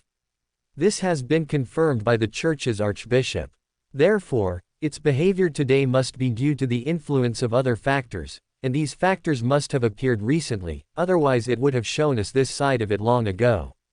Recently, only one thing has been different from before, and that is the Antigonus family's notebook which stayed behind the door of Channy's for 1 night." Looking at Klein, Dun paused and continued, "The protective measures behind the door of Channy's are not just magic arrays. The power inside reaches its peak at night and is no longer suitable for living things. It only weakens when the sun rises. Since the door of Channy's has closed again and there are no longer any anomalies, we should not enter at this time. We must wait until dawn."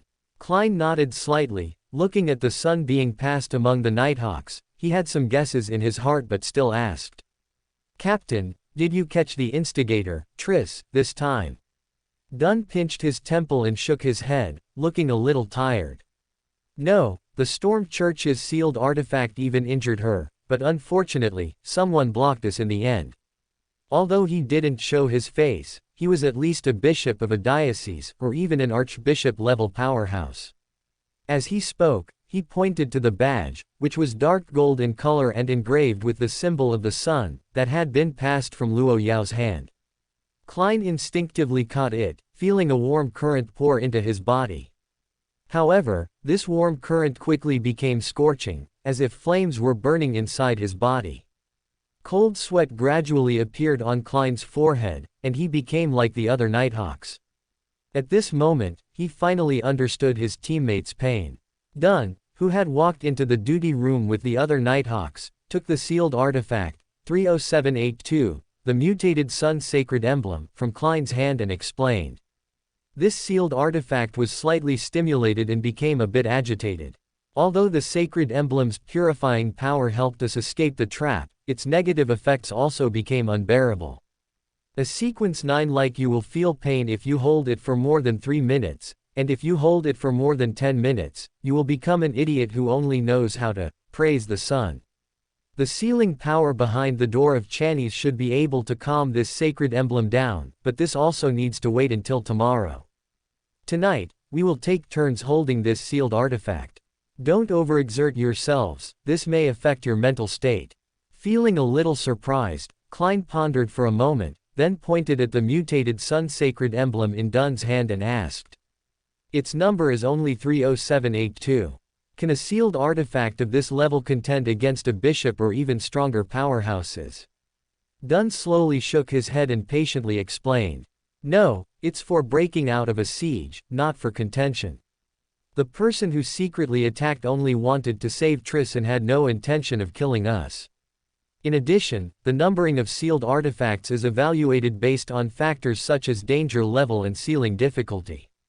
It doesn't mean that sealed artifacts with later numbers contain less power than those with earlier numbers. Of course, the power unleashed by this sun-sacred emblem after being stimulated was indeed a bit beyond my expectation.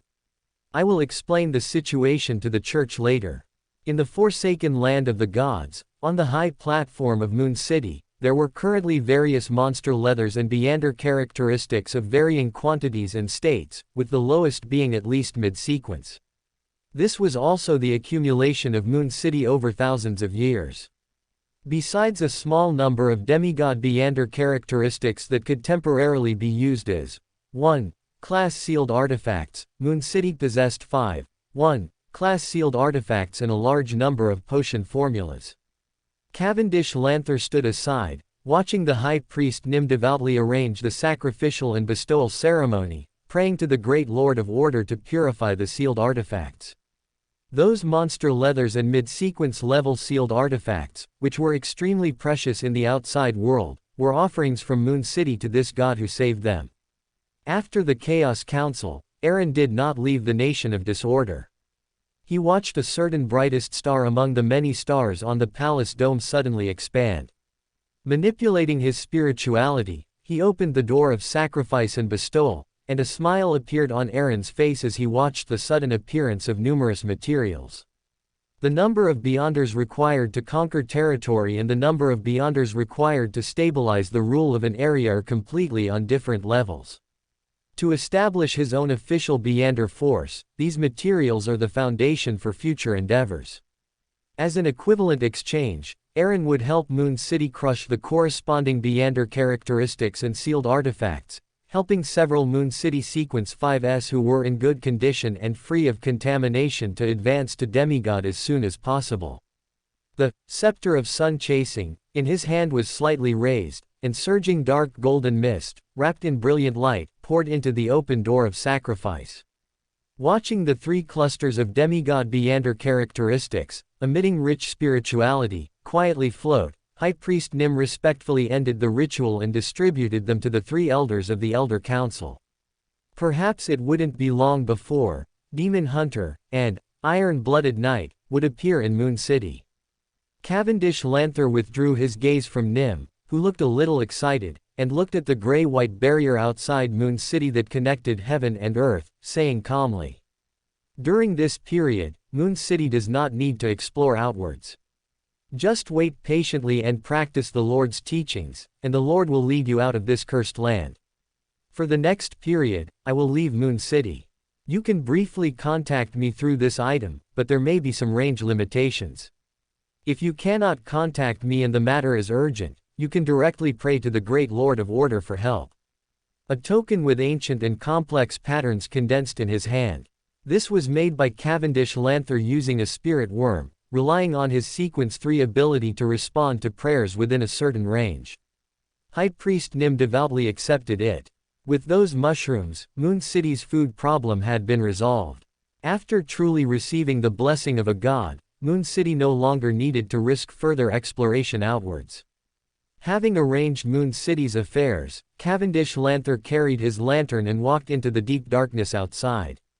What he was going to do next was actually very clear, which was find the Sanguine Holy City, Kamia, inquire about the situation, and then complete the task assigned by the Lord of Order, as soon as possible. As for the gray-white barrier that might hide the western continent, he had temporarily given up. In the past few days, he had exhausted all methods but failed to obtain effective information. He even risked letting his historical projection enter the mist, but it was like a clay ox entering the sea. The moment he touched the gray-white mist, he lost all sensation of the projection. Seeing that he had escaped the gaze of Moon City residents, Cavendish Lanther pulled out another version of himself from the historical mist. His main body then entered the void, transferring his consciousness to the projection, and then used flame jump to head north. Clusters of flames ignited and then extinguished on the plain covered by night. Klein, whose face was slightly pale, walked out of the Black Thorn's security company. He felt the warm sunlight but was very tired. His energy simply couldn't keep up with those sleepless ones. After a night of torment, even a seer couldn't hold on. Fortunately, the captain approved a day off. Klein thought, still resisting the urge to take a carriage. After all, Sir DeVille wouldn't reimburse him this time. When Klein returned home, Benson and Melissa, who were in workday mode, had already left. The living room was peaceful and dim, completely silent. Klein looked at the note Melissa had left on the table, smiled, and finished the still warm breakfast, then picked up his coat, hat, and cane and walked towards the stairs. Entering his bedroom, Klein locked the door behind him. Immediately after, he forced himself to cheer up, took out his ritual silver dagger, and created a sealed spiritual wall. Then, he walked 4 steps counterclockwise, chanted the incantation, resisting the chaotic shouts, and entered above the gray fog. In this illusory and boundless world, he was the only living being, seated at the head of the ancient, mottled bronze long table. After a few tens of seconds of calm, Klein materialized parchment and wrote down a divination incantation. The pattern displayed by the bad luck puppet. At that moment last night, although Klein had clearly seen the mysterious pattern on the paper, due to nervousness and haste, he only remembered the general idea and could not recall the specific details. But this was not a problem. For a seer, as long as they had seen it and remembered that it happened, they could reproduce it. After silently chanting the divination incantation, Klein leaned back and entered sleep through meditation. In the hazy, distorted, and fragmented world, he once again saw the door of Channy's opening with a creak and heard the heavy friction sound. The puppet wearing the black classical court gown was pressed tightly against the half-open door, unfolding the paper it held in its hand. On the paper, numerous mysterious symbols were depicted, together forming a vertical eye. Klein gazed deeply at the pattern, then voluntarily exited the dream. Then, using the special nature of the gray fog, he expressed the memory that had not yet faded. On the brown parchment, the vertical eye looked up, eerie and mysterious.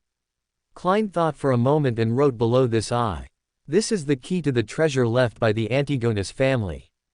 Putting down the pen, he unfastened the silver chain wrapped inside his cuff and held it in his left hand until the citrine pendant hung steadily above the divination statement and the mysterious vertical eye, no longer swaying significantly. Klein closed his eyes and silently chanted the words with an ethereal and peaceful mind. After 7 repetitions, he opened his eyes and saw the citrine pendant, with its silver chain, rotating slightly clockwise. And this, in pendulum divination, indicated affirmation. The vertical eye pattern really is the key to the treasure left by the Antigonus family. Klein nodded slightly as if in thought. He tapped his finger on the edge of the bronze long table, muttering to himself. Because of the death of Riel Bieber, the descendants of the Antigonus family were cut off, so that notebook regarded me, a seer who had contact with it and is still alive, as the inheritor. It influenced 30625, leaving the key to the treasure, and had it show it to me when I was on duty at the door of Channy's. Recalling the information about that Class 0 sealed artifact learned at the Chaos Council, Klein could not determine whether his guess was inevitable or a story written by the renegade archbishop. Sighing, Klein rubbed his temples, feeling a headache, and decided to return to the real world to rest first, then set off in the afternoon to find those problematic houses. Although he was also worried about encountering the renegade archbishop when searching the houses, if he had a clue but suddenly stopped investigating, such an unusual plot might be noticed. Just as Klein was about to return to the real world, he inexplicably recalled the captain's words and the gains from his previous divination with the lucky gold coin. He hesitated for a moment, and the mutated sun sacred emblem still appeared in his hand. Klein, somewhat curious about the special origin of this sealed artifact, confirmed through dream divination that the purifying ability came from that golden liquid. Having had the experience of divining the lucky gold coin before, Klein quickly separated the golden liquid. Feeling that he might have stumbled upon a treasure this time, Klein excitedly wrote down a new divination statement. The source of this golden liquid. In the illusory and hazy dream, in that gray and fragmented world, a golden, dazzling sun suddenly leapt out. A low hum came through countless voids. Pure and bright light instantly ignited everything, and golden, scorching flames swept out wildly. Boom! Klein suddenly exited the dream, trembling and falling sideways, his body already a torch, burning fiercely.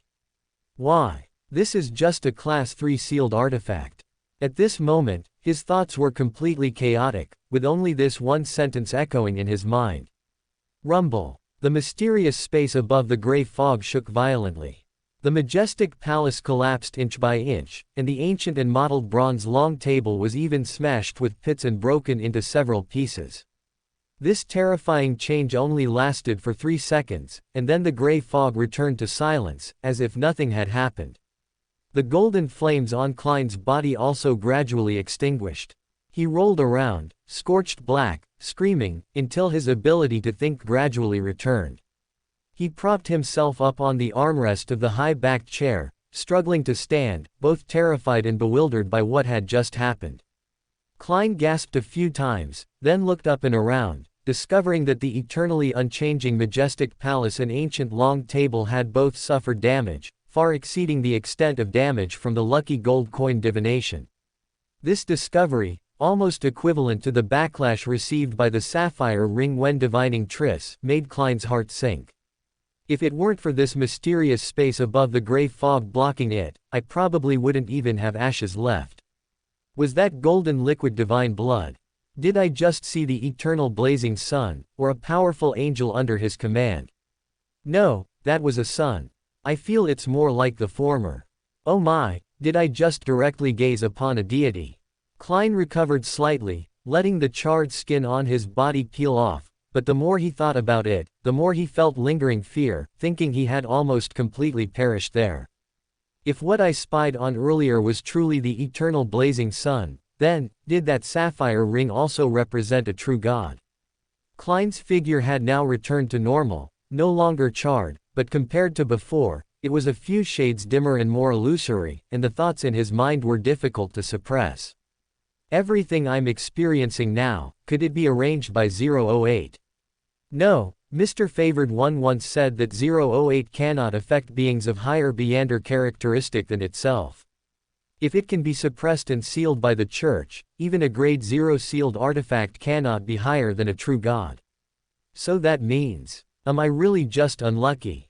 After a few seconds of silence, Klein raised his hand and rubbed his temples, proposing the idea of restoring the palace and the long table. He sat down, leaning against the back of the chair, and chuckled self-deprecatingly. This isn't entirely a bad thing. At least I've figured out the approximate limits of this mysterious space and have a clear goal.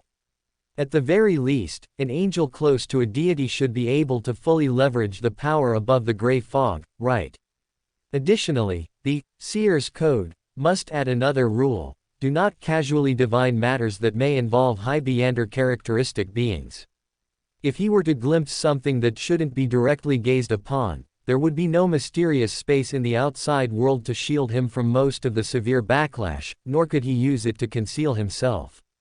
Suppressing the chaotic thoughts in his mind, Klein began to organize the knowledge that surged into his mind, and a look of pleasant surprise quickly appeared on his face. The complete Beander potion formulas for Sequence 9 Bard, Sequence 8 Light Supplicant, and Sequence 7 Solar High Priest. Crystallized sunflowers, lava giant's heart, luminous contract tree fruit. Klein silently recited the names of these materials, which he had hardly heard of. The Church of the Storms in Loen was extremely repulsed by the eternal blazing sun, so Beanders of the Bard pathway and corresponding materials were rarely circulated in Loen. Besides that, what surprised Klein the most was that he had actually obtained the manufacturing method for another type of advanced charm, as well as an incomplete Beander potion formula at the demigod level. The manufacturing technique for Sunfire Charm. Its effect can last for a year before decaying. It can be used without performing a ritual to pray to the eternal blazing sun, but instead by using sealed artifact 30782 to steal power from this mutated Sun Holy emblem. Sequence 4 Unshadowed Beyonder Potion Formula. The main ingredient can be the golden divine blood extracted from the mutated Sun Holy emblem. Alternatively, 3 tail feathers of an adult sun god bird and a piece of sacred radiance stone can be used. Auxiliary ingredients are missing, and the advancement ritual is missing. Looking at the words manifested on the parchment, Klein couldn't help but tap the edge of the bronze long table. The harvest was much more than he had imagined. Unlike the previous ones, this Beyonder potion formula also listed substitutes or material names from different periods. As expected of a formula divined directly from the eternal blazing sun. Klein thought with some relief, it seemed his luck wasn't bad after all. However, when he saw advancement ritual missing, he was a bit surprised. Could it be that from a certain sequence onwards, besides the Beyonder potion formula, a so-called ritual was also required? Was this a peculiarity of the barred pathway, or was it true for all pathways? Although he didn't know the answer, Klein's spiritual intuition leaned more towards the latter. Amidst the swirling thoughts, Klein felt his head empty and aching. Just as he was about to return to the real world, he noticed that the crimson star with the prayer sounds earlier had produced another faint fluctuation. After a moment of hesitation, Klein touched the illusory star by responding to the prayer and saw a brown-haired youth in unique black tight-fitting clothes. The youth was still on his knees, still facing the pure crystal ball, muttering something in a low voice. As a former top student in the history department of Hoi University, Klein also mastered ancient Fusak, one of the ancient languages of the northern continent. As a language derived from giant language, with some basic knowledge, Klein could barely understand one sentence. Pray, save, father and mother. Where can giant language still be used now? What a pity, I, the mysterious master above the gray fog, am just a figurehead. I wish I could save them, but I don't have the ability. Thinking this, Klein shook his head and sighed, deciding to observe for a while longer, then withdrew his spirituality, enveloped himself, and plunged downward.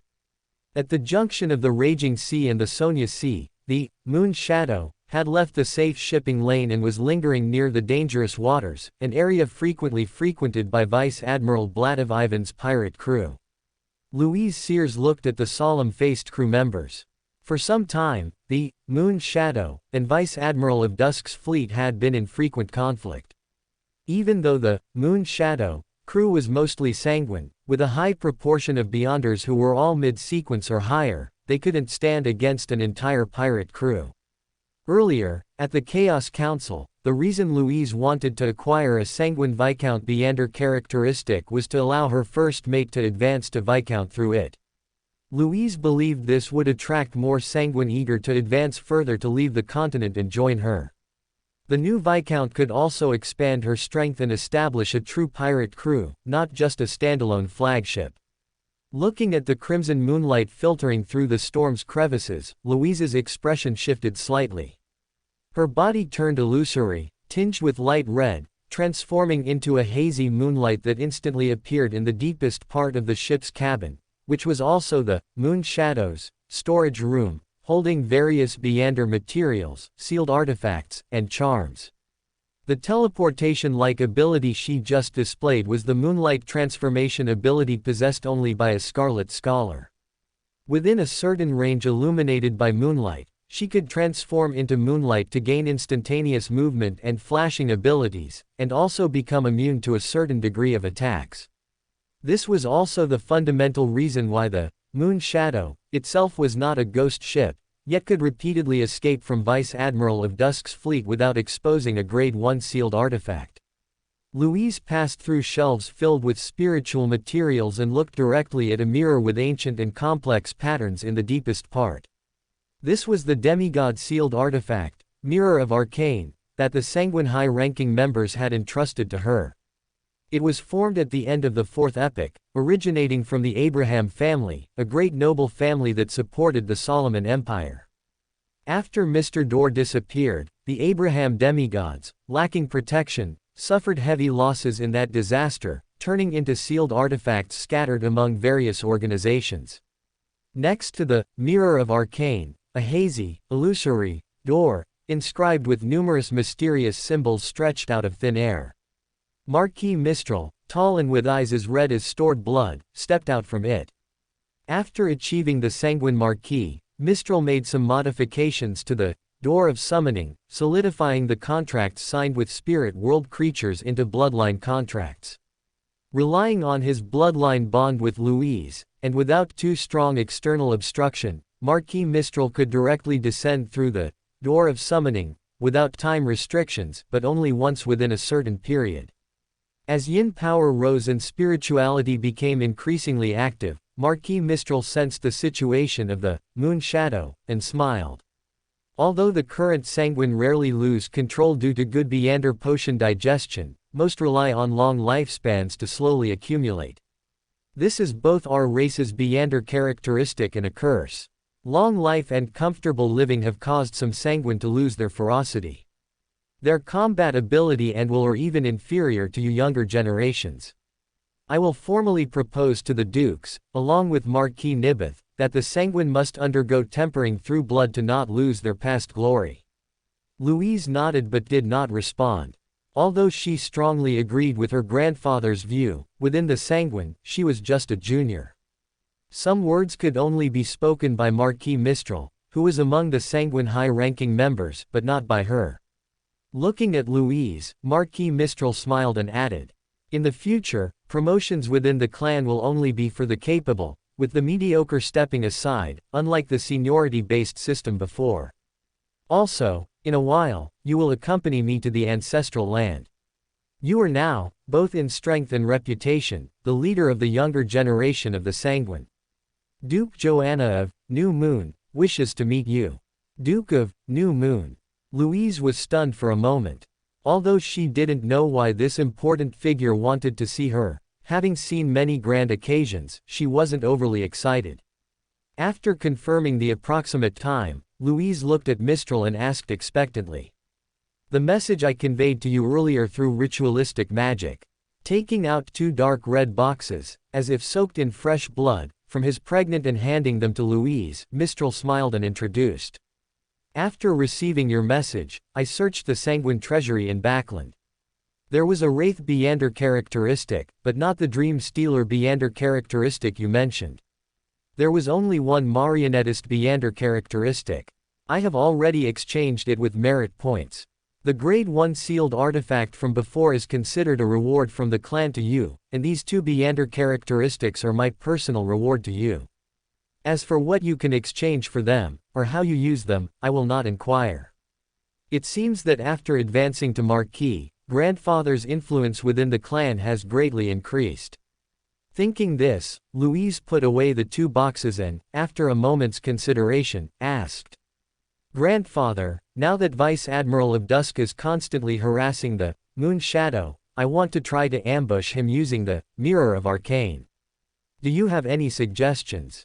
Louise was no longer the naive sanguine girl she once was.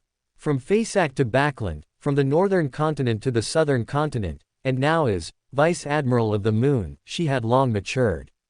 The attitudes of various nations towards pirate admirals showed that those pirate admirals would not be without supporters. They often represented a faction, an organization. Louise also wanted to confirm with her grandfather, this ancient sanguine who had lived long enough and had experience on the high seas, the force behind Vice Admiral of Dusk. Marquis Mistral smiled and shook his head, explaining, "The areas where Vice Admiral of Dusk frequently appears are mostly concentrated in the Sonia Sea.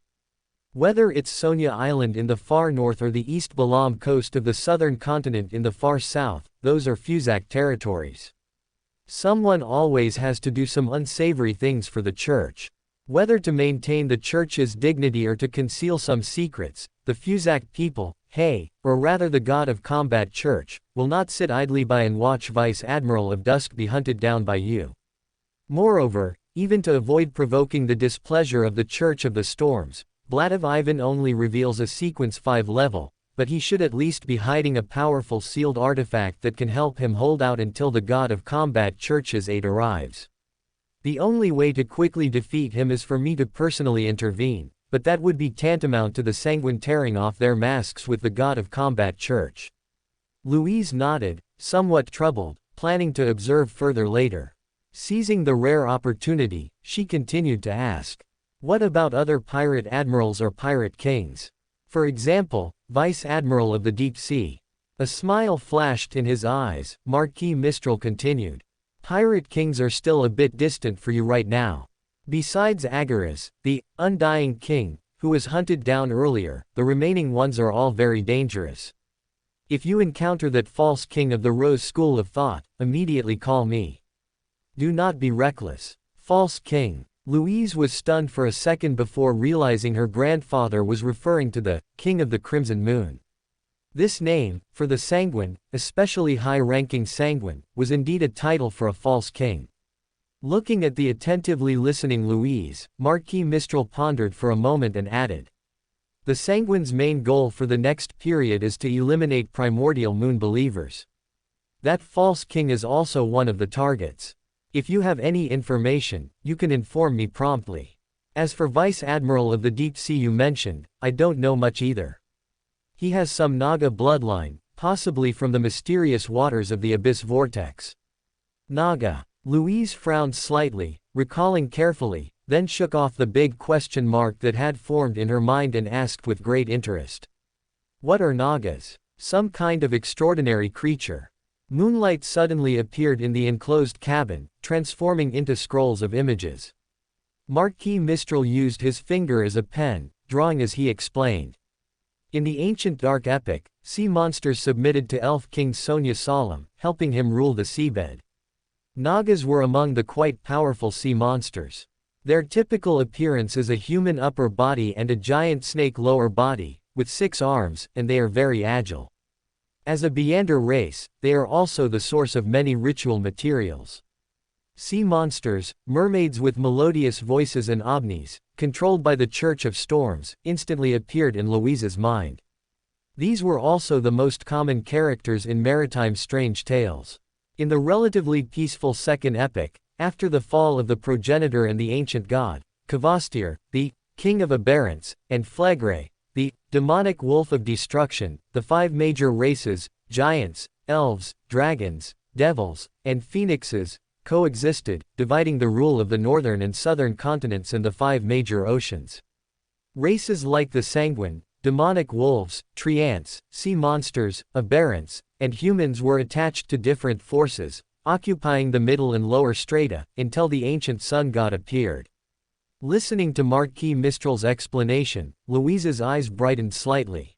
Although she had studied a comprehensive history of the northern continent in the 5th epic, and the Book of Secrets, from Shaman King Karamian, which she traded from Sharon, before leaving Backland for the southern continent, those did not include these hidden ancient histories. Marquis Mistral stood with his hands behind his back, finally adding. Currently, under the deterrence of the Church of Storms, Jana is mainly active in the dangerous waters north of Sonia Island, seemingly dedicated to finding the rumored underwater city where powerful monstrous creatures are sealed, which is also the object of their faith. These pirate generals more or less have some background. You can now be considered a banner for the Sanguine at sea, so you must think twice before acting. You also need to be more careful. Various organizations will certainly want to do something in secret, especially those who had deep grudges with the Sanguine during the War of the 4 Emperors at the end of the 4th epic. Feeling a slight chill in her heart, Louise nodded with a heavy mood, then cleared her throat and softly said. I still lack several metals and gemstones representing different states of the moon, as well as the blood of Beander creatures. I've searched for a long time at sea but haven't collected them all. I need 2 sets. A Sanguine Viscount corresponds to the Sequence 5 Scarlet Scholar of the Moon Pathway. One of the conditions for the advancement ritual is to be under the illumination of the full moon. Besides this, one must also gather metals and gemstones representing different states of the moon, as well as the blood of Beander creatures. The ritual is quite complex. Upon learning that Louise wanted to exchange Beander characteristics, Marquis Mistral had already guessed what his junior wanted to do. In any case, rather than handing them over to the clan, it was better to cultivate this new generation of sanguine who had truly experienced combat. The Gate of Summoning, behind him, engraved with complex patterns, opened slightly. A mass of blood-red energy dissipated onto a nearby shelf, revealing various materials emanating spiritual fluctuations. Marquis Mistral's figure then disappeared into the Gate of Summoning. Louise examined the spiritual materials gifted by her grandfather, a hint of surprise appearing on her face. A blood-red bat phantom appeared behind her. The immense yin power condensed by Marquis Mistral's arrival had not yet dissipated, and it was drawn by the darkness-type spell Louise cast, integrating into the magic circle runes inscribed on the moon shadow. Blood-red energy surged, and Louise's voice echoed in every crew member's ears. Plan cancelled. Everyone, get ready. Hearing the captain's words, the experienced crew members of the moon shadow quickly moved away from the ship's rail and returned to the cabins. Beyonders of non-moon pathways and a very small number of ordinary people took out the charms Louise refined and affixed them to their foreheads to avoid damage from the infusion of yin power. The faint moonlight under the storm, stimulated by the yin power, entered a temporary, full moon effect. The moon shadow instantly transformed into a blood-red light, moving away from this sea area at a speed almost like teleportation or flashing. It took a full quarter of an hour for the moon shadow to solidify again. Besides the spiritual disturbance caused by the teleportation and the corresponding strong sense of weightlessness, the crew members had no other negative effects.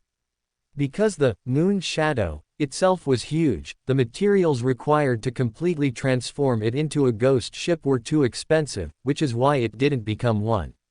However, it was personally modified by Marquis Nibias, who set sail with them at the time.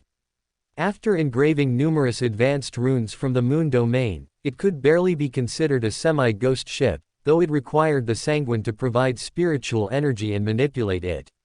Now that she knew the sanguine high level's recent plans, Louise decided to give Vice Admiral Twilight a pass for now and slowly settle accounts later.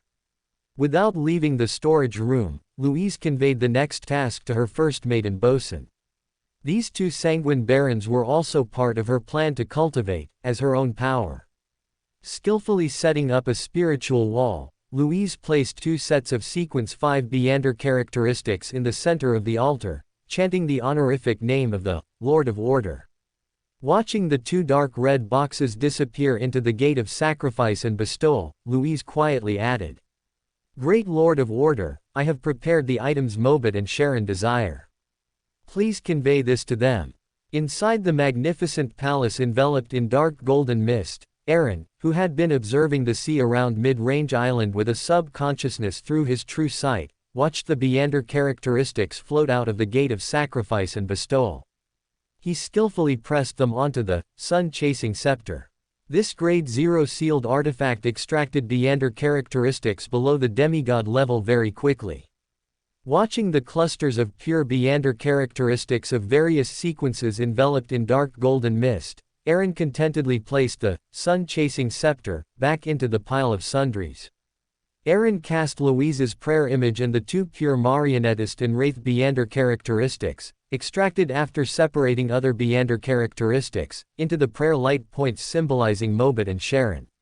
Not only Louise, but most of the Beander characteristics are sealed artifacts sacrificed by Cavendish Lancer and the Moon City High Priest Nim earlier had undergone this process.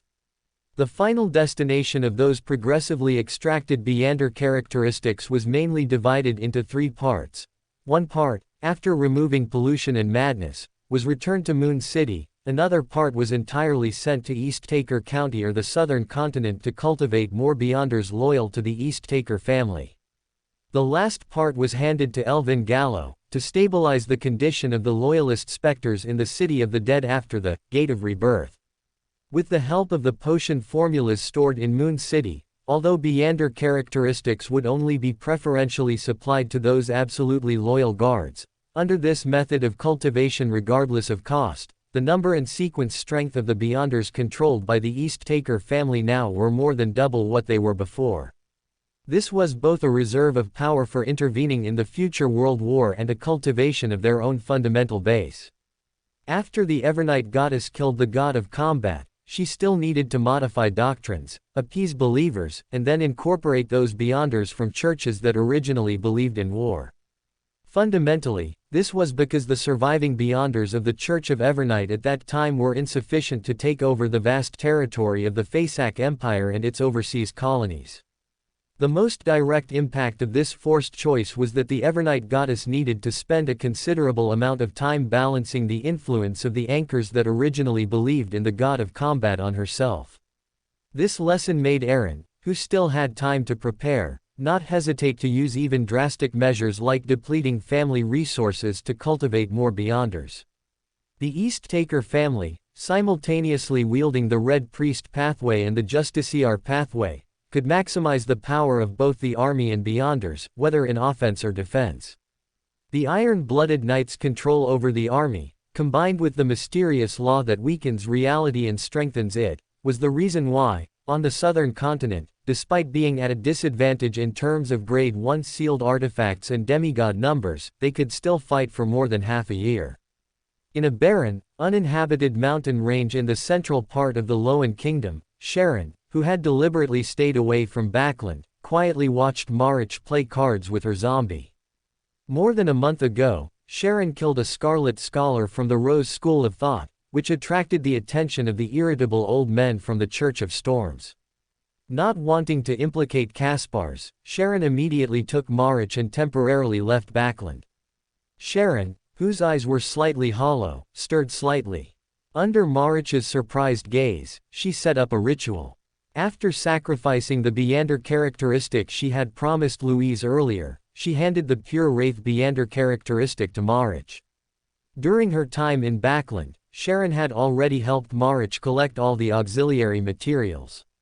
The most crucial part of the ritual to advance to Sequence 5 Wraith is to consume the potion while the spirit and flesh are separated, transforming into a true Wraith under the baptism of the spirit world. This requires setting up a specific ritual array. The initiation of the ritual until the baptism and transformation are finally completed must rely on the peculiarities of the spirit world, and this will produce a special resonance. This special resonance is extremely difficult for beyonders of other pathways to detect. Even at the demigod level, it is difficult to detect without authority related to the spirit world. But for other wraiths and even beyonders of higher sequences on this pathway, this fluctuation is like a lighthouse, conspicuous and dazzling. This is why wraiths naturally possess the ability of divination and anti-divination, and it also acts as an amplifier. This was also Sharon's long-planned scheme. She wanted to thoroughly awaken her teacher. After Rynette Tinaker's fall, the hedonist faction of the Rose School of Thought completely took control of the situation, and the Temperance faction was purged. Now, Sharon and Marich can be said to be the only remaining members of the Temperance faction, and also the last anchor maintaining Rynette Tinaker. This is also why the Rose School of Thought has been searching for their whereabouts. Even with Sharon as a demigod, even with the mark Rynette Tinaker left behind, it would be difficult to awaken a former angel with ritual magic alone. But the special resonance produced by Marich's advancement ritual to Wraith, combined with Sharon's ritual, could truly reach deep into the spirit world. Relying on the connection with Rynette Tinaker, this was a very likely success. To ensure the smooth progress of the matter, Sharon, after obtaining the Wraith Beyander characteristic, prayed for the gaze of the Great Lord of Order, hoping that this hidden existence would provide some assistance if necessary. Although the honorific name helped to make the ritual's direction clearer, Sharon could not be sure what would be attracted by this fluctuation first. She always remembered the terrifying figure she had seen in the spirit world of Byam before. Marich, who was already mentally prepared, did not hesitate. After preparing the potion, he took a deep breath and, after drinking the potion, stepped into the pre-engraved array. Watching Marich's physical body dissolve in the potion, a hint of worry flashed in Sharon's eyes, then became resolute. The process of transforming from a zombie to a wraith was not long, and Sharon did not have much time left. Slashing her wrist with her finger as a knife, somewhat unreal blood gushed from the wound. Sharon swiftly drew a complex magic circle on the ground. Taking out a black box from her embrace, after undoing the spiritual wall, a dark, viscous, evil liquid twisted and surged out as if alive, accompanied by a silent shriek, causing Sharon's thoughts to momentarily freeze. This was the remaining blood of Sequence 3 disciple of Silence, Mihams, who was corrupted by Soren's descent in Byam. It was also Sharon's confidence in finding and successfully awakening her teacher. However, this required a certain risk. After all, Sharon was only borrowing a ritual, and the medium of transmission was themselves. The blood contained not only power but also terrifying pollution, especially for Marich, who was currently advancing. Losing control could happen in an instant. Recalling Marich's resolute gaze earlier, Sharon took a deep breath, pouring the dark, viscous blood onto the blood-outlined magic circle. At the same time, she placed her hand on it. The mark left by Rynette Tinacare spontaneously revived under the stimulation of multiple forces, absorbing everything in the magic circle. Invisible fluctuations passed through Marich's already ethereal body, spreading deep into the spirit world, leveraging the special resonance with the spirit world brought by the advancement ritual. The 7 clear lights covering the sky flickered slightly, and faint, ethereal mist subtly floated, revealing a floating castle hidden within the mist. It was entirely black, with towering spires, covered in vines, and possessed a strong Gothic style. At the top of this castle stood a translucent woman. She was almost as tall as the castle, wearing a complex, luxurious, yet dark and gloomy black gown. She had no head, with a neat cut at her neck. Her drooping hands held 4 golden-haired, red-eyed, brightly beautiful heads. If one looked closely, they would find that these heads were identical. The dark, viscous, evil liquid appeared but was quickly absorbed by the complex, dim symbols on the black gown. Rynette Tinacare's 4 pairs of scarlet, blood-red eyes followed the sensation, looking beyond the spirit world. It's Sharon and Marich. Rynette Tinacare, wearing a gloomy and complex black gown, stood quietly there. Her 4 drooping heads spoke one after another, using ancient Fasak. Her body rapidly shrank, and the black Gothic-style castle behind her also etherealized and merged with her. Her aura at this point was only slightly stronger than Sharon's. This was the maximum strength she could retain while stabilizing her state due to lacking anchors.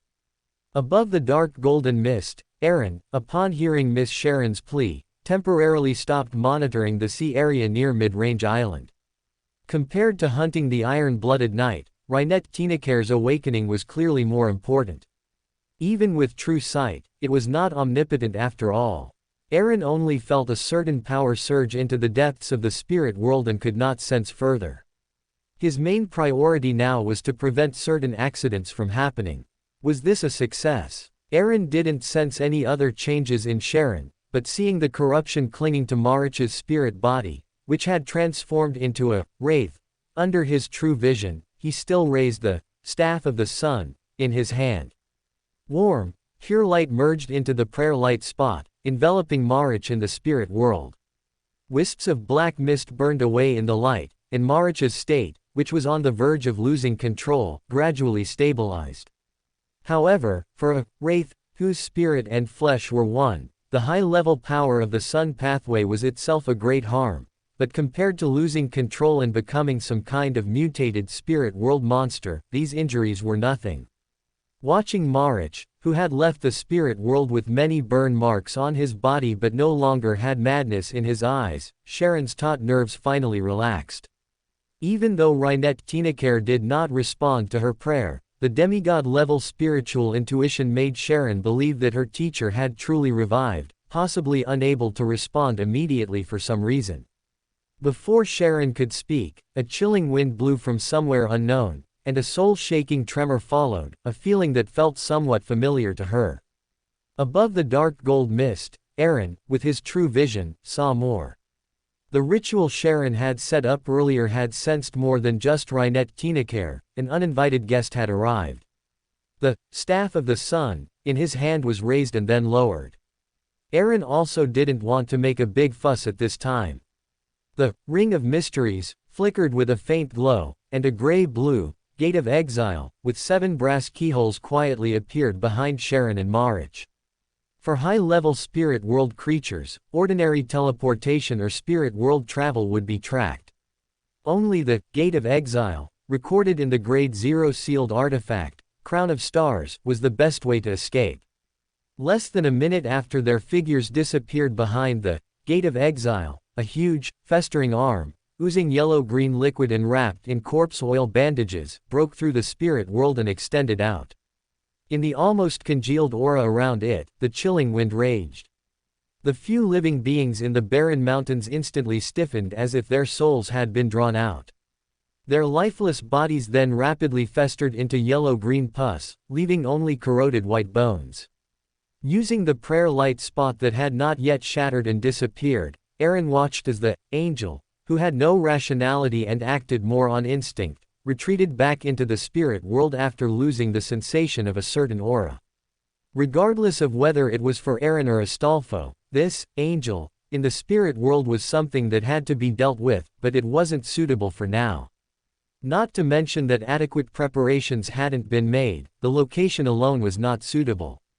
Although this barren mountain range was far from backland, it was still within LotM territory. An angel-level confrontation could easily attract unnecessary trouble, adding variables to future plans. Thinking this, Aaron stopped looking at the shattered prayer scene and instead scanned the sea near mid-range island. Having gained nothing, he didn't plan to continue waiting for a rabbit to stumble into his trap. In the luxurious villa at the mid-range island port, Aaron drew the symbol for summoning erodes on the mirror Anderson had just bought and pressed the gold coin obtained from his transaction with Klein onto the mirror. As the aura contained within that gold coin dissipated, familiar fawning words immediately rippled across the mirror's surface. Long time no see, Great Duke Aaron. Humble erodes greets you. Do you have a question you wish to test me with? After so long, your flattery is as always. Aaron, who knew erodes' rules, nodded slightly. Yes. The pale gold letters reorganized. All right, according to the rules, you may now ask me a question. Without hesitation, Aaron asked directly. I want to know the current location of Lair Kronos of the Iron and Blood Cross Order. Lair Kronos was the iron-blooded knight, who had been chasing Anderson from the Fog Sea all the way to the Berserk Sea. Since Boyer Bailey was already in place, Aaron planned to save time and take the initiative. Berserk Sea, Bodo Port. This place was off the main shipping routes and did not belong to any country, it was a free city for pirates. Unlike the almost unplanned buildings on the island, in a vast underground palace near the western side of the island, the arrogant Lair Kronos stood impatiently in front of a mural carved with an iron and blood cross, sternly asking his subordinate who was prostrating at his feet. I don't care what your reason is, find out as quickly as possible what that traitorous bastard was doing before. Ever since Anderson escaped from his grasp last time, Lair Kronos truly put away his cat-and-mouse playful attitude. The existence of such a high-level charm either meant that Anderson had joined another organization a long time ago and rejoined the Iron and Blood Cross Order at that organization's behest. Or it meant that this traitorous bastard joined another organization after escaping Intis and during the chase. Lair Kronos leaned more towards the former possibility. This disloyalty to faith was the source of his anger. But no matter which, it indicated that this guy was very likely a decoy now. The Iron and Blood Cross Order's scout had sent news of Anderson's appearance on Mid-Range Island earlier that morning. Lair Kronos would wait for more detailed intelligence on Anderson before deciding whether to request reinforcements. Under the pressure of the iron-blooded knight, the young man dressed as an Intis noble trembled and walked out of the underground palace. Looking at the empty hall, Lair Kronos was in a very bad mood. As a high-ranking member of the Iron and Blood Cross Order, he believed in the true creator. He acted ostentatiously, adhering to the creed of Beyonder existence ruling everything, with no intention of hiding. Yet, in this ocean far from the churches on the mainland, a significant stronghold of the mighty Iron and Blood Cross Order still had to be built underground, shaming his pride. Thinking this, Lair Kronos' gaze moved from the creation myth reliefs carved on the palace walls and he frowned, looking towards the entrance, asking in an irritable tone. Zelens, why are you back again? It seems I gave you too much time. One day, if you don't get the intelligence I want within one day, I'll throw you into the sea to feed the fish. Listening to the roar of the iron-blooded knight, Zelens, with his head bowed, did not respond but approached quickly. Only when Lair Kronos realized something was wrong did he raise his head, revealing the dark green symbol in his eyes. The solid ground shattered. Boyer Bailey, who had used the death mask to change his form and disguise himself as Zelens to approach, condensed a sword of dawn in midair and slashed down. Demon Hunter and Iron-Blooded Knight could be considered two of the most physically strong among all sequence demigods. Iron and blood chi permeated Lair Kronos' body, forming armor on his skin, and he condensed a fiery spear in his hand, thrusting it at the despicable sneak attacker, using the force to retreat. As a stronghold of the Iron and Blood Cross Order, Bodo Port had many hidden scouts disguised as pirates, and even Beander teams. Although they were not an army, they could still be mobilized by the Iron-Blooded Knight to share damage, though not as obviously as an army. The clang of steel echoed in the empty underground palace. A 4-meter-tall giant, with a dark green, gnarled body, adorned with various mysterious and complex patterns, symbols, and markings, left a series of deep pits on the ground. Its head showed no obvious change, only swelling considerably, while a vertical, dark slit like an eye opened from its forehead to its nose. Intis and the Fasak Empire to the north shared a long border. Due to the Iron and Blood Cross Order's flamboyant style, they also had many conflicts with the god of combat church. Lair Kronos had already recognized that the giant before him was using an incomplete mythical creature form. Muttering a curse to himself, he was only flamboyant in his actions, not truly stupid. Most saints, unless pushed to a desperate situation, would only consider completely transforming into an incomplete mythical creature, rather than just transforming a part of their body. Because for them, this was also dancing on the edge of a knife, very easily leading to loss of control, and must be handled with extreme caution. But this was not absolute, there were always two exceptions. One was the minority who indulged their desires and flaunted their malice, and the other was those with extremely firm wills and resilient spirits. The former, once they revealed their mythical creature form, would essentially lose control and never be able to change back. The latter, however, could use the mythical creature form as a relatively conventional combat method, unafraid of the impact of losing control and tendencies towards madness. This guy in front of him was clearly the latter. In other words, he couldn't defeat this lunatic right now. A strategic retreat was the optimal solution. The dissipating fiery spear in his hand condensed again. Although he wasn't entirely clear why this guy was provoking the Iron and Blood Cross Order, a demon hunter had no ability to fly. As long as he escaped this underground palace that confined him, he would also be able to flee. Using his connection with the Iron and Blood Cross Order members on the island, the flames around Lair Kronos suddenly expanded, charging towards the giant. He intended to take the initiative and endure an attack, prepared to be injured, and use the force to break through the palace ceiling and escape underground. The demon hunter, unable to unleash a second strike in a short time, would only be able to watch him escape. A melodious song echoed throughout Bodo Port. The consciousness of all living beings below demigod level throughout the port became dazed and lost, and their connection with the Iron-Blooded Knight was instantly disrupted. Lair Kronos' blazing iron and blood flames dimmed considerably. The melodious song not only cut off his ability to borrow power from the outside but also continuously stimulated his spirit body. Boyer Bailey's mouth curved upward. Holding two swords of dawn, he simply stomped his right foot forward, and his entire body leapt up amidst the shaking of the ground, lunging towards the fiery spear flying at him. Inside and on the surface of his giant-like body, dawn-like light burst forth, dispelling the already much-dimmed iron and blood flames. Silver illusory great swords split open one glowing silver crack after another on Lair Kronos' steel-like body. Though heavily wounded, Lair Kronos was indeed sent flying towards the palace ceiling as he wished, but seeing the mocking smile on the giant's face, his sense of unease did not diminish in the slightest. Imprisonment. Cold ancient Hermes' words sounded in his ears. A layer of extremely viscous transparent liquid appeared on the ceiling, walls, and even the ground, forming a transparent barrier that even spirit bodies could not pass through. Lair Kronos, who was repelled back to the ground, was filled with despair. Another demigod. Watching the mocking giant charge towards him, despair turned into madness. His pride would not allow him to kneel here and wait for death. Even if he died, he would drag one down with him. He directly gave up suppressing his divinity and cast an incomplete mythical creature form.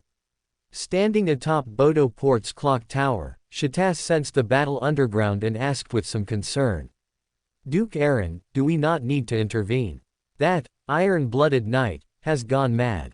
Aaron calmly shook his head. With the aid of the death mask, and his and Shatas's weakening of the iron-blooded knight, the outcome of the battle was already decided.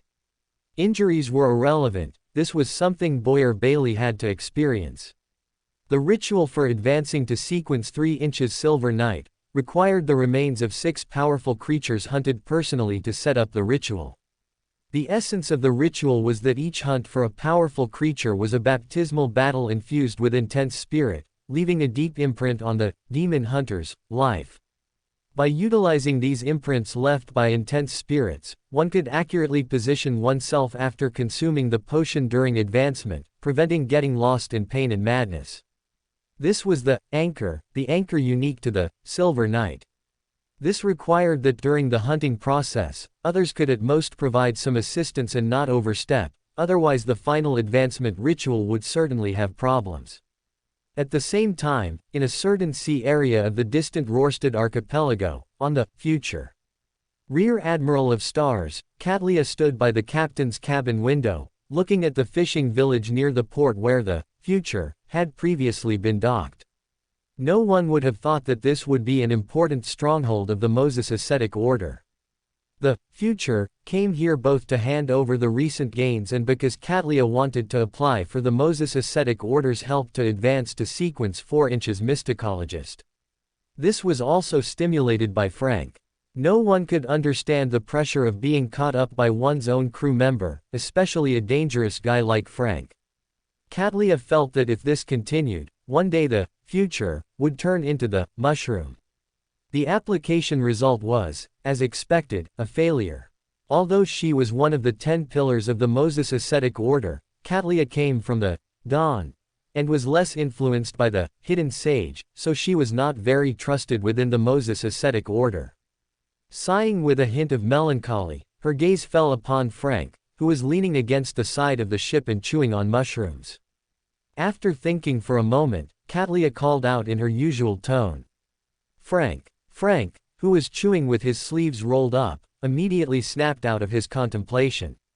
Captain, is there something? Katlia said solemnly. The Moses ascetic order has issued a mission, so you must not leave the fleet without authorization for a while. The matter of going to the Arctic Sea is temporarily put on hold.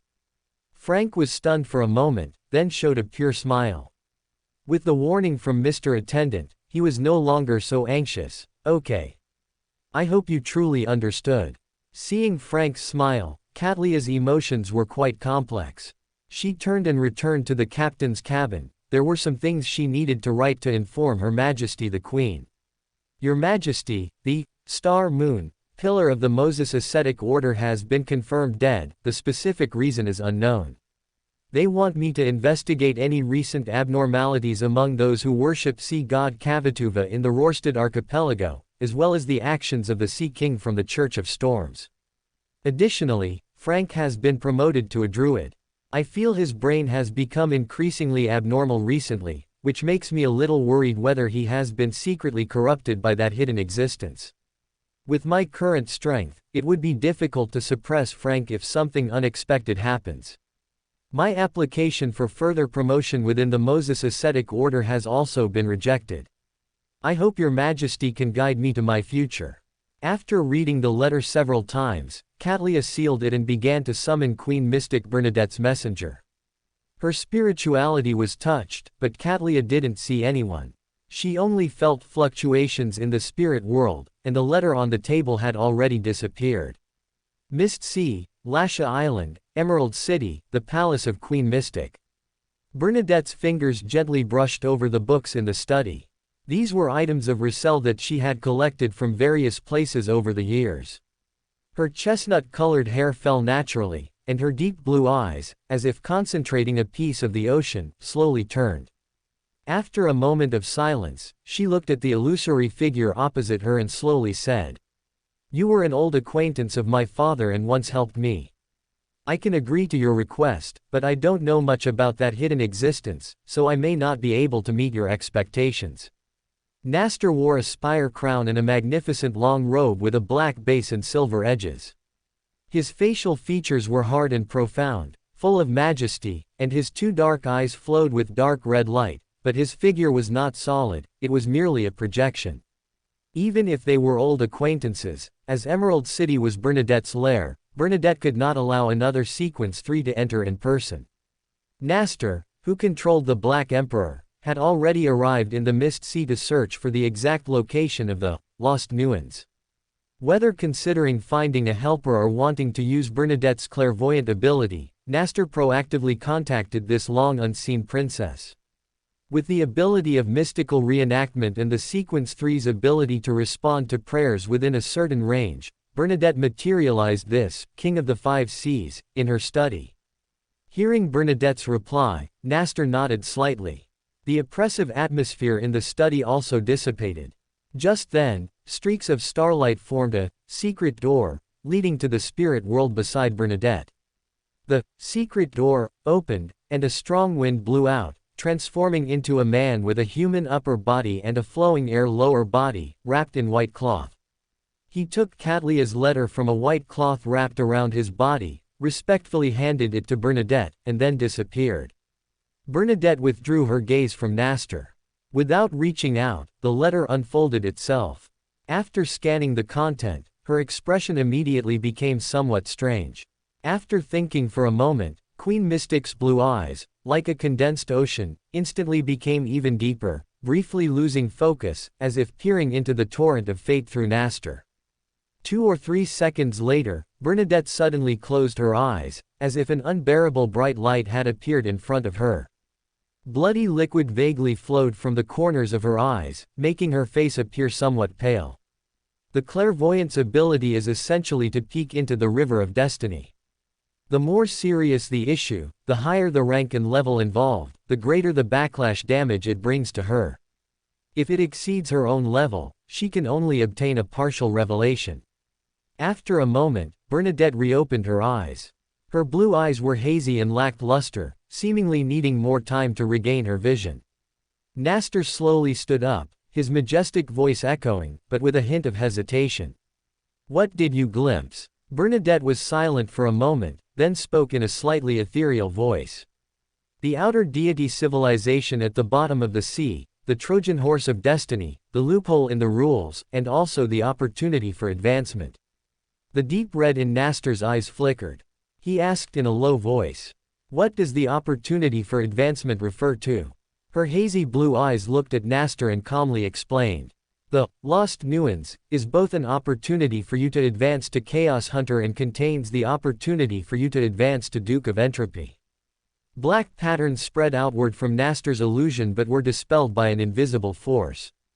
Nastor took a deep look at Bernadette, then his figure disintegrated into points of light, leaving only his majestic voice echoing. "I'll wait for you on the Black Emperor." As a pirate king who dominated the 5 seas, he was only one step away from becoming an angel.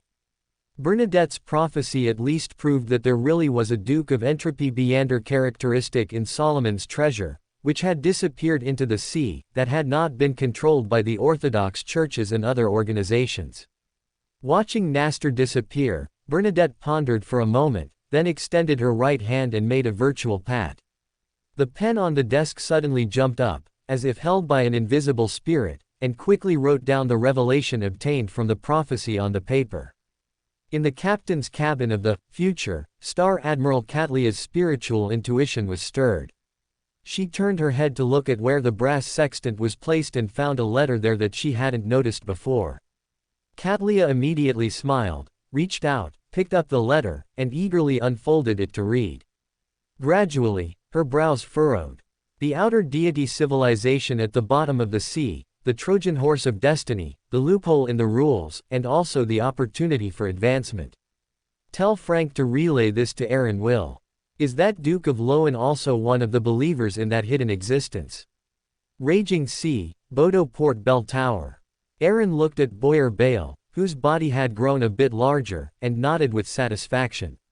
Life imprints surged with rich life force, repairing the injuries suffered by this demon hunter. Boyer Bale, who had already killed 3 demigods, could now skillfully master an incomplete mythical creature form, minimizing the negative effects brought by this state. However, fighting against that iron-blooded knight, who also displayed an incomplete mythical creature form at the end, also caused him to be contaminated with some mental pollution, requiring a certain amount of time to settle and recover. Boyer Bale knelt on one knee, his left hand holding a fiery heart that seemed to still be beating, exuding a strong aura of iron and blood. His right hand gripped a dark red short sword covered with twisted patterns, radiating a murderous aura. Upon closer inspection, it was actually a spine, but in the hands of the half-giant Boyer Bale, it could only be called a short sword. This was also his spoils of war after killing the iron-blooded knight. The material's strength perfectly inherited the iron-blooded knight's steel-like physique and also contained the madness of a demigod.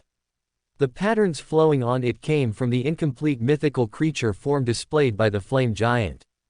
It could even be called a sharp weapon in demigod battles. If Beyonders below sequence 4 were to see those patterns, they would inevitably suffer a strong impact. Their brains would likely experience a terrible stinging pain that would make them lose their minds, and their spirituality would also be contaminated. And if they couldn't bear such an influence, going mad, losing control, or even sudden death would become unavoidable options. Although it itself did not contain much Beander characteristic, it was definitely considered a Grade 1 sealed artifact. Putting away the iron-blooded knight Beander characteristic, Aaron looked at Boyer Bale with satisfaction. After thinking for a moment, he took out the remaining human skin from Saint of Mysteries, Buddhist from his spatial pocket. The translucent human skin wrapped around the short sword formed from the spine, concealing the bizarre patterns that could drive Beyonders below demigod level mad, but it also made this bone sword even more bizarre. Spine plus human skin. Anderson was silent beside them, so honest that he didn't resemble the once famous and strongest hunter of the Mist Sea at all. Even the most cunning hunter would revere the strong. Only when his spiritual intuition stopped warning him did Anderson dare to look up, glance at the bone sword, and quickly throw the package in his hand to the ground, saying, "I have already dealt with those pirates in Bodo Port who were acting as tigers for you, my lord. These are their Beander characteristics and ill-gotten gains. Please take a look, Duke." Ill-gotten gains. Aaron glanced at the guy. His spirituality swept over, and he found that they were all low-sequence Beander characteristics, but the gold pounds added up to more than 3,000 pounds. Quite ruthless, he clicked his tongue inwardly. He couldn't bring himself to clean up those small fries one by one and scavenge for spoils. Such a demeaning task was naturally left to Anderson. He casually put those spoils into his spatial pocket. Aaron looked at the strongest hunter of the Mist Sea, signaling him to continue. Anderson looked at the empty ground with some reluctance and chuckled dryly. "Thank you, Duke, for relieving me of my worries. I left the True Creator token with my friend, Okfakanakris. He was the doctor of my former team, and he's in a manor outside Byam City." Looking at the 3 demigods standing in front of him and staring at him, Anderson's face looked a bit bitter, and he hurriedly added, "I have an agreement with him. I can take you to him now." Outside Byam, in a manor filled with the scent of various spices, with an indescribable exotic charm. A plump middle-aged man with yellowish skin and soft features, clearly of Fanapotter Kingdom Highland ancestry, looked out at the red moon and muttered in annoyance. "I always feel like something is about to happen." Before his words even fell, He suddenly turned his head to look not far away, where a trembling aura emanated. As a Sequence 5 druid, he had strong control over the land of his manor. He immediately wanted to escape by burrowing into the ground but found himself unable to move. Looking at the strongest hunter who walked out of the shadows, Okfa's face twitched. He controlled himself not to look at the three powerful individuals behind Anderson who made his spirituality wildly warn him. Looking at Okfa's expression, Anderson clicked his tongue, as if forgetting his own situation. "Good evening, Okfa. Don't be nervous. Just to save time, I've brought a few lords to retrieve the item I once entrusted to you." Feeling the physical restraint lift, Okfa wisely gave up on escaping, but still looked at Anderson and said, "You're still alive, you scoundrel. So you had someone backing you up. I'm waiting to attend your funeral," Anderson retorted unceremoniously, urging him to quickly take out the item. After muttering quietly, the ground in front of Okfa immediately softened, turning into a swamp. As the mud churned, a wooden box emerged from underground. Aaron, who had already disguised himself, took the wooden box into his hand. Wood chips flew, and a token carved with an inverted cross appeared in Aaron's hand. He frowned and sensed it for a moment, finding no other abnormalities except the inherent corruption it carried. Looking at Anderson, who was patting his chest and assuring him it was the correct item, Aaron resealed the token, isolating any possible sensations, then looked at the druid and asked, "Are you from the Earth Mother Church?" Hearing the question from this unfamiliar powerful individual, Okfa shook his head and cautiously replied, "Although I am a Phaenopotter native, my formulas and materials were accumulated bit by myself and have nothing to do with the Earth Mother Church. Therefore, I dare not return to Phaenopotter at all." Accumulated by himself. Aaron's face showed a half-smile as he looked at Okfa, whose forehead was sweating cold.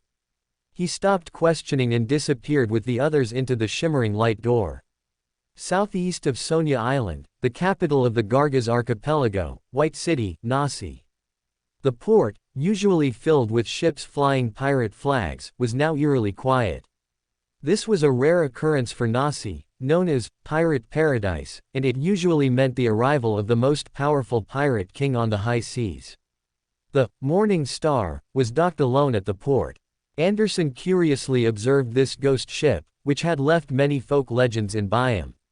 First, he was shocked by its terrifying size, then his gaze was drawn to the elf maidens moving about on the ship, and finally, he noticed a half-giant radiating a murderous aura standing behind him. After handing Anderson over to Boyer Bale for proper training, Aaron looked at Shartish, who stood quietly beside him, and said with a smile, "Mobert has already found Pal Sorost and has also been promoted to a parasite. He is now dormant in Serenian, in the northern part of the Phaenopotter kingdom. I'll give you 3 days. You can gather, and after 3 days, you must arrive at the Mist Sea." After glancing at Shartish's slightly flushed cheeks, Aaron's figure became illusory and disappeared. In the palace enveloped by dark golden mist, Aaron finished dealing with the matters at hand, reinforced the True Creator token's seal, threw it into the pile of miscellaneous items, and pressed the iron-blooded Knight Beander characteristic onto the sun-chasing scepter, before extending his spirituality to the prayer light spot symbolizing Frank. The outer deity civilization at the bottom of the sea, the Trojan horse of destiny, the loophole in the rules, and also the opportunity for advancement. Muttering this sentence, Aaron raised his eyebrows slightly. The only one who could have Frank transmit this to him was Queen Mystic. This must be a prophecy. Does "under the sea" refer to the lost Inus that I'm preparing to explore? It seems Nastor did go to Bernadette. But I don't lack Beander characteristics. For Bernadette to specifically remind me of an opportunity for advancement, it seems that place might very well help me complete the ritual. The carousel of fate, the loopholes in the rules. Aaron muttered, tapping his finger lightly on the back of the chair. This sentence clearly indicated the authority of a high-sequence marauder pathway. Does this prophecy mean that the lost Inus is affected by the corresponding authority, or does it mean that my promotion ritual still needs Paulez's help? All rituals below sequence 0 are designed to counteract the side effects of the potion, meaning the ritual must provide enough anchors to maintain self-cognition, or effectively weaken the side effects of the potion. Just like the ritual for promotion to a silver knight, the remains of each powerful creature essentially serve as anchors to provide stable divinity for the promoter, neutralizing and eliminating the madness contained in the potion. The main material for a Chaos Hunter can be directly replaced by the corresponding Beander characteristic, and the two auxiliary materials, Crystalline Root of the Manic Illusion Tree, and Heart of the Order Fiend, are already stocked in the family treasury. The only restriction is the promotion ritual, and the Chaos Hunter ritual preserved by Walner requires dispelling a chaos involving high-level power, hunting the source of the chaos, and thereby communicating with the underlying rules of the chaotic area, replacing the original chaos with one's own order.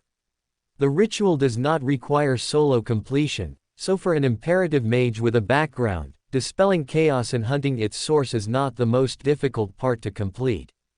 Instead, replacing chaos with one's own order is the most challenging and easiest step to lose control. Lost Inus. Muttering the name, Aaron tapped his finger lightly on the back of the chair, falling into silence. In the hazy dream world, fragments that were sometimes continuous and sometimes disjointed drifted by. Klein suddenly woke up, realizing he was dreaming. There's a power invading my dream. Klein maintained his hazy state from before, casually surveying his surroundings. Just then, a somewhat familiar ancient silver mirror suddenly appeared before Klein, and golden characters one by one directly expressed joy. Your loyal and humble servant, Rhodes, is honored to once again follow in your footsteps, always ready to serve you. This, looking at the familiar font, Klein instantly recalled this mirror. Having experienced the misfortune puppet incident after Channy's Gate, Klein knew that such living sealed artifacts were extremely dangerous. Before he could confirm whether this magic mirror truly wanted to pledge allegiance to him or had other motives, Klein decided to observe cautiously first. Receiving no response, the characters on the silver mirror immediately turned pale, giving Klein a sense of panic. The last incident was because your question exceeded my limits, and my prying suffered a backlash. I beg your forgiveness. Also, may I respectfully call you Master, great existence above the spirit world. This is too eager, too shameless, isn't it? I always feel there's something wrong. Does great existence above the spirit world refer to that mysterious gray fog space? Thoughts raced through his mind. Fearing that this mirror might make some drastic move, Klein pondered for a moment before saying, "You may use any address." "Yes, Master." The characters turned golden again, and Rhodes used an exclamation mark. "My questions are finished. You can now ask me a question." Klein pondered for a moment, recalling Mr. Azek, who had previously warned him about an anomaly in his fate, and cautiously asked, "I want to know the hidden identity of Azek Eggers, a history lecturer at Hoy University." Ripples spread across the mirror's surface. After a long while, the surrounding hazy dreamscape instantly changed.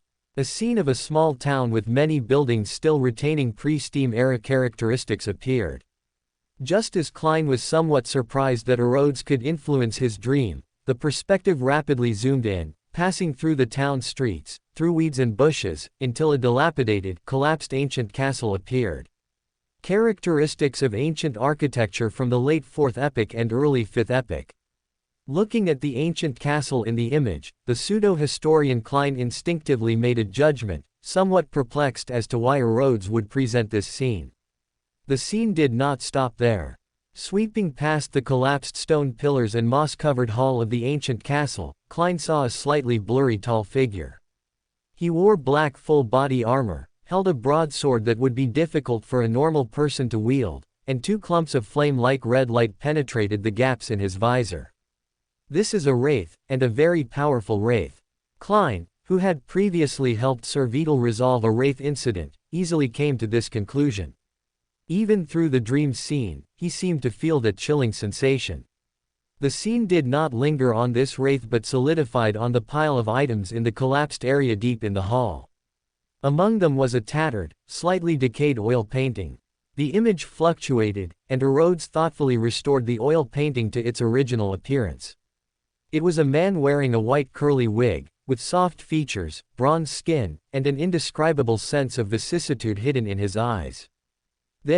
Klein's eyes widened suddenly. He subconsciously looked at the man's right earlobe in the painting, where there was an inconspicuous black mole, which was exactly in the same position as Instructor Azek's mole.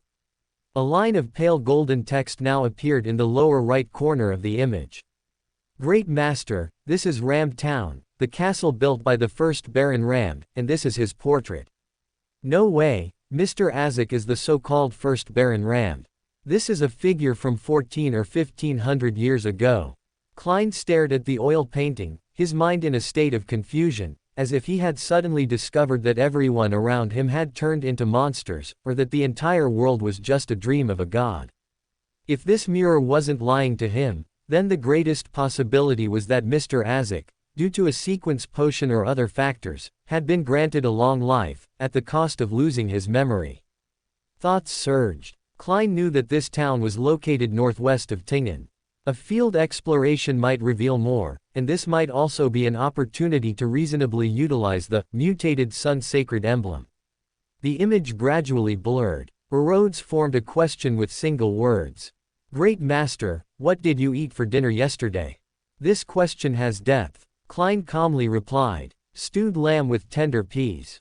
Perfect answer. Rhodes almost applauded. Ignoring the mirror's flattery, Klein thought for a moment.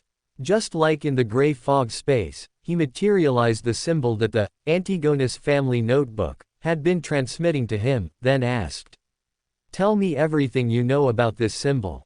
The scene changed. Klein saw a majestic mountain peak piercing through white clouds, a magnificent and ancient palace, a huge stone carved throne at the top, inlaid with dull gems and gold, and a bizarre vertical pupil composed of countless mysterious symbols. Silently, the scene shattered. Rhodes added from the side. Great Master, that symbol is the key to unlocking the treasure left by the Antigonus family. Also, the main peak of the Hornassus mountain range is very dangerous, and that notebook holds ill will towards you. It is not suitable to be your servant, is it? Nodding thoughtfully, verifying a certain idea in his mind, Klein glanced at the fellow, gave an affirmative answer, then pondered for a moment and continued to ask. I want to know where Admi Sol from the original Evil Dragon Bar is now. The scene gradually cleared. Klein saw the young man, who was called a monster, now respectfully standing before an elder wearing a black short coat and leaning on a sturdy cane. He is currently in Enmat Harbor. Before Klein could speak, Rhodes quickly added. The aura is about to dissipate, your loyal and humble servant Rhodes must leave. Finally, I praise you again, my great master, the ruler above the spirit world. As Rhodes departed, Klein directly left the dream.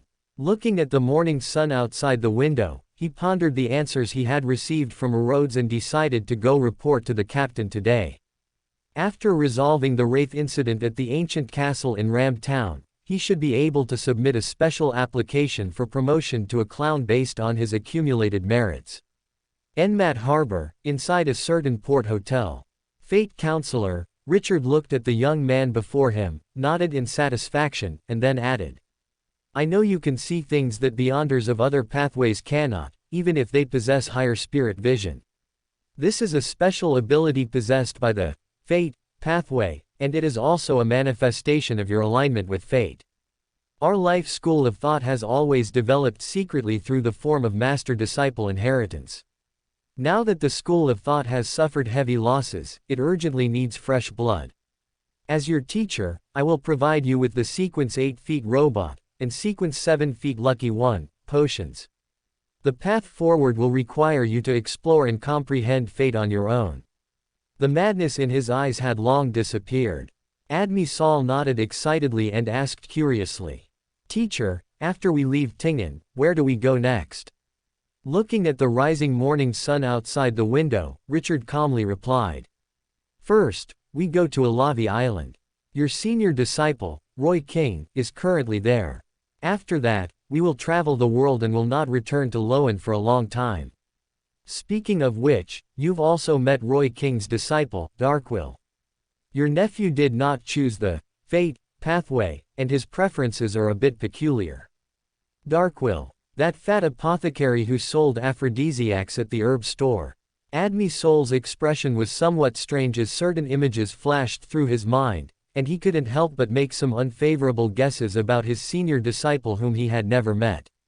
In the forsaken land of the gods, lightning occasionally streaked across the sky, bringing a momentary light to the earth, illuminating the darkness not far away. It was a huge concave pit, scattered with cursed dead trees and twisted thorns, as if shrouded by an even deeper darkness, making it impossible to see the interior.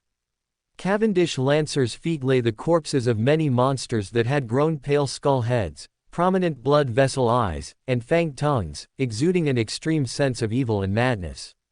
These monsters were far beyond those around Moon City. When Cavendish Lancer, at Sequence 3, summoned their spirit body threads from the fog of history, he would be subjected to invisible pollution. After extracting the Beander characteristics contained within these monsters, Cavendish Lancer looked at the huge pit shrouded in deep darkness before him, took a step forward, and simultaneously silently chanted the true creator's honorific name in his heart. The intelligence provided by the Sanguine was already 2 epochs old. In an environment like the forsaken land of the gods, such a long period of time, it was normal for anomalies to occur. The dangers of the forsaken land of the gods also included the true creator and Amen. There was only one chance to retrieve the fragments of the kingdom of God contained in the holy city, Karmia, before these existences descended. To ensure the plan's smooth execution, Cavendish Lancer had to proactively conduct an exploration to determine the current state of Karmia. Passing through the dead trees and thorns, holding the bat token made by the 3 Sanguine Dukes, Cavendish Lancer successfully passed through the barrier and saw a scene completely different from the outside world. Dense yin power, accompanied by bright moonlight, poured down, illuminating the magnificent ruined city. An atmosphere of extreme evil and madness permeated the air. The buildings in the city floated in the air without obvious support, intricate and complex, as if their direction and length had been altered by some force. The bright moonlight passed through these floating buildings, and the shadows cast on the city walls seemed to have come alive, dancing in the moonlight. Having never seen the moon outside the crimson moon, Cavendish Lancer, in a perilous situation with his spiritual intuition wildly warning him, had no time for curiosity. At this moment, an indescribable roar echoed in his ears, seemingly originating from deep within the city. His mind suddenly went blank for a moment, and his spirit body quickly turned gray and white. Cavendish Lancer felt his body and soul's compatibility decreasing little by little, his body gradually becoming a prison for his spirit. Not good, the thought flashed somewhat sluggishly through his mind. The spirit body threads within Cavendish Lancer frantically resisted the pollution, while he retreated, wanting to leave this place. Taking a step, he did not return to the familiar darkness. Cavendish Lancer stiffly turned his head and found himself already in the twisted and intertwined buildings. The space here carried a strange distortion, as if it was independent of this world. Even his spiritual intuition failed to warn him, which could only mean that this was an influence brought by some authority of a higher Beander.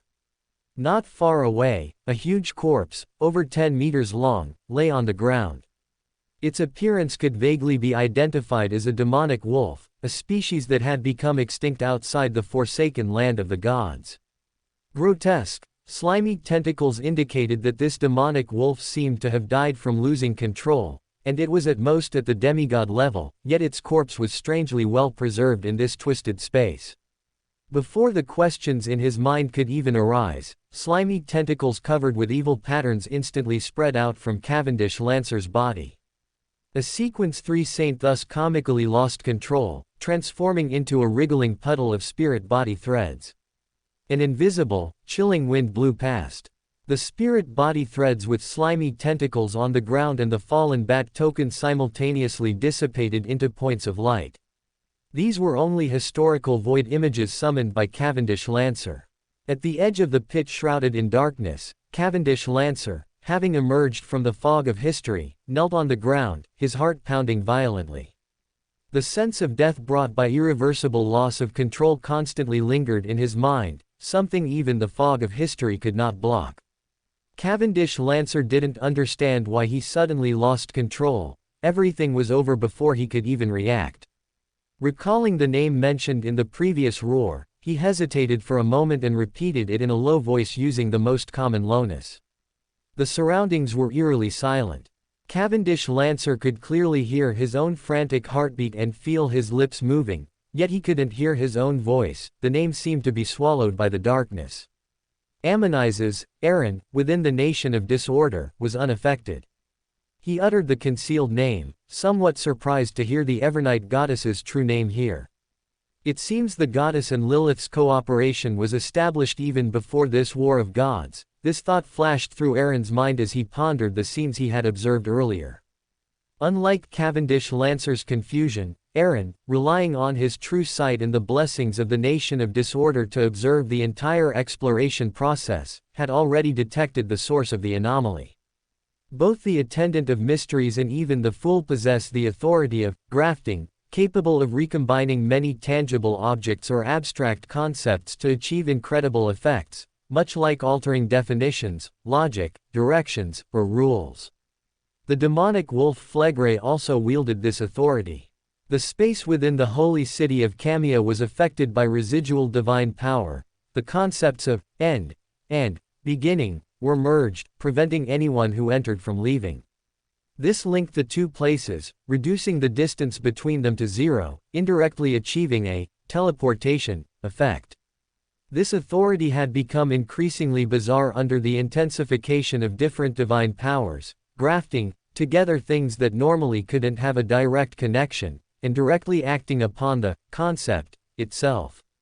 The demonic wolf's death by loss of control was directly grafted onto Cavendish Lancer, and the seer's higher-level authority also caused Cavendish Lancer's spiritual premonition to fail directly.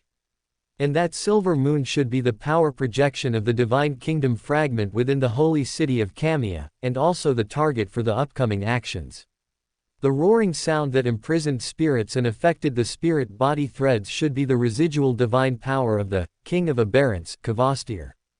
It seems that after the great catastrophe occurred and the Sanguine withdrew, the ancient god's residual divine power, which had been suppressed in the holy city of Kamia, has completely revived. Thinking this, Aaron transformed the information he had observed into two light clusters.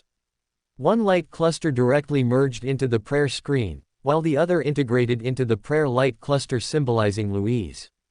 Although he hadn't thoroughly explored the holy city of Kamia, the general situation had been ascertained. Too frequent exploration could easily cause anomalies, even when using historical void images. Since the location of the holy city of Kamia had been found, Cavendish Lancer only needed to eliminate the influence of the surrounding dark lands and coordinate with the actions of the Sanguine Dukes. Phaenopotter Kingdom, north of Selenia City, at the junction of the Hornassus mountain range and the central plateau of the northern continent. Louise, who had arrived at the ancestral land from the sea using a reverse summoning door, looked at the 100-mile stretch of black hills, feeling the vitality of her own spirituality, and curiously asked Marquis Mistral beside her. "Is this our Sanguine ancestral land?" "Why?" Knowing what his junior was thinking, Marquis Mistral smiled and explained. "Sanguine below demigod and outsiders who wish to enter the true ancestral land must either possess the corresponding token or report to the dukes in advance and be brought in by a sanguine above count." As he spoke, red scales emerged behind him, forming a pair of illusory, misty, gigantic bat wings inscribed with numerous mysterious symbols, enveloping both of them. Opening her eyes again, Louise looked at the blood-colored moon that completely filled the sky, her expression slightly dazed. Before the shock in her heart dissipated, a dense, dark golden mist suddenly appeared before her eyes. Her mouth slightly agape, Louise tried to process the information appearing in her mind, her lips subtly moving as she subconsciously spoke. Holy City of Kamia. Marquis Mistral beside her only felt the name was somewhat familiar, as if he had seen it in some ancient text. Before he could ponder it further, his expression suddenly turned serious as he looked up at the sky.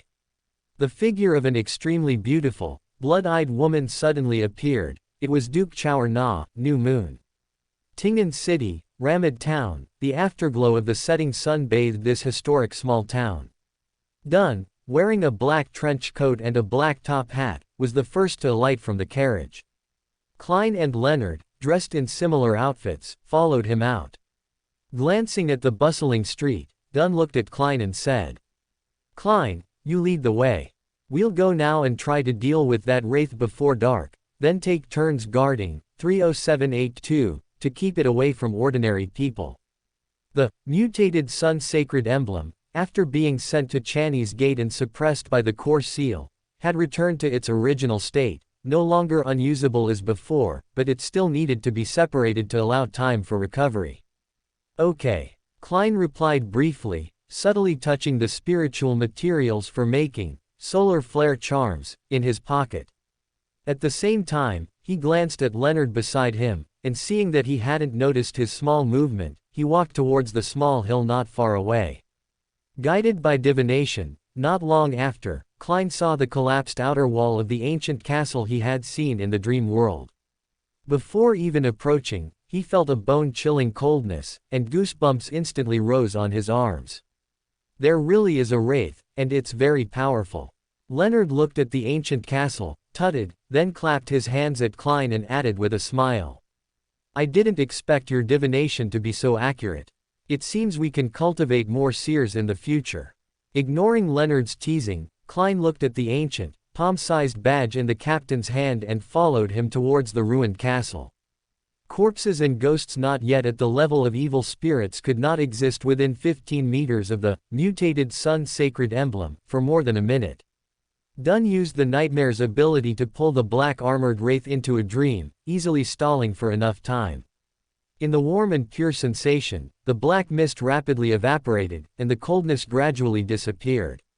Not long after, the wraith knight, clad in full armor and dragging a huge broadsword, became completely transparent, merging into the void. Clang! A black iron gauntlet fell to the ground, its surface covered with a layer of white frost. Klein was about to ask the captain whether to pick up the dropped item, but his gaze swept over it, and his spiritual intuition was suddenly triggered. The steps separating the ancient castle's hall and dining room seemed to be calling to him with intense and illusory pain and filth. "There's a problem there." Klein pointed to the steps separating the living room and the dining room, speaking with serious solemnity. He had read in the Nighthawk's internal files that if similar situations appeared in one's spiritual intuition, it often meant that the target location concealed evil, defiled things. If one wasn't confident, it was best not to attempt to touch them, otherwise, it was very easy to lose one's life.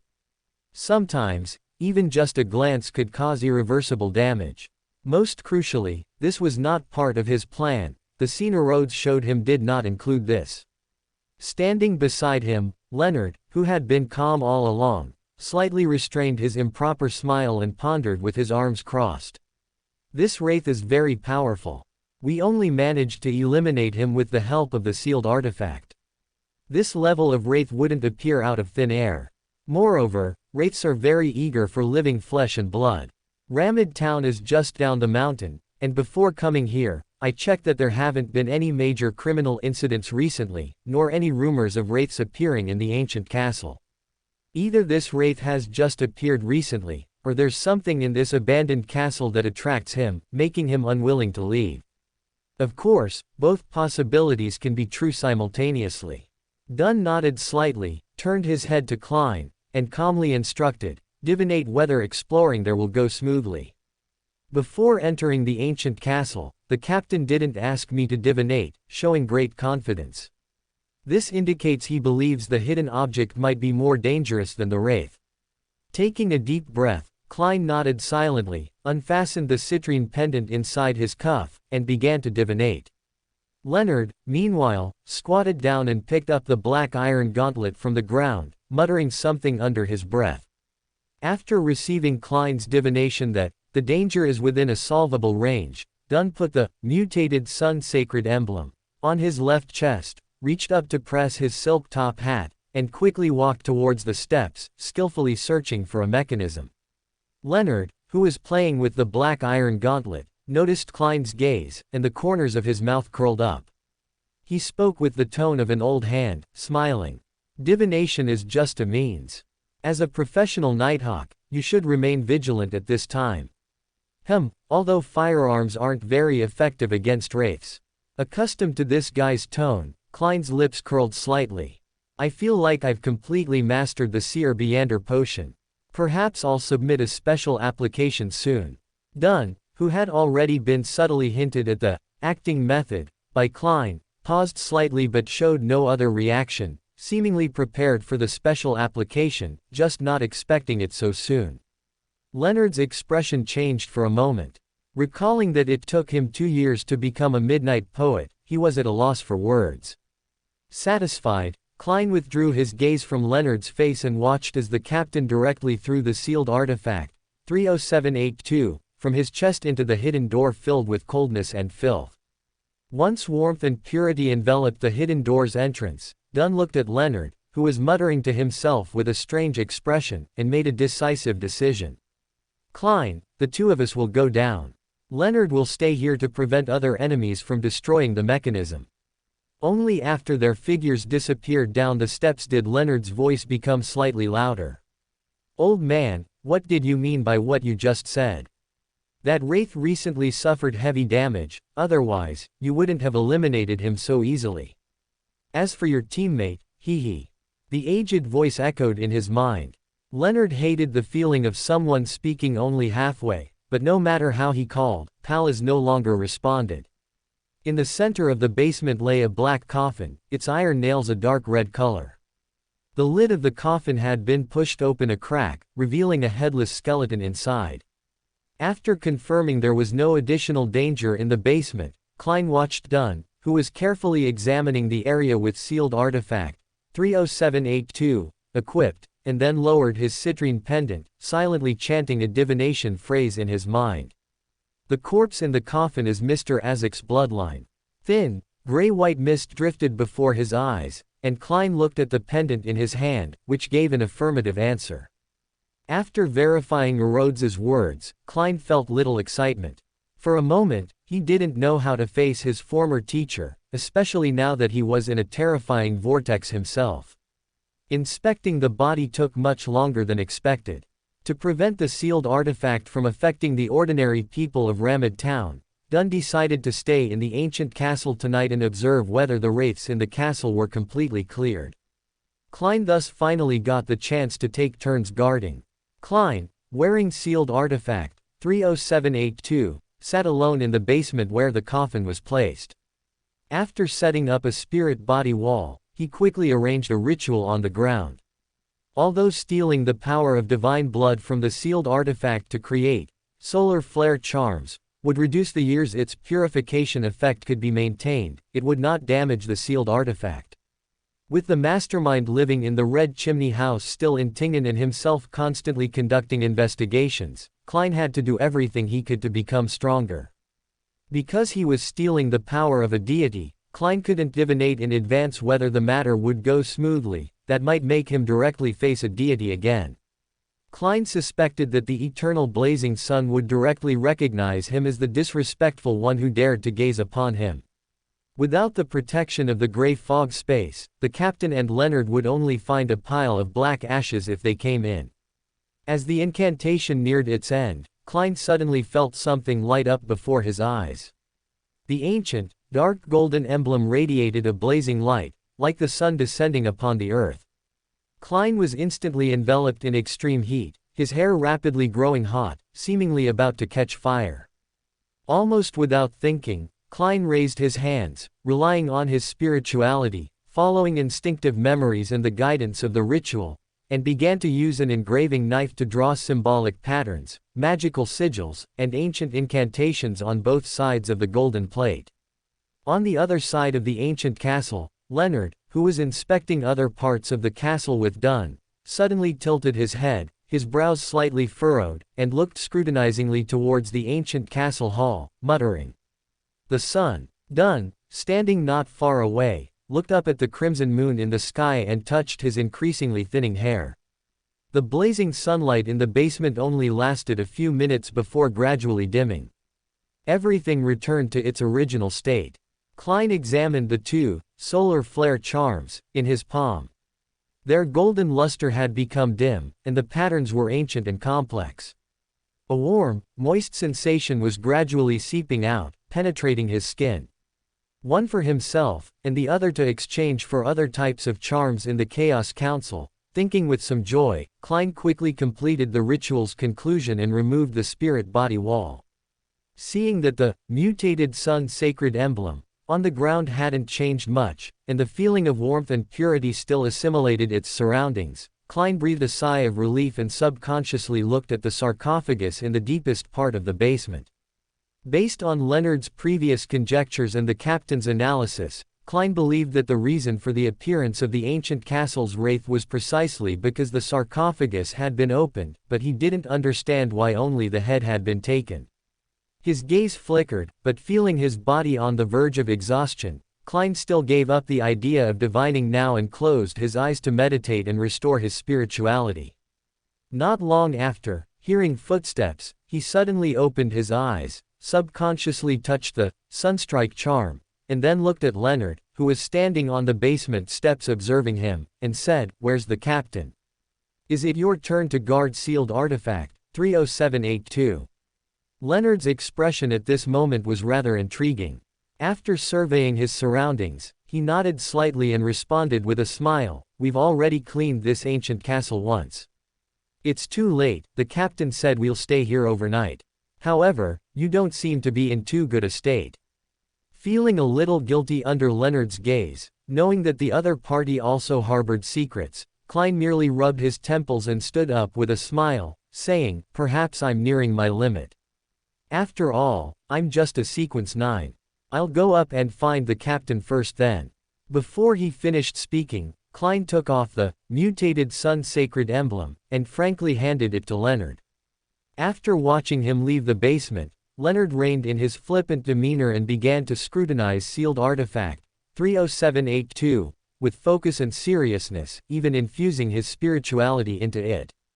However, his expression gradually became bewildered, revealing obvious confusion, and he finally couldn't help but whisper, "Old man." Receiving no response, Leonard had to suppress the matter for now.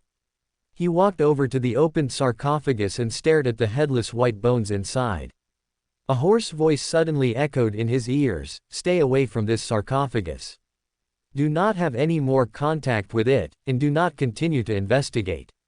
Startled by Pales's serious tone, Leonard, who was merely curious as to why the wraith's main body had its head removed, immediately moved away from the sarcophagus and quietly asked in his mind, "Why? This skeleton no longer possesses Beander characteristics. Could it be that the person who took the skull is still watching here?" Pales snorted and replied testily, "I don't want the power I've painstakingly accumulated to be used to save you in the end. You just need to know that what's inside isn't something you can meddle with. For some things, if your strength isn't enough, the more you know, the faster you'll die." Rendered speechless by the old man, Leonard remained silent for a moment, then tentatively asked, "Old man, do you know why that person only took the head?" This time, Pales didn't pretend to be dead. He chuckled and said, "The death pathway, starting from sequence 5 gatekeeper, can sense the entrance to the underworld, command the undead within, and form a unique small underworld, with the body as a prison. The underworld within the body also has a pair of double doors as a symbol, and the core of the underworld is in the center of the forehead, representing the position of death."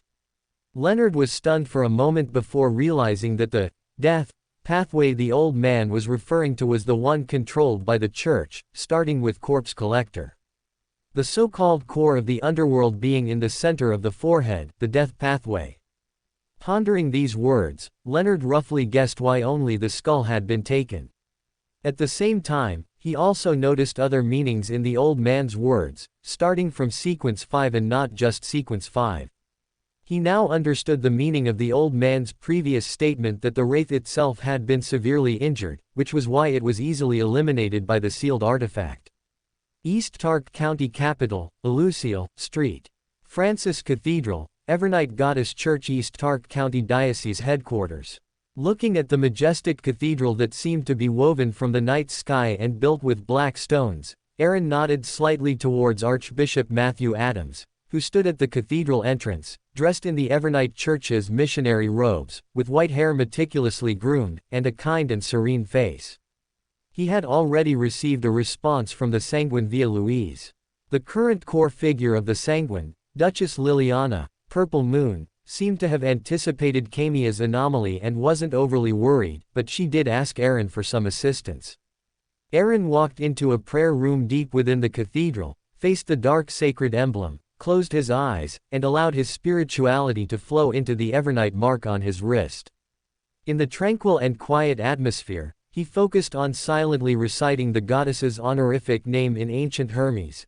Evernight goddess, higher than the cosmos, older than eternity, you are the Lord of Crimson, Mother of Secrets, Empress of Misfortune and Terror, Lord of Slumber and Silence. After finishing the honorific name, he switched to normal lowness and respectfully said, "One of my subordinates has arrived at the forsaken land of the gods and found the Sanguine holy city, Camia. In the negotiations to ally with the Sanguine, they hope to retrieve the fragment of the godhood located within, Camia. The commotion from entering the forsaken land of the gods earlier should have already alerted the true creator, and I believe that, blasphemer, Amen is also in the forsaken land of the gods now. Therefore, I hope that during the operation, I can receive the blessing of your divine power remaining in the forsaken land of the gods to conceal the fluctuations of retrieving the godhood fragment, allowing my subordinate time to escape." Regardless of whether retrieving the godhood fragment was Lilith's intention or the Sanguine's own consideration, the Evernight goddess was unlikely to refuse, as it was only providing temporary stealth assistance. If it weren't for the extremely high level involved, which even angels couldn't conceal, Aaron would have directly bestowed the Ariana's Evernight emblem upon Cavendish Lancer long ago. After repeating it a few times, Aaron began to pray earnestly. Time passed second by second, and the cathedral grew increasingly dark and quiet. During the prayer, Aaron, with his eyes closed, gradually settled into a state of peace and tranquility, as if entering a semi-dreamlike state. After an unknown period, an endless darkness seemed to appear before his eyes, with clusters of night-scented grass and deep slumber flowers at his feet. It was so quiet here that even breathing seemed to disturb the sleeping ones around. Aaron was certain this was a dream, but a dream sometimes didn't necessarily mean it was false. A fleeting, hazy sensation enveloped him, and a clear, cold voice echoed in his ears. "Send the Antigonus family notebook from Tingen to Backland for preservation." Before Aaron could respond, everything before his eyes blurred. The night-scented grass and deep slumber flowers at his feet flew up one after another, scattering across the darkness. Aaron immediately opened his eyes and saw the dim prayer room again, as well as the pure light shining through the holes in the wall, like stars embedded in a velvet-like night sky. Unlike before, a gem, sparkling like myriad stars, now rested in his palm. Without needing to divine, Aaron knew that this gem was likely the key to obtaining secret protection in the forsaken land of the gods.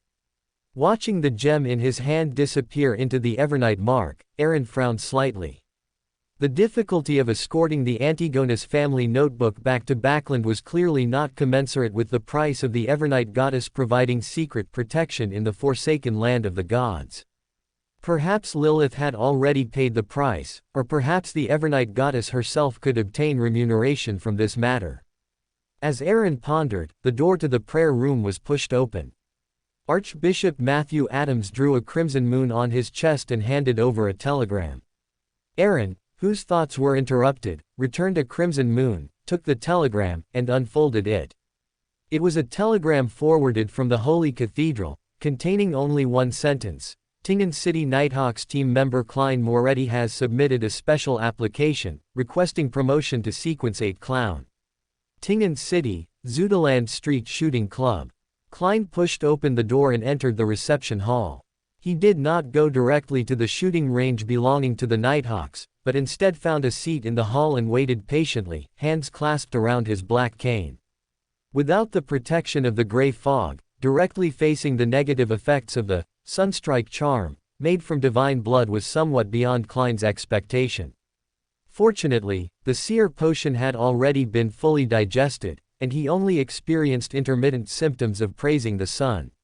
2 days had passed since the ancient castle wraith was dealt with. He had submitted a special application yesterday morning.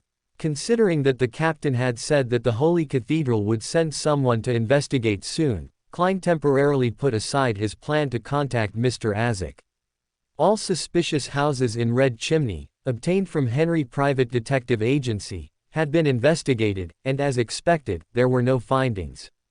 Klein was only here today to meet Duster, his psychology alchemist's informant.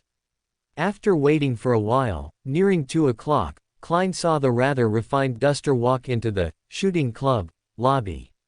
When Klein met the gentleman's gaze, he noticed the anxiety hidden on his face, especially for a spectator, which indicated that something had happened.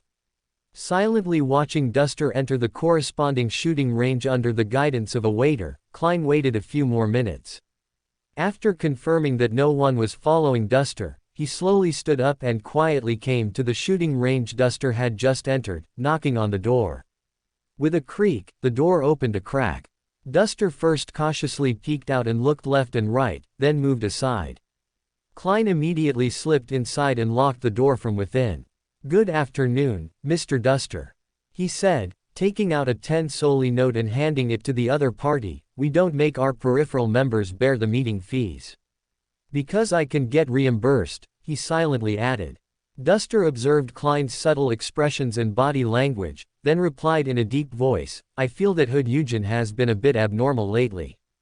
That psychology alchemist's member suspected of being a Sequence 7 psychiatrist. Klein raised an eyebrow, then professionally pressed, "What abnormal behavior has he shown?" Duster secretly breathed a sigh of relief, as if he had found support, and said thoughtfully, He seems to have really gone mad." "Really gone mad?" Klein asked in astonishment. Listening to Duster's account, he pondered for a moment, then frowned and asked, "Before he became abnormal, who did he come into contact with?" Having not obtained any useful clues, Klein nodded slightly, appearing as if it were a minor matter. "Don't be nervous. The Nighthawks will send someone to secretly protect you, but you must quickly find out who Hood Eugen came into contact with before, and also, you must be careful that he might be testing you." "Okay." Duster pushed up his gold-rimmed glasses, regaining the calmness characteristic of a spectator, then pulled a piece of paper from his pocket and handed it to Klein, saying, "The method you mentioned last time was very effective. I haven't experienced auditory hallucinations recently. These are the potion formulas you wanted before, one for spectator, and the other for telepathist. The spectator formula has been personally tested by me, but for the telepathist potion formula, I'm not sure if it's correct. I hope you Nighthawks can keep your promise. Of course, you've done an excellent job." Klein praised him, folded the paper, and put it into the inner pocket of his tailcoat. Promotions within the church all required accumulating merit. Although Klein knew several potion formulas, none of them could be reasonably explained as to their origin. "Counting these 2 formulas, once I pass the assessment later, I should be able to obtain the clown potion directly without needing to accumulate more merit." Feeling much happier, Klein bid farewell and left, taking a carriage back to Blackthorn Security Company. Hood Eugen was very likely a Sequence 7 Beander. If he was indeed confirmed to be out of control, the captain would have to step in to eliminate him. As Klein was returning by carriage, in the basement of Blackthorn Security Company, in front of Channy's gate, Aaron smiled at the slightly balding Dunn and said, "You seem very surprised." Dunn inhaled the cool air from underground, adjusted his shirt collar, and responded in a low voice, "Yes, Mr. Kin, I thought it would be at least 1 to 2 weeks before the Holy Cathedral sent someone." Aaron nodded noncommittally, looking at the Channy's gate before him and adding, "Observing Klein is just a detour. This time, I will also take the Antigonus family notebook from behind Channy's gate. It will be sent to St. Samuel Cathedral in Backland to be sealed and suppressed by Archbishop Anthony." Dunn, who had received the Holy Cathedral's telegram at noon, nodded silently and stepped forward to open the iron black double doors inscribed with 7 sacred emblems. The Antigonus family notebook was sealed in the deepest part. Taking it out required activating the core of the seal, which would only exacerbate the erosion suffered by the elderly internal gatekeepers. Therefore, after receiving the telegram at noon, Dunn had them leave first, and he took their place guarding Channy's gate. Profound darkness immediately surged, and Aaron felt as if invisible things were scraping against his skin in the darkness, trying to cross the boundary between reality and illusion and merge into his spirit body, but they were quickly swallowed by the Evernight mark. This is what the internal gatekeepers have to endure, the erosion brought by the core of the seal. This thought flashed through his mind. Aaron looked at the black threads filling the entire space behind Channy's gate, his expression indifferent as he stepped forward into the sealed area. Channy's gate automatically closed, and the outside sounds seemed to be completely isolated. Inside, it was as quiet as a realm of the dead. Dunn picked up the lantern from the corner and skillfully lit it. For more thrilling fanfiction stories like this, check out my channel Fanfic Audiobook. Dive into epic adventures, mysterious realms, and legendary journeys brought to life through immersive storytelling.